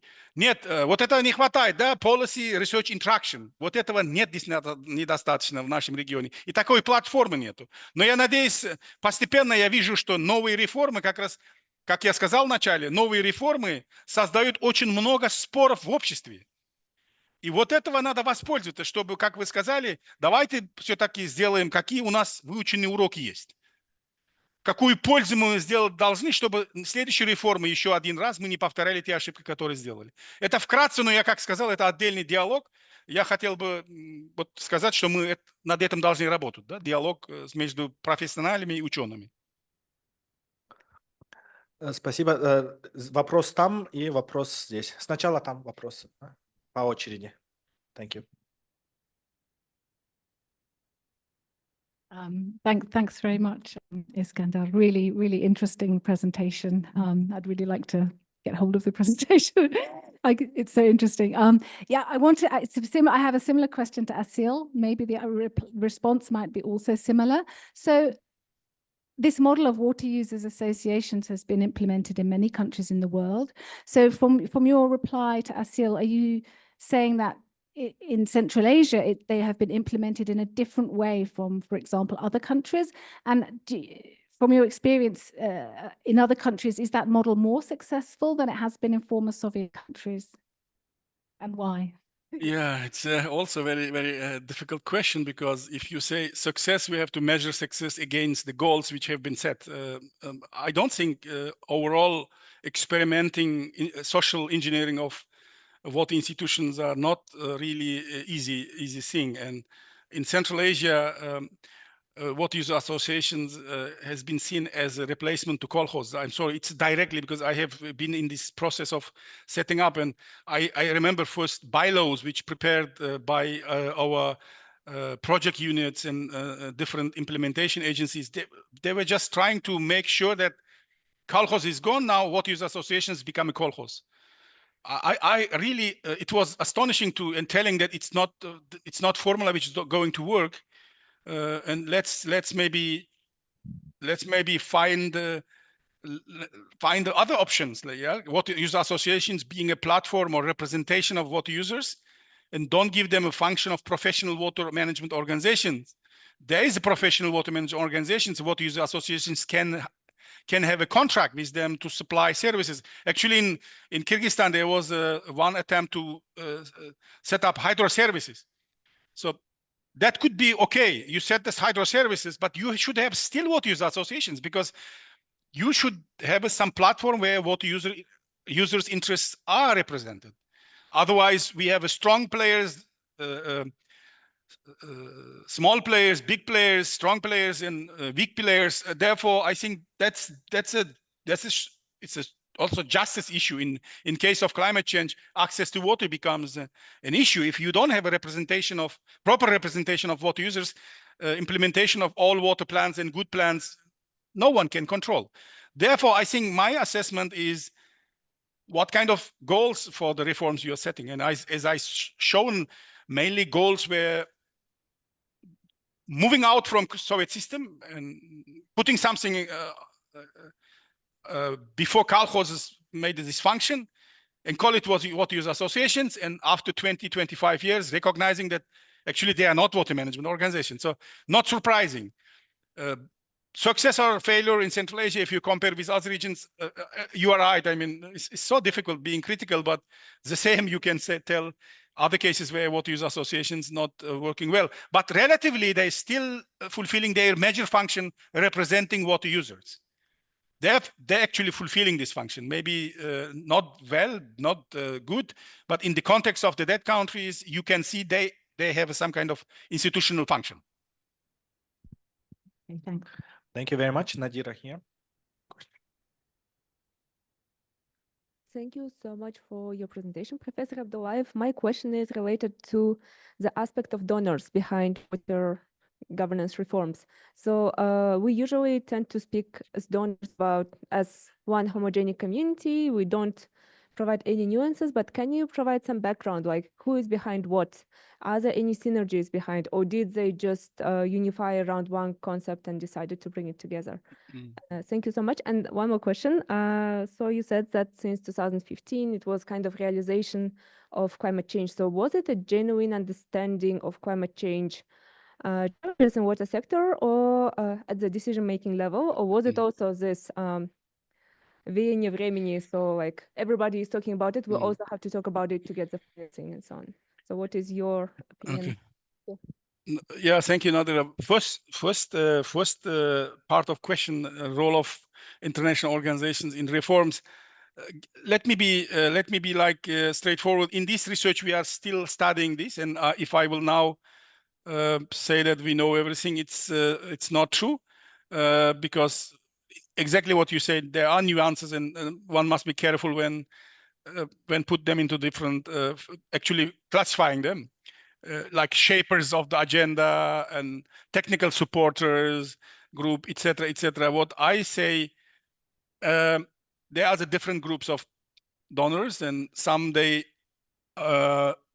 policy shapers very strongly, like World Bank and EDB with big bunch of money. They can really shape the reforms. And then you have a really technical support, capacity building, setting up professional organizational efforts like GIZ, some part of projects of ADB, some projects of the SDC.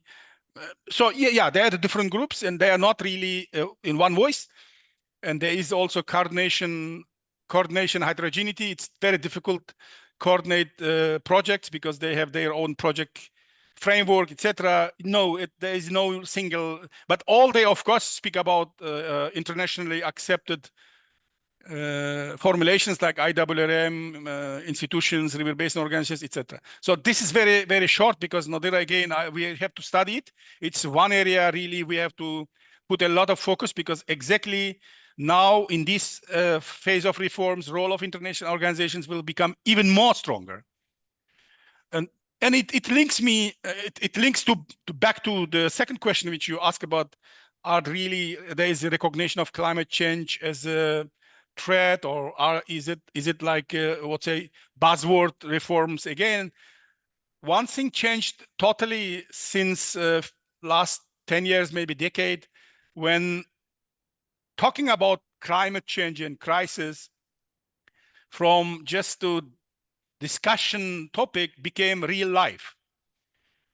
Frequency of disasters and water shortages in Central Asia tripled in the last 10 years. And you could see real pressure, real economic pressure to the governments in Central Asia from the deficit of water, water misallocation. So I think, if I don't call it genuine understanding, but at least pressure is there. So these reforms like more driven by pressure rather than something else. Very short. Thank you. Thank you very much. We have space for one more question, and then we will have to wrap up. So is there a question here? And Я скажу на русском. Спасибо, Искандарака, очень интересная презентация. Как вы вот смотрите, вот я тоже понимаю, что очень много финансов, донорская поддержка была в наш Кыргызстан, например, да, но я вот все-таки в менеджменте проблема в первую очередь, чем финансирование. Финансирование тоже проблема, но она на втором месте, я считаю. Вот в менеджменте, вот я считаю, у нас все-таки решить надо вот это, усовершенствовать этот менеджмент в водной политике. Что вы думаете по вопросу? Хорошо. Ну, в принципе, я бы коротко ответил бы, что я согласен с вами, но давайте немножко расширим, потому что все-таки это интересный вопрос, что важнее, хороший менеджмент, управление или финансирование. В принципе, вы правы, когда мы начинали реформы 30 лет назад, таких инфраструктурных запросов, можно сказать, таких инфраструктурного дефицита у нас не было. Пока все было так недавно построено, и водохранилища, и каналы, и так далее. Поэтому в то время мы действительно упустили много времени, в самом деле не улучшив наше как бы водохозяйственное управление. Но сейчас, к сожалению, без инвестиций и без финансирования и изменения инфраструктуры любые хорошие решения в управлении, они не дадут результата, так как почти вся инфраструктура, может быть, не вся, но 90% инфраструктуры сейчас требует уже как бы серьезного перестроения и как бы реабилитации. Поэтому, да, действительно, без улучшения управления мы не решим эти проблемы, но плюс к этому еще добавьте, что инфраструктура очень устаревшая, и инвестмент, и финансирование требует тоже также очень серьезных усилий. Спасибо. Thank you very much, Iskandaraka. Perfect timing. And let's give a round of applause to Iskandaraka for joining us from Lahore. Thank you. And we hope that the new place is treating you well. And thanks a lot for finding the time to join us today. Now, without further ado, I'd like to invite Professor Martin Patrick from Justus Liebig University of Gießen. And he is going to talk about evolving institutions of sustainability, a dynamic model of historical water governance transformations in Central Asia. And you again have 30 minutes, and 15 or 20 minutes for presentation, and the rest is for questions and answers. The floor is yours. Thanks a lot, IBEC, also for stepping in on short notice here to so professionally moderate our session here today. That's really appreciated. Also, thanks to Iskandar for making it to our session, despite your turbulent week in Lahore, I'm sure it was. Yeah, but Iskandar, you set the floor perfectly for the session. And in the discussion also, we covered already a wide range of topics that all, yeah, rotate around the issue of water governance and the role of different stakeholders and governance mechanisms.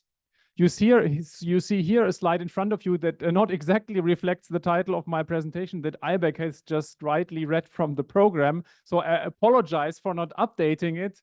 And I have to apologize also a bit that this presentation may become a bit back and forth and maybe a bit confusing here and there because I was just the last day working on revising it, having taken it over from my PhD student, Iroda Amirova. Actually, she's no longer my PhD student because she graduated a few years ago. So this is joint work with her, Iroda Amirova and Nadia Janibekov, which started at IAMO some years ago. But the title that you see in front of you is actually also fitting as I'm going to address now with you the questions of water governance by asking what are the roles of different types of governance mechanisms, social organizations in managing water appropriately. And these ideal types of organizations are the community, the state, and the market. I will take a view that is highly complementary to what Iskandar just presented, by focusing, first of all, explicitly on the theoretical modeling of this kind of evolution and the kind of governance mechanism that is in place. It is also complementary in the sense that I will look at historical episodes, but much longer, in a much longer duration than Iskandar did for the post-independence period. So as a way of motivation, I will first go through these historical settings that are described here already in keywords, the pre-colonial, the Tsarist, and the Soviet periods of water governance in Central Asia.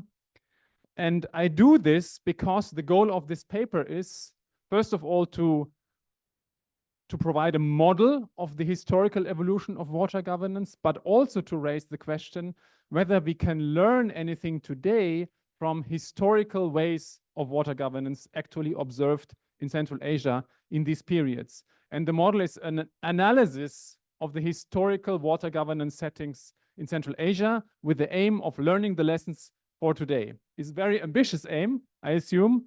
And the modeling is also kind of ambitious. So all that I can do here in 15-20 minutes is try to give you a glimpse of the model approach. And I hope you find it stimulating. So this is a historical photo actually taken from one of Iskandar's publications. I think it's a historical Hashar event. So the collective engagement in water canal cleaning here of irrigation canal maintenance. And this is one of the key challenges in keeping the water system operational. And we ask now in the paper, okay, under which social settings, which organizational setups allowed the water user communities in historical Central Asia to actually succeed in this activity of maintaining a functioning water system.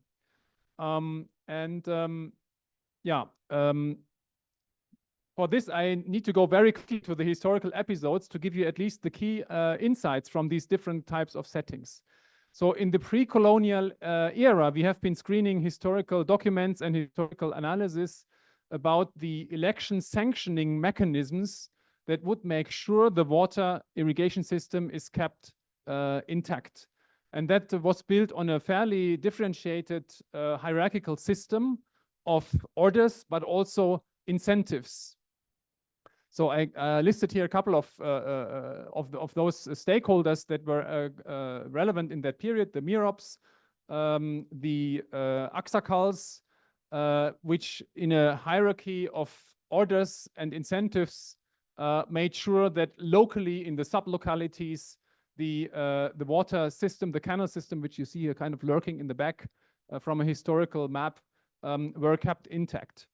And the key point here is that at this time, there was a fairly democratic and decentralized system of providing incentives to the people that were in charge of maintaining these canals, called Kipsen or Kapsen, which depended on the satisfaction level of farmers who actually elected the Aksakals, who elected the water masters, and in that sense could provide a feedback and establish an accountability mechanism for those in charge of maintaining the canals.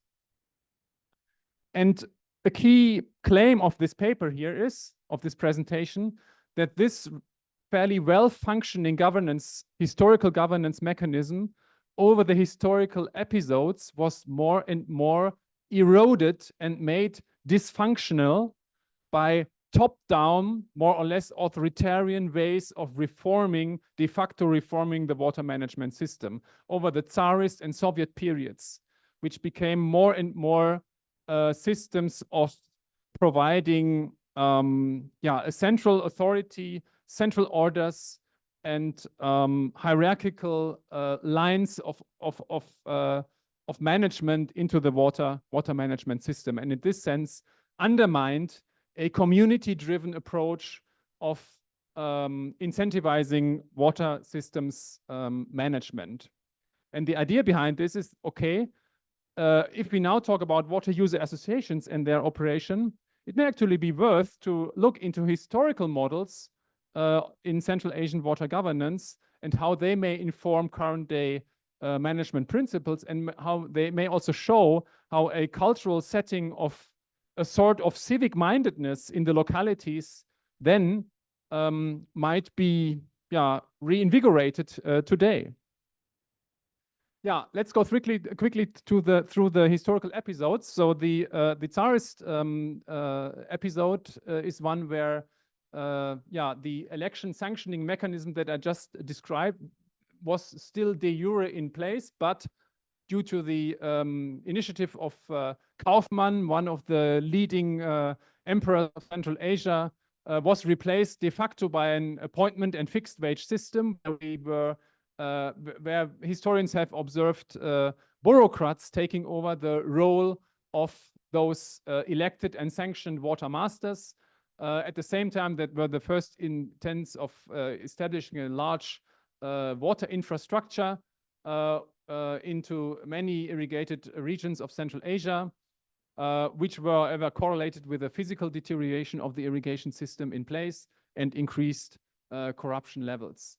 And the Soviet period actually continued that, fully abolished the self-governance of water, fully replaced it by a water bureaucracy, establishment of kolkhozes and sovkhozes. At the same time, a increasing deterioration of the facilities and the slow emergence of the Aral Seas catastrophe that you are all very well aware of, and the emergence of the Aralkum Desert instead. Yeah, which ended up in a situation we have observed in the post-independence period that you see here also in these pictures. Yeah, salinated soils, broken irrigation canals, and an environmental crisis of unprecedented extent, which led to the policy issues that Iskander has been describing so aptly in his previous presentation. Okay, so far the admittedly highly stylized historical record. Now a major goal of this paper is to transform that into a formal modeling device, or to develop such a device which would allow the simulation of an artificial water user community by using methods of evolutionary game theory. And I will try again, as I said, to give you a glimpse of what that means and what it could be used for. The research questions behind this modeling attempt are to understand or to give an answer to the question, how likely and under which conditions may it be possible that current water management could return to some of the principles of election sanctioning that we observed in the pre-colonial period. And secondly, could private property be a resolution to the current water management principles and improve the irrigation management efficiency today? So starting from a status quo of current day ill-functioning water management, which we try to model in this model that I will be showing to you in a few minutes, we ask what kind of innovations could we bring to this model in terms of either historical practices like election sanctioning, or privatization as another external idea of an alternative governance mechanism, yeah, to overcome these inefficiencies and these problems in the current water sector. Yeah, and for the rest of my talk, the key steps are actually summarized here on this slide. So if you can follow my argument along these bullet points that I'm now going to explain to you, I think you have managed to take away the key message that I would like to provide to you. I will now, in the next slides, introduce quite simple game theoretical model called the Hawk-Dove game, which is a standard tool in formal political economy, if you wish, in formal game theory, which is a standard tool to analyze a contested resource, to analyze the strategies to deal with a resource conflict. And one could also use it as a description of an a priori state of nature in which the community using the resource is not really able to use the resource efficiently. It's a source of is a kind of a Hobbesian, Thomas Hobbesian, condition of fighting and grabbing over a resource where no real intact polity is in place to manage this resource properly. And alternative labels for these two strategies, Hawk and Dove, are grab or share, yeah, with regard to the resource. We have two strategies in this game that can be labeled like that. I will then go through a few steps that introduce methodological innovations to the model, and that will also make explicit references to the governance innovations that I was describing. Yeah, so we make the model more realistic and more useful for modeling these historical episodes by first of all turning the 2x2 model in a multiplayer game. By the way, I will not go through all the formalities in this step here. This is the theme of a whole dissertation monograph. I will just try to give you the intuition of them, and some of the formal tools I will show. So we turn it into a multiplayer game in which we have a community of resource users, not just two. We will see how their governance of the resource will actually depend on the fraction of certain strategies followed by this community of resource users. We will then introduce a third strategy in addition to the grabbing and sharing, which we call punishment by community members. And this is actually an alternative label for the election sanctioning mechanism that I was mentioning before, yeah, the pre-colonial governance mechanism that we take as a model here, as a starting point. Then in the paper, we turn it into an evolutionary game, meaning we have not only many players, but they interact over a period of time in many rounds after each other. Yeah, that is what makes the game evolutionary. And the evolutionary game is based on the idea that the players adjust their strategies in each period based on how successful they were in the previous one. And then in another step, we introduce another innovation to the model, that is the privatization. That is the last point here, actually. Before I come to that, I should say the evolutionary game allows us to understand the undermining of this sanctioning mechanism. And we show that it leads to a return to fighting. So this state of nature that I was describing in the beginning. And finally, we use the model to introduce the idea of property rights, which we call the Krivoshane game, according to another Russian officer who pondered this idea for a while. Okay. To give you an idea, at least, how that may look like. This is the hawk-dove game. That is the a priori model of resource conflict, which we also call grabber and sharer. The model is characterized by the interactions of these two strategies. So what happens if in our game two grabbers meet each other to share this resource? They will fight. The fight will incur a cost, and both of them are assumed to have a 50-50 chance to win this fight, in which they get what remains after the fighting. If one of them, or if our player here chooses instead the sharing strategy, then the hawks always win over the doves. So the grabbers always win over the sharers, and the hawks get all of the resource. Whereas if two sharers meet, they share equally. So the difference between the hawks meeting and the doves meeting is that the hawks are fighting, that there is a waste of resources in this fighting, whereas if everyone would behave just peacefully sharing when they meet, we would have no waste of resources.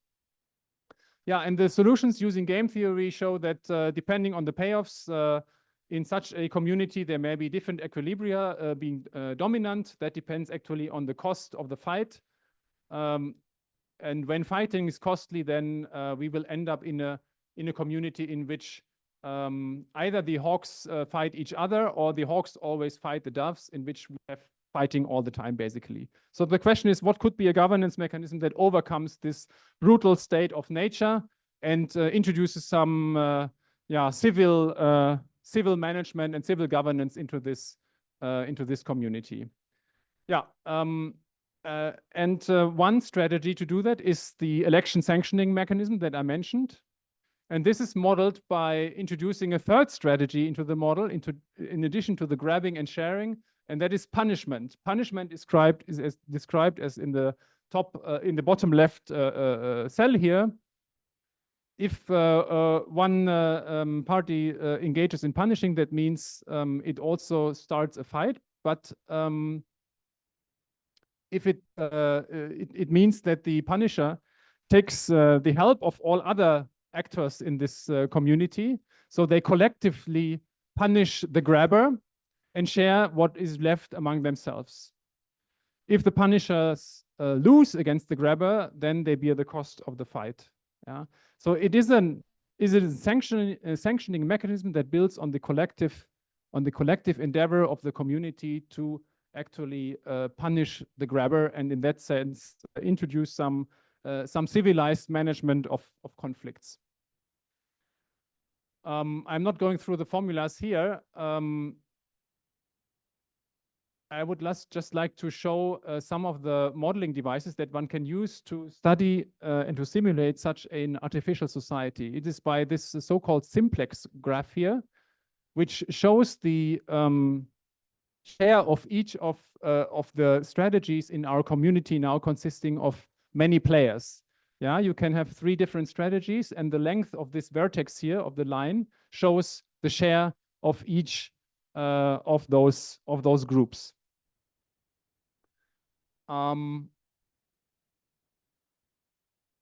This can now be taken to study the internal group dynamics once we allow for an updating in each round, because then we have a dynamic over time of the three strategies. We can show that some of them are actually self-reinforcing, depending on where we are on this simplex here. So the simplex is description of the prevalent strategies in our community of water users. If they are all punishers, that is one equilibrium actually, which is called Rousseauian here, after Jean-Jacques Rousseau, who was studying the civil society in North America, I think. Or it can be a grabbing and fighting equilibrium more akin to what Thomas Hobbes described about the state of nature. Okay, and then we can take this to study actual historical events in 1 minute, 2, yeah, historical events in Central Asia by identifying some combinations of strategies with historical events. So we can say the historical episode of the sanctioning election mechanism prior to the colonization was actually a Rousseauian equilibrium where people were punishing those who were wasting the water because they had installed a functioning punishing mechanism. And with the erosion of this election sanctioning mechanism over colonization and Soviet bureaucracy implementation, the society slowly moved towards the Hobbesian equilibrium here, which is actually a process of historical evolution and one in which the history matters. Yeah? So we have actually a model of a slow historical evolutionary process.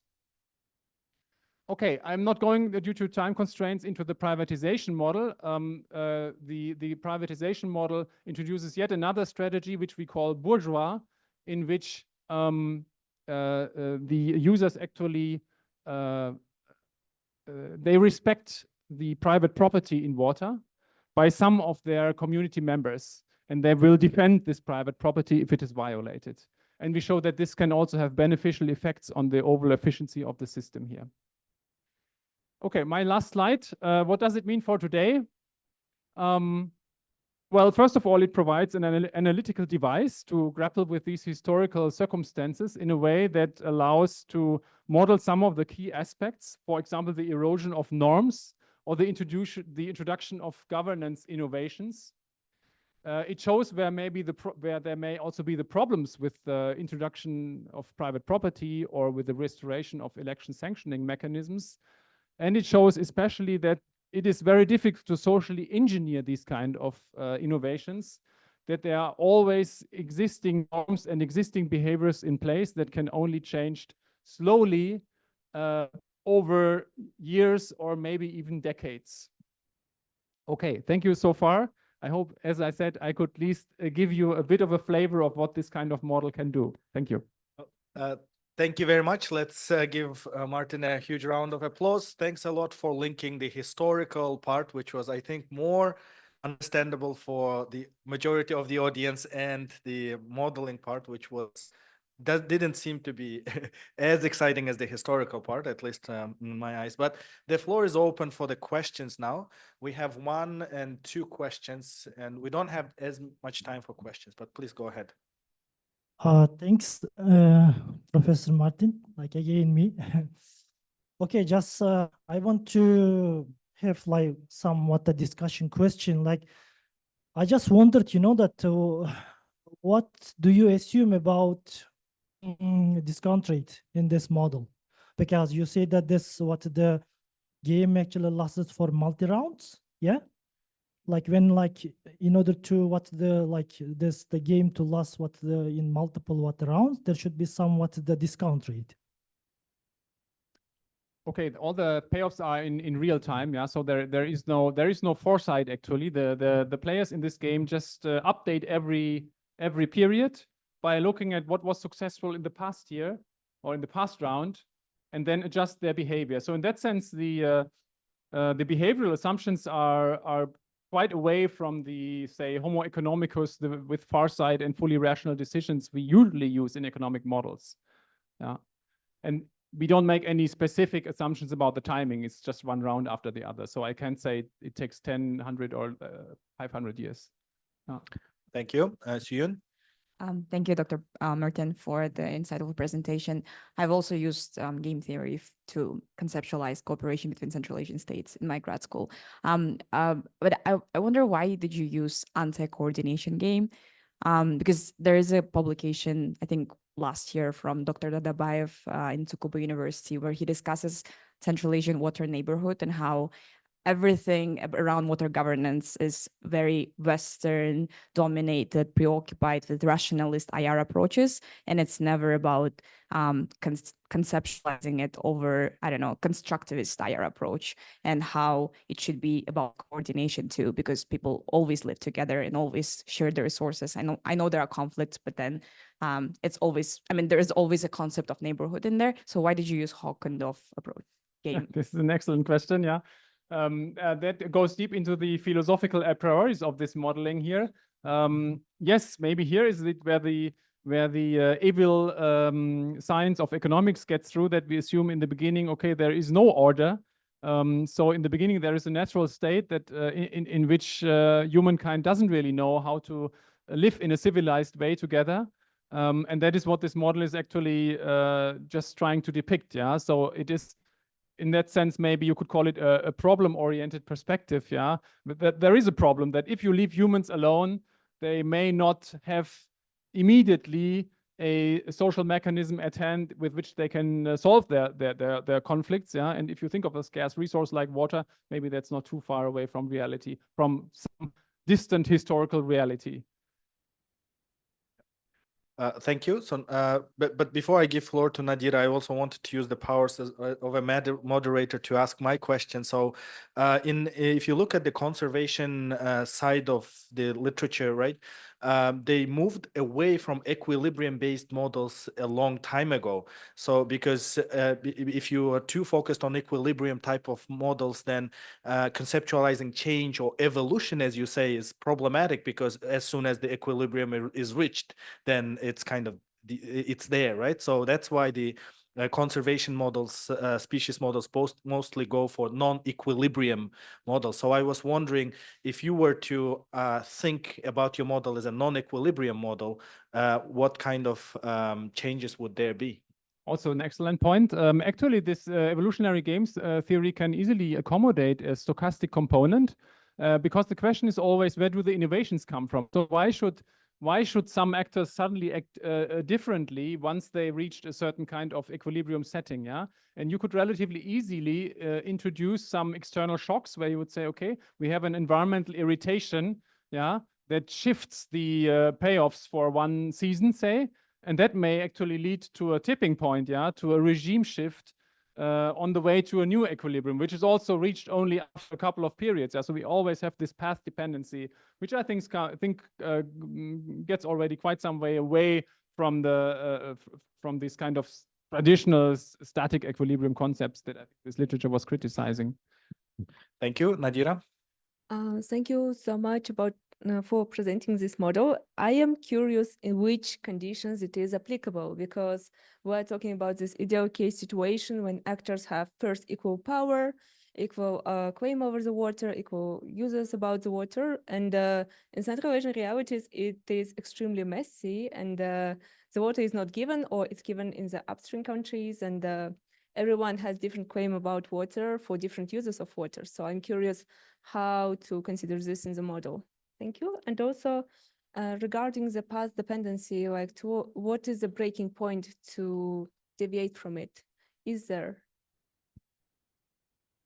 Yeah.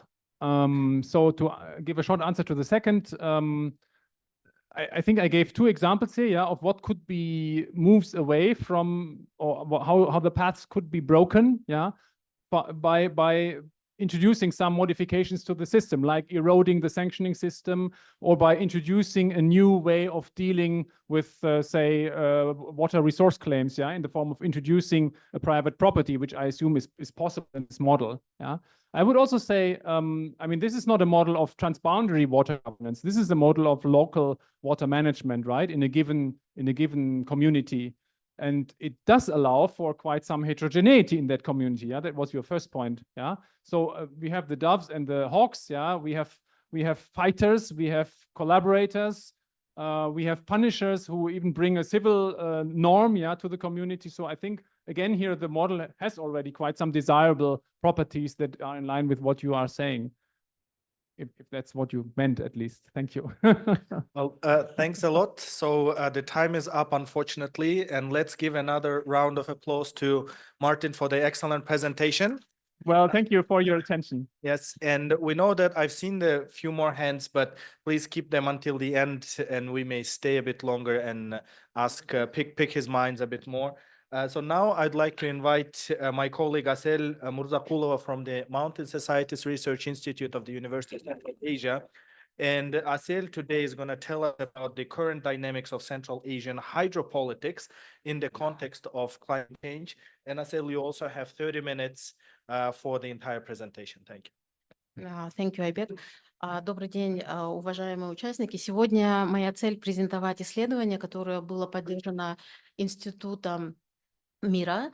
Это было небольшое исследование, основанное на экспертном опросе специалистов в области водной политики, водных реформ в Центральной Азии. Цель исследования была в том, чтобы понять, какие линки между изменением климата и ростом конфликтности в регионе мы можем видеть, и как бы проверить, насколько вот это достаточно широкая дискуссия о секьюритизации водных ресурсов Центральной Азии имеет место быть. Мы знаем, что согласно оценкам межправительственной группы экспертов по изменению климата, Центральная Азия является одним из регионов, где наблюдается самый быстрый рост ежегодных температур.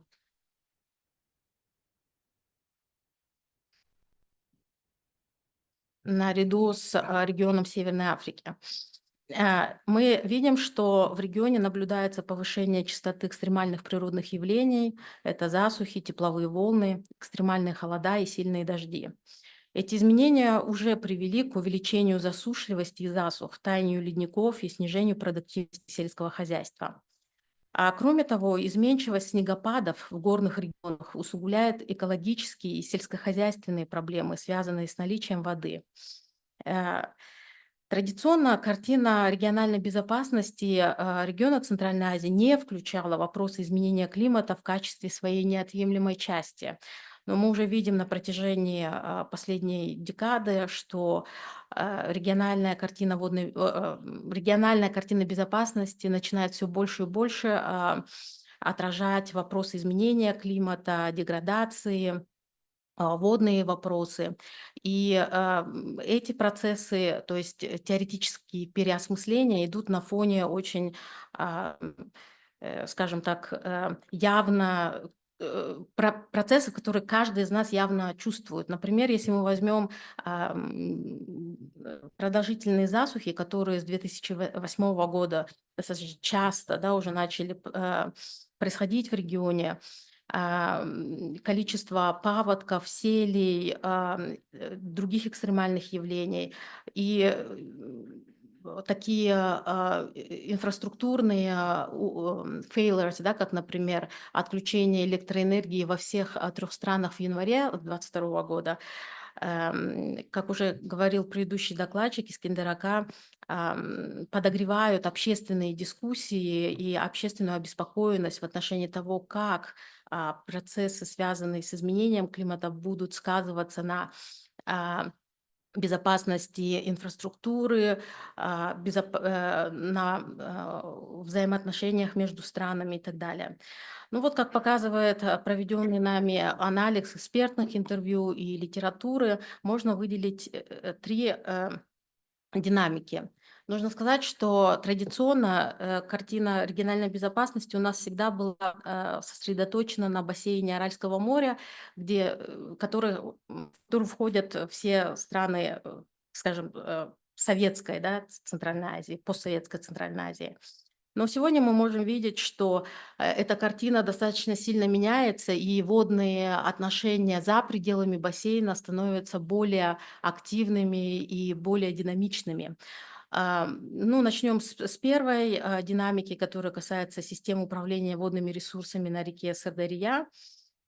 Мы знаем, что вот этот уже классический в литературе конфликт между странами Верховья и Низовья, он уже стал разрешаться после политических изменений в 2016 году в Узбекистане. И мы видим, что та система, которую очень много ругали, имеется в виду система, унаследованная от Советского Союза, она в условиях изменения климата приобретает новое прочтение. Так вот, если мы посмотрим на ситуацию в области межгосударственных отношений, мы можем увидеть, что, например, Казахстан указывает на уменьшение стока по Сырдарье из Узбекистана на 38% за последние 10 лет. Мы знаем, что эта река является очень сильно зарегулированной, и Кыргызстан сегодня на протяжении уже последних 5 лет даже начал достаточно активную политику по поиску инвесторов для строительства верхнего каскада ГЭС и других ГЭС на других реках, которые также входят в бассейн Сырдарьи. Так вот, можно сказать, что вот этот дискурс, который мы видим в литературе, который очень часто распространен в общественном таком обсуждении, вот этом противостоянии, он на самом деле, на мой взгляд, очень серьезно меняется. Мы сегодня видим, что правительство Казахстана и Узбекистана становятся частью инвестиционного соглашения по строительству верхних каскадов Нарынских ГЭС. И здесь, скорее всего, мы можем видеть 2 таких, скажем так, риска. Ну, первый, он связан с тем, что если это соглашение будет, скажем так, повторять судьбу Кумтора для Кыргызстана, то есть будет закрыто для общественности, то, скорее всего, оно может спровоцировать, скажем так, новую волну ресурсного национализма в Кыргызстане, поскольку сейчас правительство еще ведут переговоры по распределению долей в этом проекте. Но опять-таки эти переговоры остаются не за закрытыми дверями, и очень много есть беспокойства среди общественности в отношении того, как будут приниматься решения по распределению долей в этом проекте. Но в то же время нужно сказать, что если посмотреть на динамики осадков и так далее, видно, что водность реки, она не будет в ближайшее время до 50-х годов, да, сокращаться. Вторая динамика, которую мы видим, она происходит на реке Амур-Дарья. Мы знаем, что в марте 2022 года Афганистан инициировал масштабный проект по строительству канала Кош-Дебе на реке Амур-Дарья. Нужно иметь в виду, что прибрежные страны обеспокоены, и из прибрежных стран меньше всего от строительства канала пострадает Таджикистан, на долю которого приходится 80% стока, поскольку он находится выше по течению от строительства этого канала. Но больше всего пострадает Узбекистан и Туркменистан. По некоторым оценкам, эти страны столкнутся с сокращением водности на 10 и 15%, от 10 до 15%. Исходя из сценария А2 определенного IPPS, существенных изменений в состоянии водных ресурсов Амур-Дарьи не прогнозируется до 30 года. Однако существует вероятность сокращения от 10 до 15% к 50 году. При этом в периоды острого водного дефицита, особенно в экстремально жаркие и засушливые годы, объем водных ресурсов в бассейне может сократиться от 25 до 50%. Вот ожидаемое увеличение засушливости и испарений в регионе, конечно же, повысит потребность в орошении. Можно сказать, что сейчас страны Центральной Азии ведут тихую дипломатию с правительством Афганистана для того, чтобы все-таки договориться о том, как, ну, во-первых, чтобы включиться в само строительство, наверное, чтобы видеть как бы качество, да, этой инфраструктуры, и чтобы фильтрация, да, воды из этого канала как бы уменьшить тем, что они технически предлагают свою помощь, ну, неформально, да, скажем так.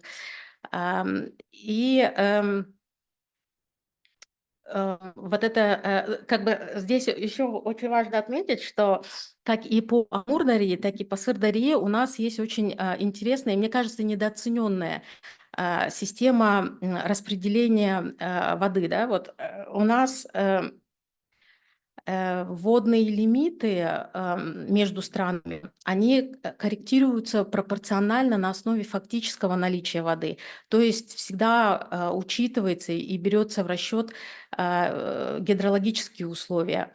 И вот эта модель, она обеспечивает определенную степень безопасности водоснабжения прибрежных стран.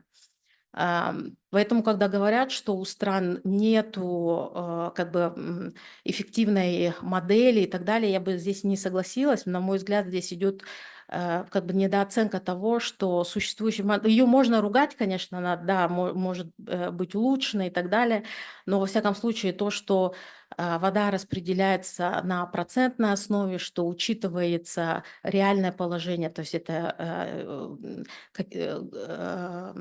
низкая вода или высокая вода, в смысле год, то это дает возможность иметь достаточно адаптивную модель. Ну и третья динамика касается асимметричной гидрополитической ситуации на реке Или, Иртыш и Урал. Мы знаем, что распределение управления водными ресурсами на трансграничных реках между Китаем, Казахстаном и Россией, Казахстаном имеют пока низкий потенциал межгосударственных конфликтов, но нерешенные водные проблемы приводят к такому росту общественной обеспокоенности по водообеспеченности.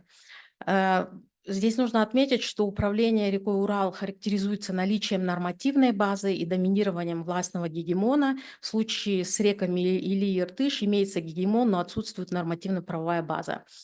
Нужно отметить, что согласно новой водной концепции Казахстана, за 14 лет, с 2000 по 2014 годы, потребление воды из реки Или выросло до Китая с 38% до 43% и снизилось для Казахстана с 62 до 57%.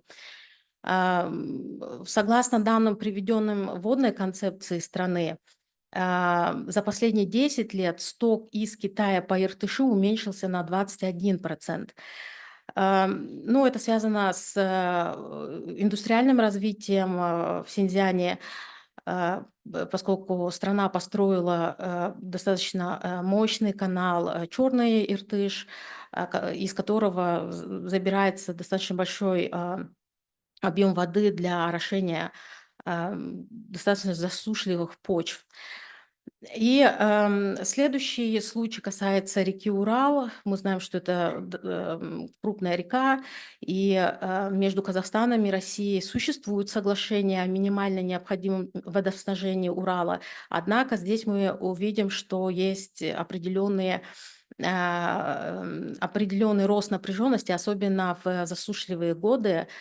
По мнению, например, казахстанских экоактивистов, одной из основных причин обмеления реки является недостаточный сброс воды российской стороной из Иреклинского водохранилища. Но если мы обратимся к российским ученым, они связывают обмеление с природно-климатическими факторами. Но уже сегодня Казахстан испытывает достаточно серьезные последствия, например, пойменные леса на западе Казахстана очень сильно страдают и, по сути, начали как бы исчезать. И завершая, я хотела бы сказать, что сложная топография, отсутствие локализованных данных об изменении климата и локализованных моделей засух в Центральной Азии создают очень неопределенную и неясную картину того, когда и где именно в Центральной Азии возникнет нехватка воды. Вот тот дискурс, который очень сильно у нас обсуждается. Согласно глобальному индексу водного стресса, южная часть Центральной Азии входит в группу стран с самым высоким прогнозируемым водным дефицитом к 2040 году. А остальная часть региона будет иметь высокий уровень водного стресса также в рамках до 2040 года. Конечно же, мы имеем разные сценарии изменения климата в регионе, но каждый из них имеет важные последствия для доступности воды. Скорость таяния льда, которая зависит от различных прогнозов повышения температуры и изменения количества снегопадов, наряду с осадками окажет влияние на сток основных рек региона. Все сценарии изменения климата сходятся в том, что динамика таяния льда сместит сезонную доступность воды с двух сезонов, это весна с таянием снега и позднее лето с таянием ледников, на один сезон, это будет начало лета. Например, ХАК прогнозирует среднее сокращение стока на 25% в июле и августе для основного притока Амударьи. Ну, похоже, тоже прогнозы есть и по Сырдарье. Так вот, мне кажется, парадокс вот всей ситуации заключается в том, что пока мы в общественном дискурсе видим все больше и больше дискуссий о секьюритизации воды, о водных конфликтах и так далее, на самом деле этот дискурс привел к тому, что страны стали более активно сотрудничать и по водной повестке и стали, скажем так, переговорные позиции их изменились. Например, на мой взгляд, именно риски и угрозы, связанные с последствиями изменения климата для региона, улучшили переговорные позиции для стран, для менее экономически развитых и политически сильных, политически слабых, извините, стран Верховья, как Кыргызстан и Таджикистан. Таким образом, мы можем видеть, что сегодня мы, на мой взгляд, должны также уделять внимание тому, какие процессы сближения и процессы переформулирования региональной повестки мы видим, и как это помогает нам понять, в каком направлении необходимо развивать водную реформу в регионе. И мне кажется, что изменение климата это является тем как бы фактором давления, который заставляет страны договариваться по достаточно больным для них вопросам. Спасибо.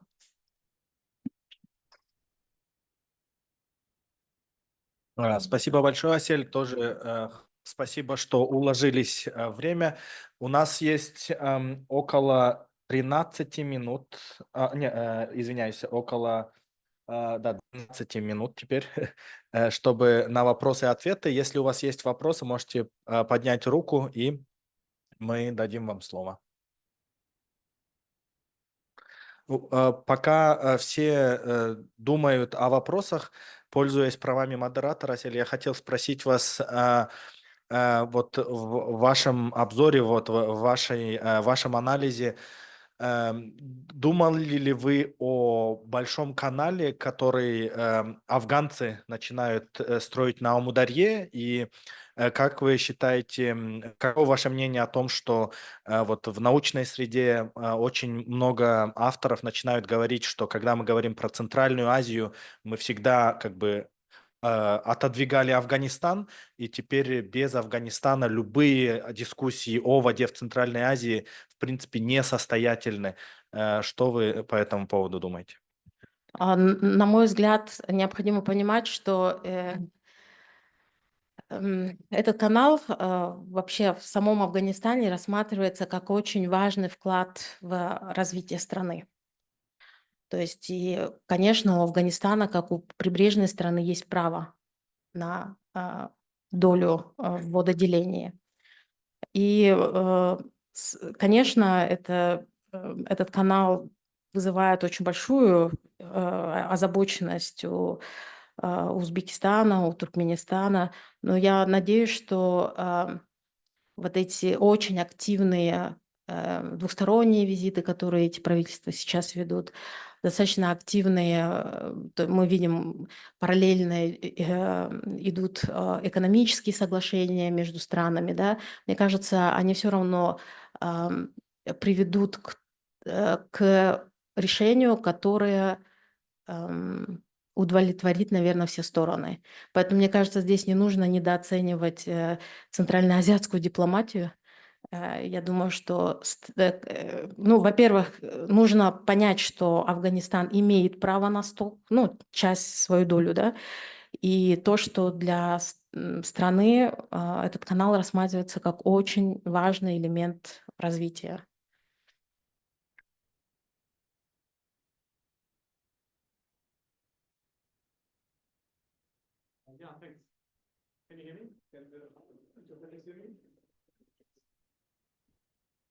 I pushed the button now, it works. Thank you.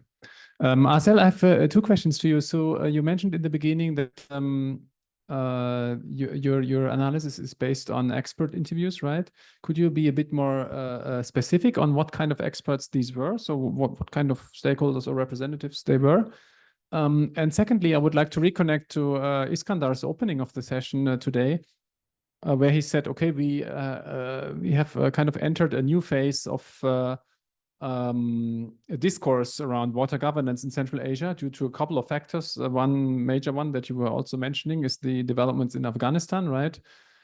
So my question is, would you agree with, I think, Iskandar's claim that indeed there is now a new urgency, but maybe also a new window of opportunity to resolving some of those conflicts that have been lurking for a long time due to these new challenges? I think you also alluded to that a bit in your talk, but could you just wrap that up once more? Да, спасибо. Я хотела бы сказать, что эта работа опубликована, она есть на сайте Университета Центральной Азии, поэтому я не стала слишком, в смысле, обошла вопрос методологии. В рамках экспертных интервью были опрошены 47 экспертов, представляющие все страны, даже по Туркменистану были опрошены несколько человек. Это в основном специалисты водных департаментов, водной службы, то есть люди, которые занимаются принятием решений на вот политическом уровне. Также были опрошены экоактивисты и люди, которые делали, ну, до меня исследования как бы по этой проблеме. Но пропорционально, если взять, то большинство экспертов это были представители правительств, то есть представители, работающие в госструктурах. Что касается второго вопроса, я думаю, я согласна с поинтом Искандера о окне возможностей. Как я уже сказала, очень часто, когда мы говорим про изменение климата, как-то, я не знаю, как эта логическая смычка происходит, но обязательно говорим только о негативных последствиях, о том, что изменение климата ухудшит ситуацию с уже существующими конфликтами, обострит или умножит риски. И мне кажется, вот в этой смычке мы упускаем из виду ту как бы силу, которую производит как бы силу нет, центростремительные, да, вот центростремительные силы, которые как раз-таки происходят благодаря тому, что страны начинают испытывать эти последствия. Вот, например, мы говорим про водно-энергетическую модель, да, Центральной Азии. Мы знаем, что долгое время страны все пытались выйти и построить свои энергетические системы. Теперь мы видим, что все страны снова вернулись в единое энергетическое кольцо. И более того, мы видим, что сейчас, например, Таджикистан, отчасти Узбекистан даже наращивают свои мощности, чтобы не просто быть как бы частью, а чтобы быть очень как бы важными игроками в плане транзита электроэнергии. Это было бы сложно представить еще совсем недавно, потому что модель, вот это как бы советское наследие, водно-энергетической модели, оно ругалось, оно считалось всегда каким-то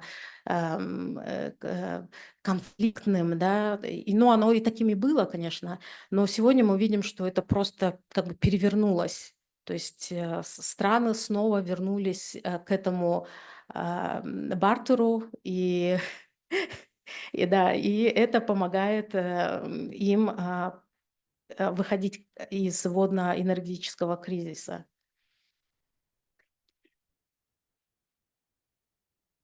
Thank you very much, Asel. So we have a room for the last question. Спасибо большое за презентацию, очень интересно. Единственное, у меня такой вопрос по международным организациям, то есть какой у них потенциал вот это водное сотрудничество улучшать, увеличивать. То есть у нас есть одна площадка, Международный фонд спасения ареала.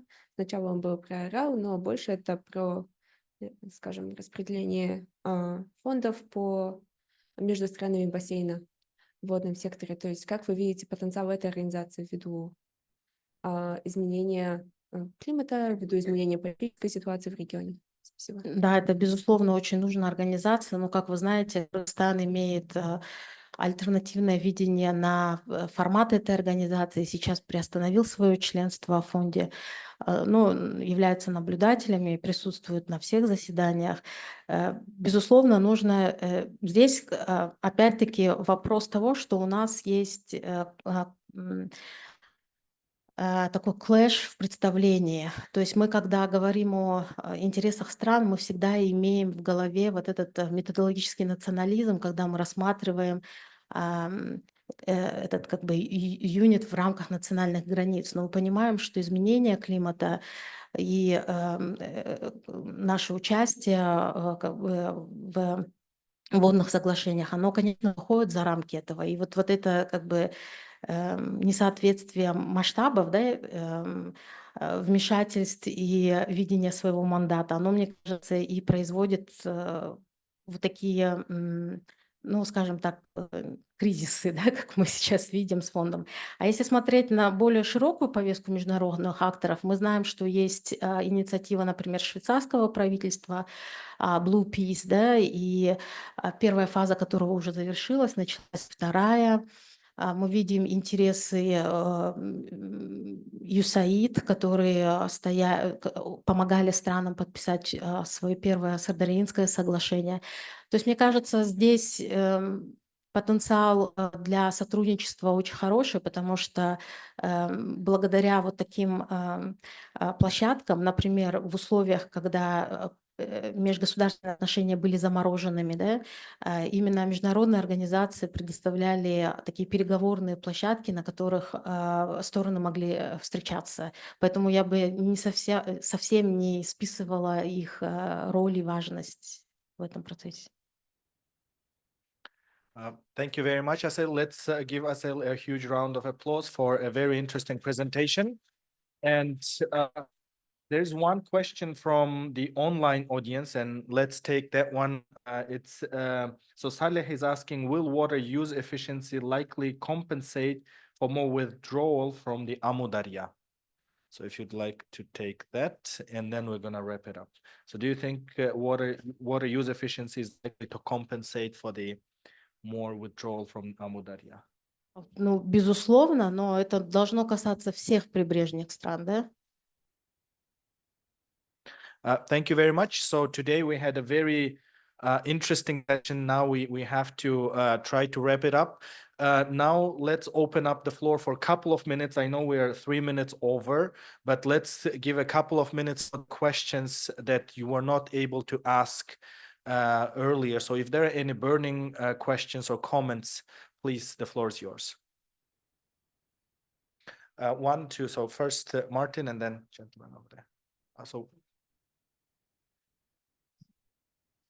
Yeah, I have a question to our colleagues from University of Central Asia, of which you are a representative here, Asiel.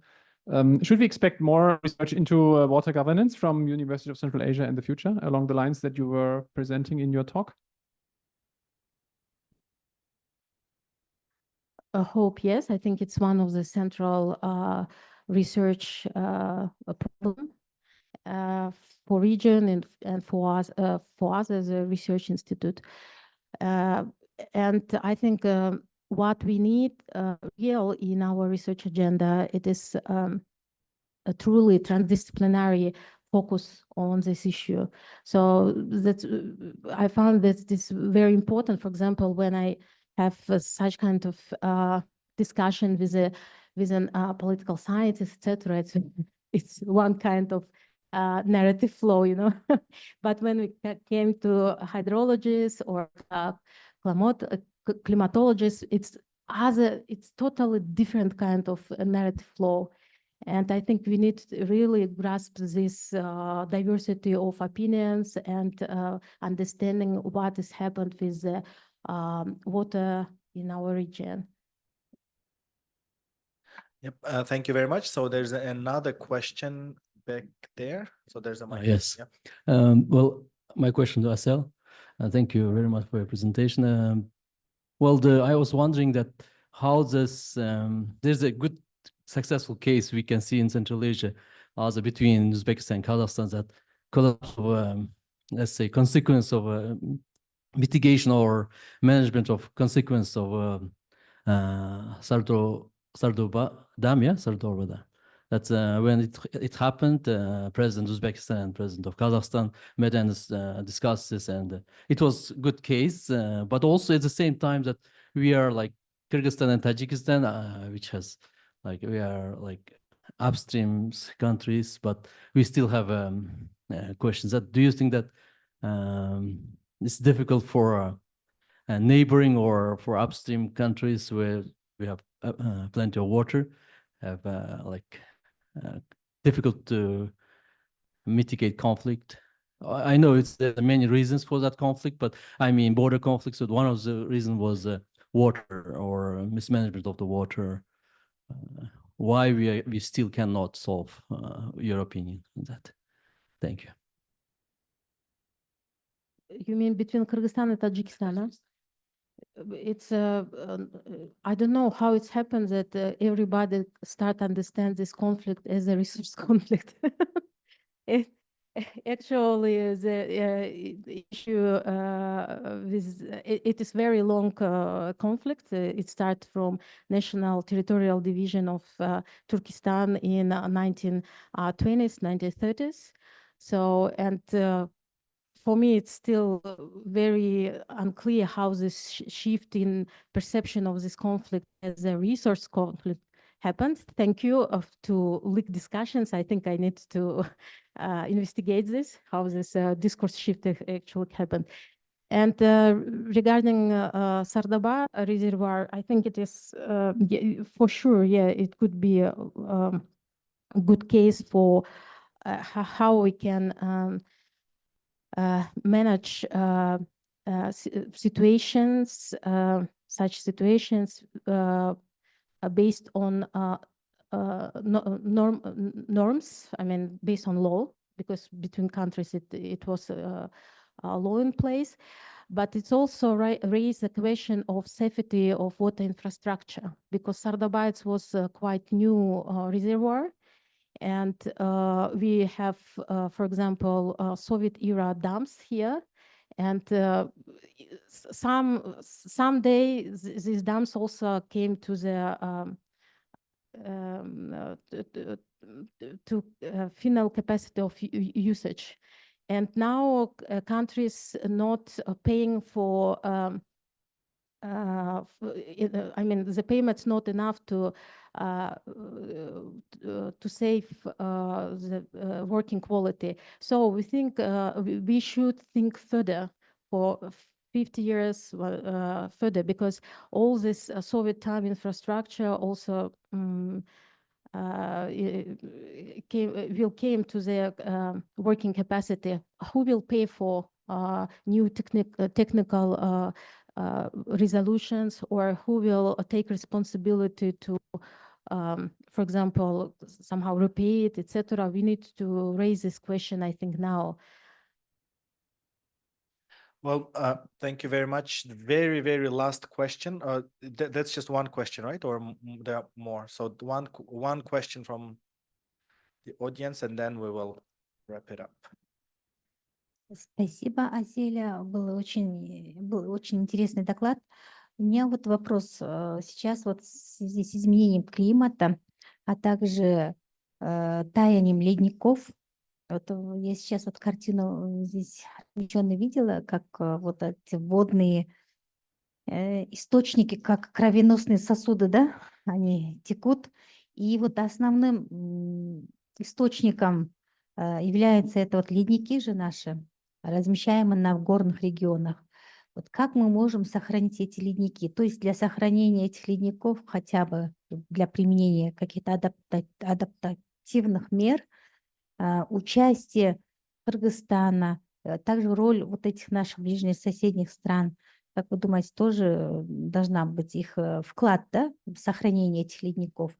И какой должен быть их вклад, может быть, в сохранении в части создания условий, там, части исключения вот этих негативных мер, не только вот в части там создания вот этих инфраструктур, да, как вы сказали, но и также нужно сохранить эти ледники нам на сегодняшний день с изменением климата.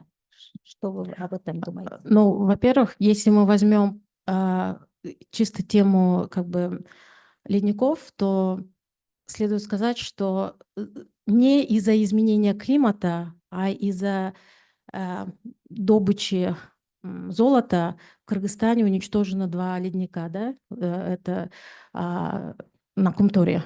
И недавно были новости о том, что еще одна горнорудная компания разрушила еще один ледник. Я хотела бы сказать, что действие по извлечению полезных ископаемых наносит разрушающее воздействие на ледники, ну, как бы очень мощно, да. Что касается вклада ледников в сток основных рек, нужно сказать, что он, ну, варьируется, но это в пределах там, 10%. Основной сток это от осадков, и в зависимости от высотности это снег, дождь. Если посмотреть на количество осадков, которые выпадают в регионе, мы не видим, что они уменьшаются, но меняется как бы темп их выпадения, да, то есть они становятся более интенсивными, более мощными. Вот недавние паводки в Аше, да, мы видели. Таким образом, нельзя сказать, что изменение климата для нашего региона, мы как бы знаем, мы, конечно, знаем об основных последствиях, да, там таяние ледников, но мы, мне кажется, еще достаточно мало знаем, поскольку у нас сложная горный рельеф и в Кыргызстане, и в Таджикистане, мы достаточно мало знаем о конкретном влиянии для разных регионов. Оно не будет одинаково везде. И что касается таяния ледников, то это, ну, уже, на мой взгляд, необратимый процесс.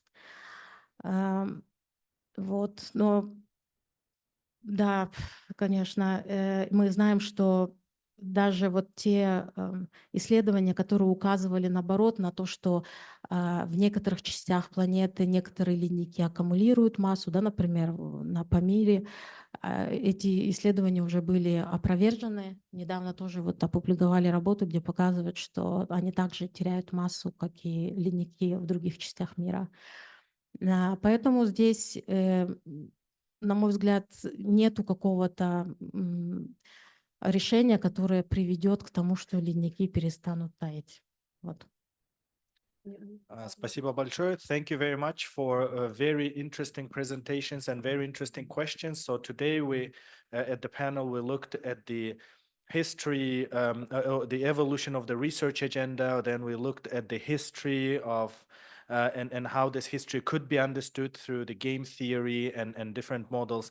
And then, of course, we talked about the hydropolitics, about this major discourses and how we shouldn't fall prey to just thinking in cliches while following these discourses. And of course, we had very interesting questions from the audience, and I understand that we won't be able to take all the questions, but then now you can approach the speakers and talk to them directly. And thanks again for Iskandar Akaf, who joined us from Lahore. I think he's also working, so he's not at his workspace at the moment. But anyways, thank you everyone for finding time to come together today and discuss very important issues. And we have more things to research and more things to talk at the next Life in Kyrgyzstan conference. Thank you. Can I just very briefly say my thank you as well to everybody. We are now finishing. This was the last session, but we welcome everybody to come back next year. There will be another call for papers. We have the date up already, I think from memory, the 8th and 9th of October 2025. So please send us your paper or your session proposal. We're also happy to have entire sessions. And let's continue this important dialogue next year. And thank you so much for coming. I really appreciate it. Thank you.